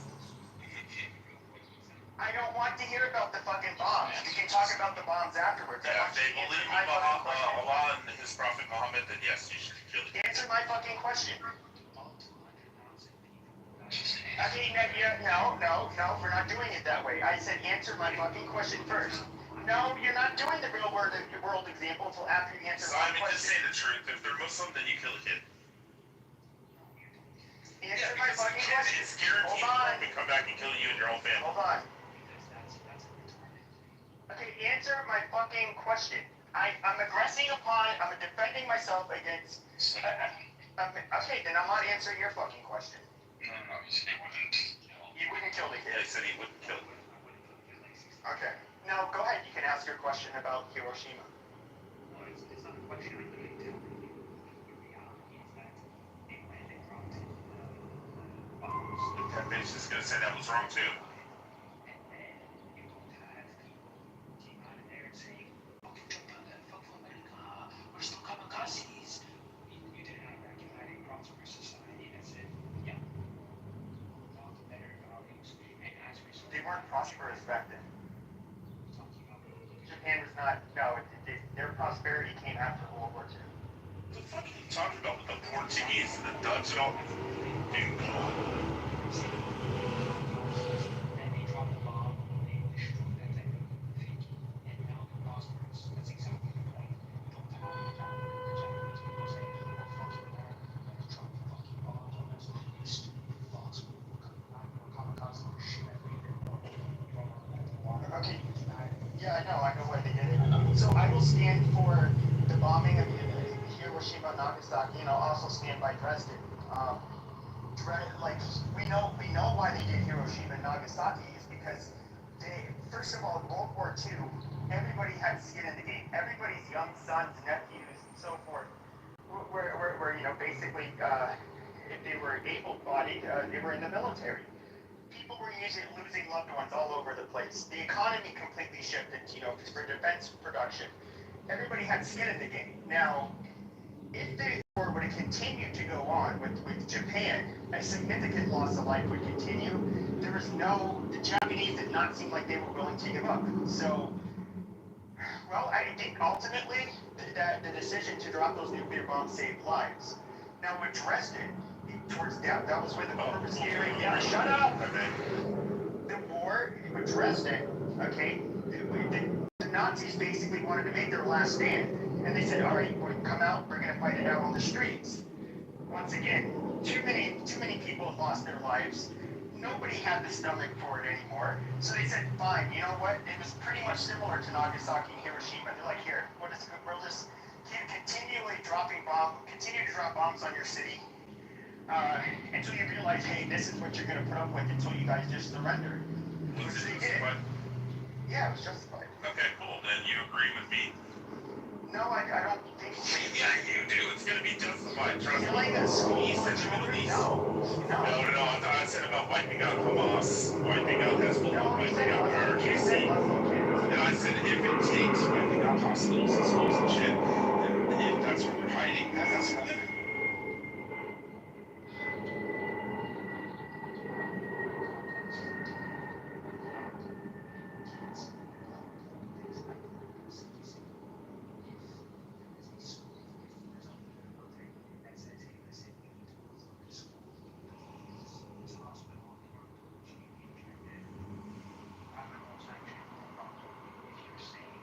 That's what they did. They went to the hospital. They just didn't go in there willing to kill everyone.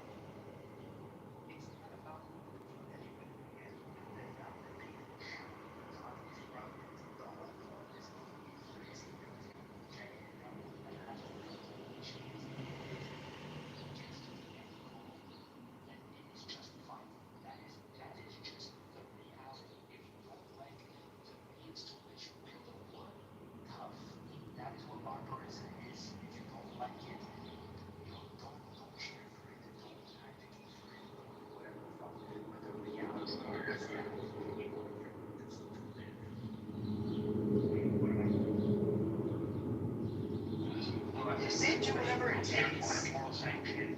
I'm giving my moral sanction to the people of Muslim democracy.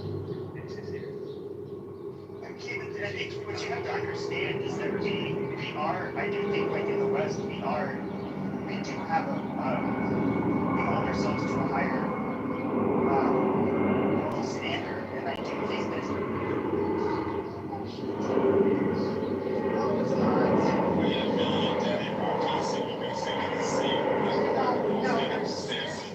No, the Soviets, for example, no doors to being locked at night in Berlin. They loved fucking raping people. They were disgusting. 77 million people dead. And that was part of their strategy was fucking terrorizing people. Like they were absolute immoral filth. Like but if you were to do that as an American soldier, you would, back in World War II, you'd either be imprisoned or fucking shot. That's my whole point. I say you don't live international law.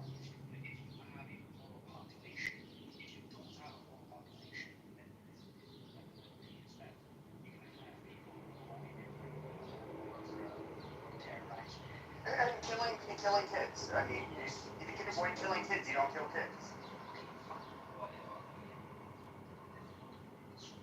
I said if you can avoid the... Nobody's saying that if you have a high value target and his kids happen to be with them and you have to take the shot that you can't. What if it's at a hospital and there's a bunch of rockets? But I mean, obviously, can you just shoot? If you're patrolling a street, What if there's a bunch of rockets at a can you hospital? open up fire on children walking in a line from class? Like, no, obviously. What if there's a bunch of rockets at a hospital? What about it? And they're launching rockets from a hospital. What do you do? Well, I mean, you can't target it. But then it's full of women. No, shut the fuck up. No, that's not what the conversation was earlier. The conversation was, he actually said, you can bomb a school or a hospital, like just level it. Right, without any pretext to like basically just to inflict damage.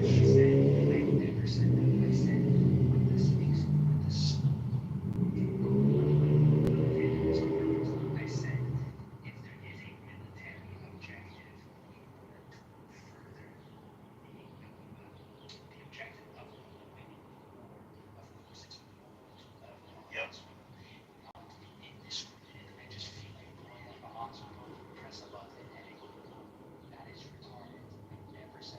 Yeah, nobody said that.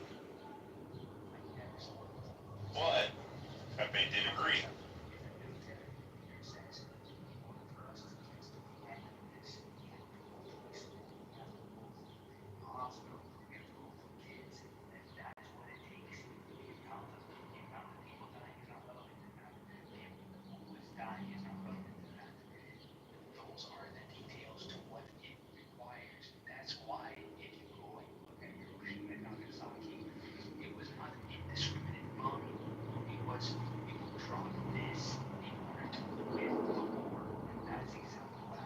Do you know what the,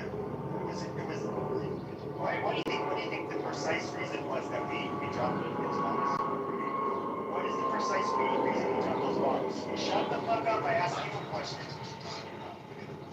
Yes, I asked you a question, you're asking me a question. Like, why do you think it is we dropped the bomb? It's widely known. What did it do to the Japanese? Why did they decide to surrender? It was a message. It demoralized them. No, they realized, well, they're not willing to surrender, which is, they were really bad, they were real hard asses, but they understood genocide. And that was the threat they were facing when they saw those nuclear bombs go off, and they realized, okay, it's not feasible, we're not willing to go that far.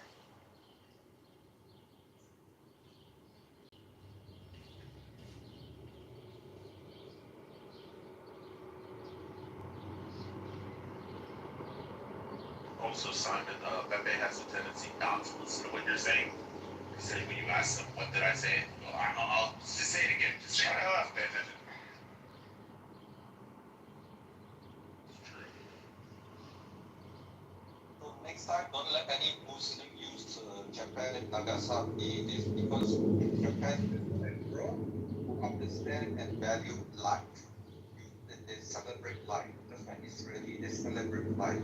But the Muslim, they are not like the Japan. They know that when they are defeated, they defeat and they start a new life of focusing on prosperity. Muslim, they will not stop their hate, their anger. They will value life. You can kill them as many as possible until they destroy all Jews. That's their mission. They are a broken culture. They're broken people. They're a dead end in the tree of human evolution. Stop letting them to bring up Nagasaki. Stop letting them to bring up Dresden. That's a good point. The Japanese are a reasonable people. Exactly. Both Germany and Japan not focusing on prosperity. They recognize they are being defeated, and the people in Gaza and the Palestine, they will not accept they are being defeated until all the Jewish people and Dave, where are you from originally? Oh, that's where your accent. He's Japanese. It sounded like he was Indonesian or something. Stop. I was just asking if he was Indonesian or something. Very well. He said it doesn't matter. Yeah, because he thought I was trying to use it against him, which I wasn't. I was actually going to use it in his defense. Yeah, that's fine. If he was Indonesian, Oh my God, he's probably familiar with how that goes. Here.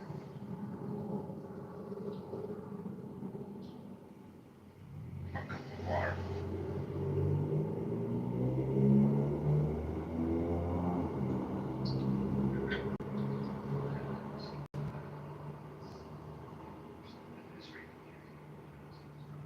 Simon, why are you whispering?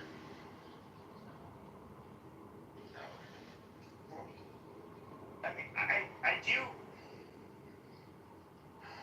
Well, How do I ask you what we're saying, right, Pepe?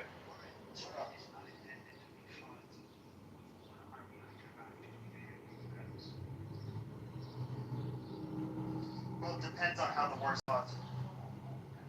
Yes, it is.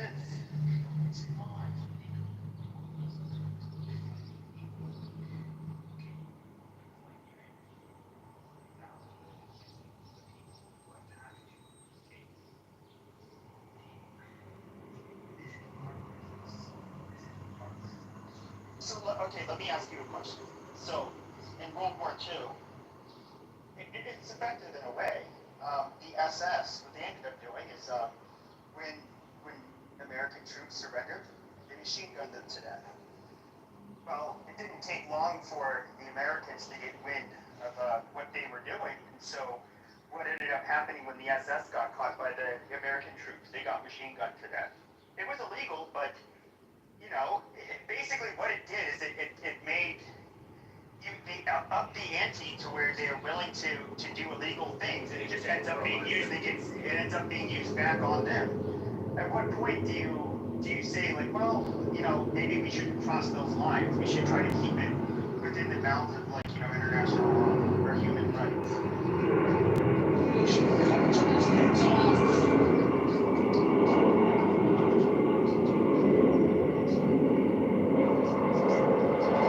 Yeah, it does. Yes, it does. If you're an American and you get caught, you have a detainee and you use your knife to like slit his throat and take his head off, you're going to prison for that. You're going to definitely be tried for that. So, you're going to the United States. Yes. Yes.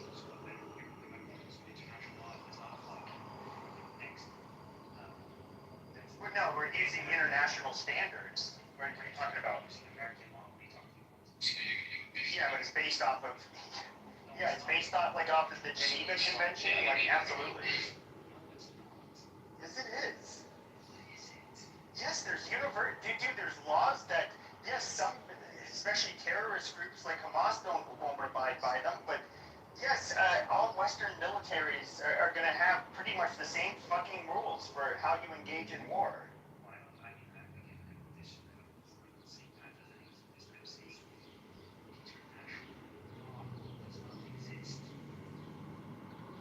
I already gave you examples of people who got internationally tried. I don't know what you're talking about. There's no such thing as international law, is that what you're saying?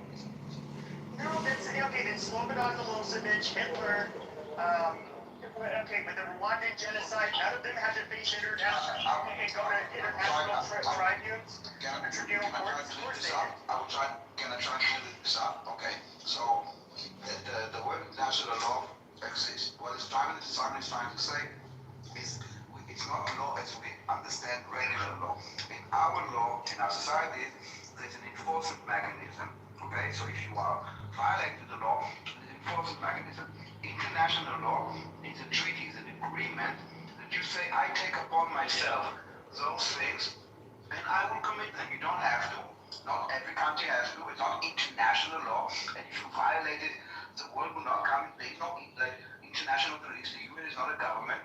It's something that you cannot take upon yourself as your own law in a way. But international law and the understanding of what law is, Simon is correct, it does not exist. But you are also correct in the fact that it's being used because it's an agreement or it's a treaty. I hope. Yeah, but hold on a second. When it comes to like Slobodan Milosevic and what he did, you know, with the Serbs, when it comes to Hitler, I understand these are people who ultimately usually end up losing the wars. That's why it happened, and they get tried in international court. I mean, it is. The thing is, though, they can be held account if it's like egregious enough. Yeah. Okay. Had there been a ceasefire and they would have just ended the war and Germany and them didn't fucking lose, there would have been no Nuremberg trials. If they wanted to say, you know what, fuck you, United States, we're not going to send over our top generals and commanders and shit to be tried under the fucking Nuremberg, you know, bullshit, and we're not going to fucking defeated. How can they do that? They got defeated. That's why they had to. Yeah, I know. But the point is, what Simon's saying is like, if they either win or there's just a ceasefire, they don't have to fucking comply. They have a standing military to go. You have to just literally defeat the weapons. Simon was trying to make. Yeah, but we know this is common sense.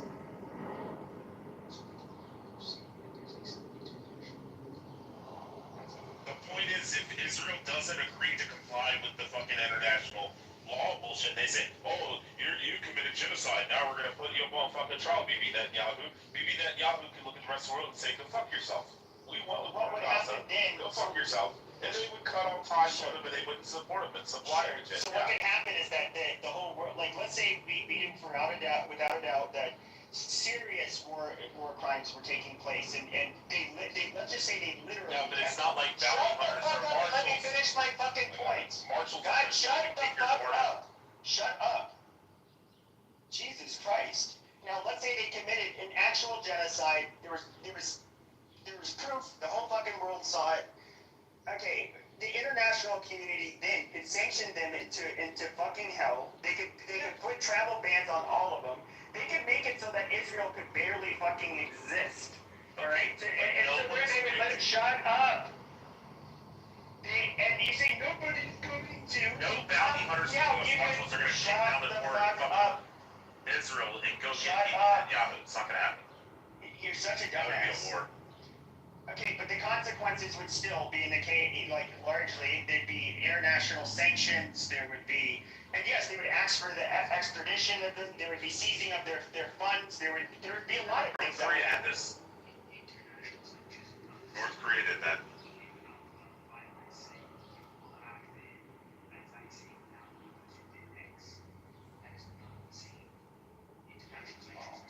Well, they would say they didn't abide by international law, therefore they're going to sanction them into hell. So they're literally applying a penalty. And at that point, I mean, what the fuck is the point in having a country like Israel? Because what makes it a nice country? Well, it's very prosperous. If they take away the prosperity, the country fucking sucks. That's a horrible punishment.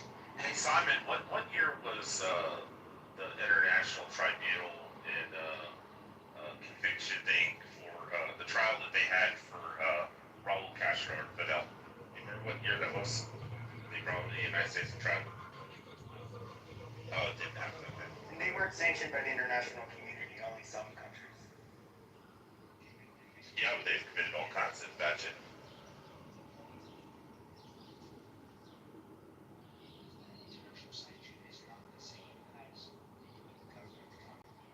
Yeah, it's just a threat. International law is not. Yeah. International law does not just mean you take people and imprison them. Yeah. Supposed to bring them to trial. No, it can actually sanction countries. You can find countries. You can where countries will agree to literally confiscate whatever money they have overseas. All kinds of shit can be done. But that's politics. I said countries, and I said the money they have in other countries, dude. It's wrong. You basically, you make nobody will trade with them because you cannot trade to many countries.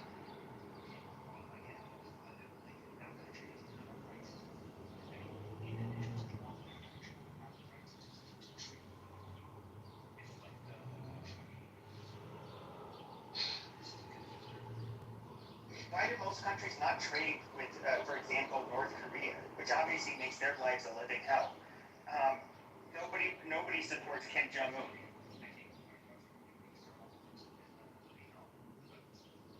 Yeah, but I mean, we would be a lot better if other countries were willing to have any kind of trade with them.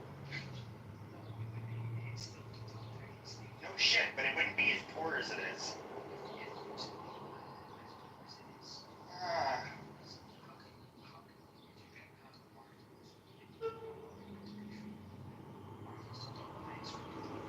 How does Cuba not have starving people? I mean, obviously it's Jesus Christ. You can have a totalitarian system, but it doesn't. They don't suffer from starvation in Cuba. Yes, they do.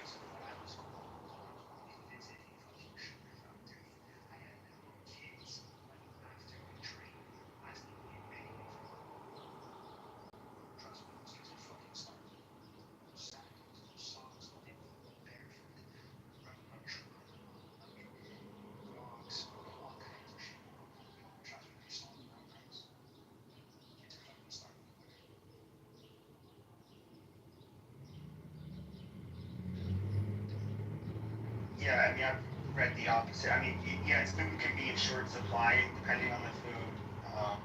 They have a very high literacy rate.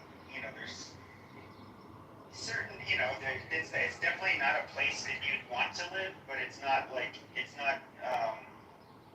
third world poor. Says who? What are you talking about?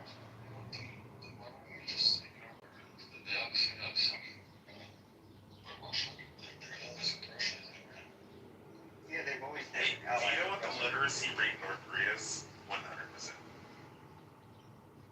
Do you know why? Guess who reports that? North Korea.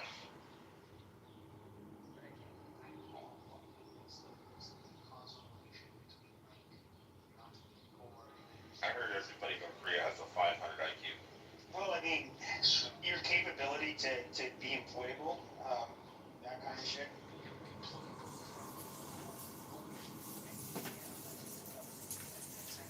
Yeah, it's a shitty system, but so what? Are you under the impression? Okay, I understand like communism. Everybody's like, oh, it's so horrible. But I mean, it's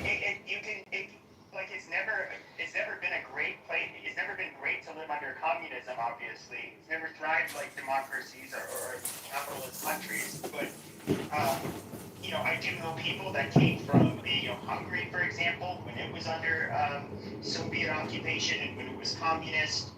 They said the reality is that you didn't have too many problems. You just needed to make sure you didn't say things too critical of those in power. You need to make sure you got to work. Other than that, I mean, yeah, you had your health care, you had your basic needs. It wasn't anything like you would find in a third world country.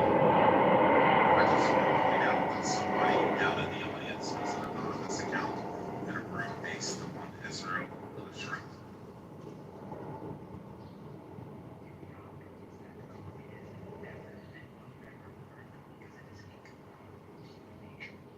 When did I say it would work? But I mean, do you at least acknowledge that there were places that were communist that, yeah, once again, they weren't as great as Western countries, but they were not, they were definitely more developed than third world countries, and they did not have starvation in their particular country.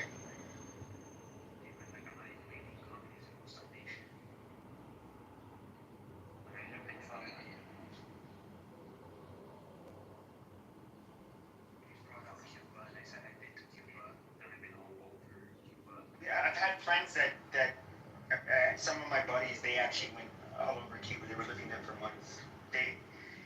This was like back in 2007. Were they pro-communist bros? No, this is, I don't want to dox myself, but it was, they're in the entertainment industry, I'll just leave it there, but, they did say there was a lot of differences, obviously. Well, number one, the literacy rate's easy to explain there. Everybody has to go to a fucking school. There's no, the type of intergenerational, dysfunction that you get in the United States with poor, I guess you'd say like 100, like you get with like I don't know, the people that just generationally live off of welfare and do nothing with their lives. That doesn't really exist in Cuba. Everybody's basically forced to fucking work and go to school. They taught mentally deficient people that probably can't read to read. I guess. So they got 100%.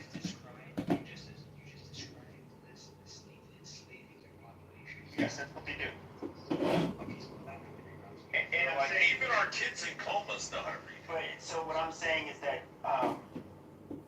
there are things that you're going to witness. So for example, when it comes to being having to worry, nobody there has that much money, right? But yet you didn't really have to worry about the robbers. You didn't see gang members. They're not allowed to exist in Cuba.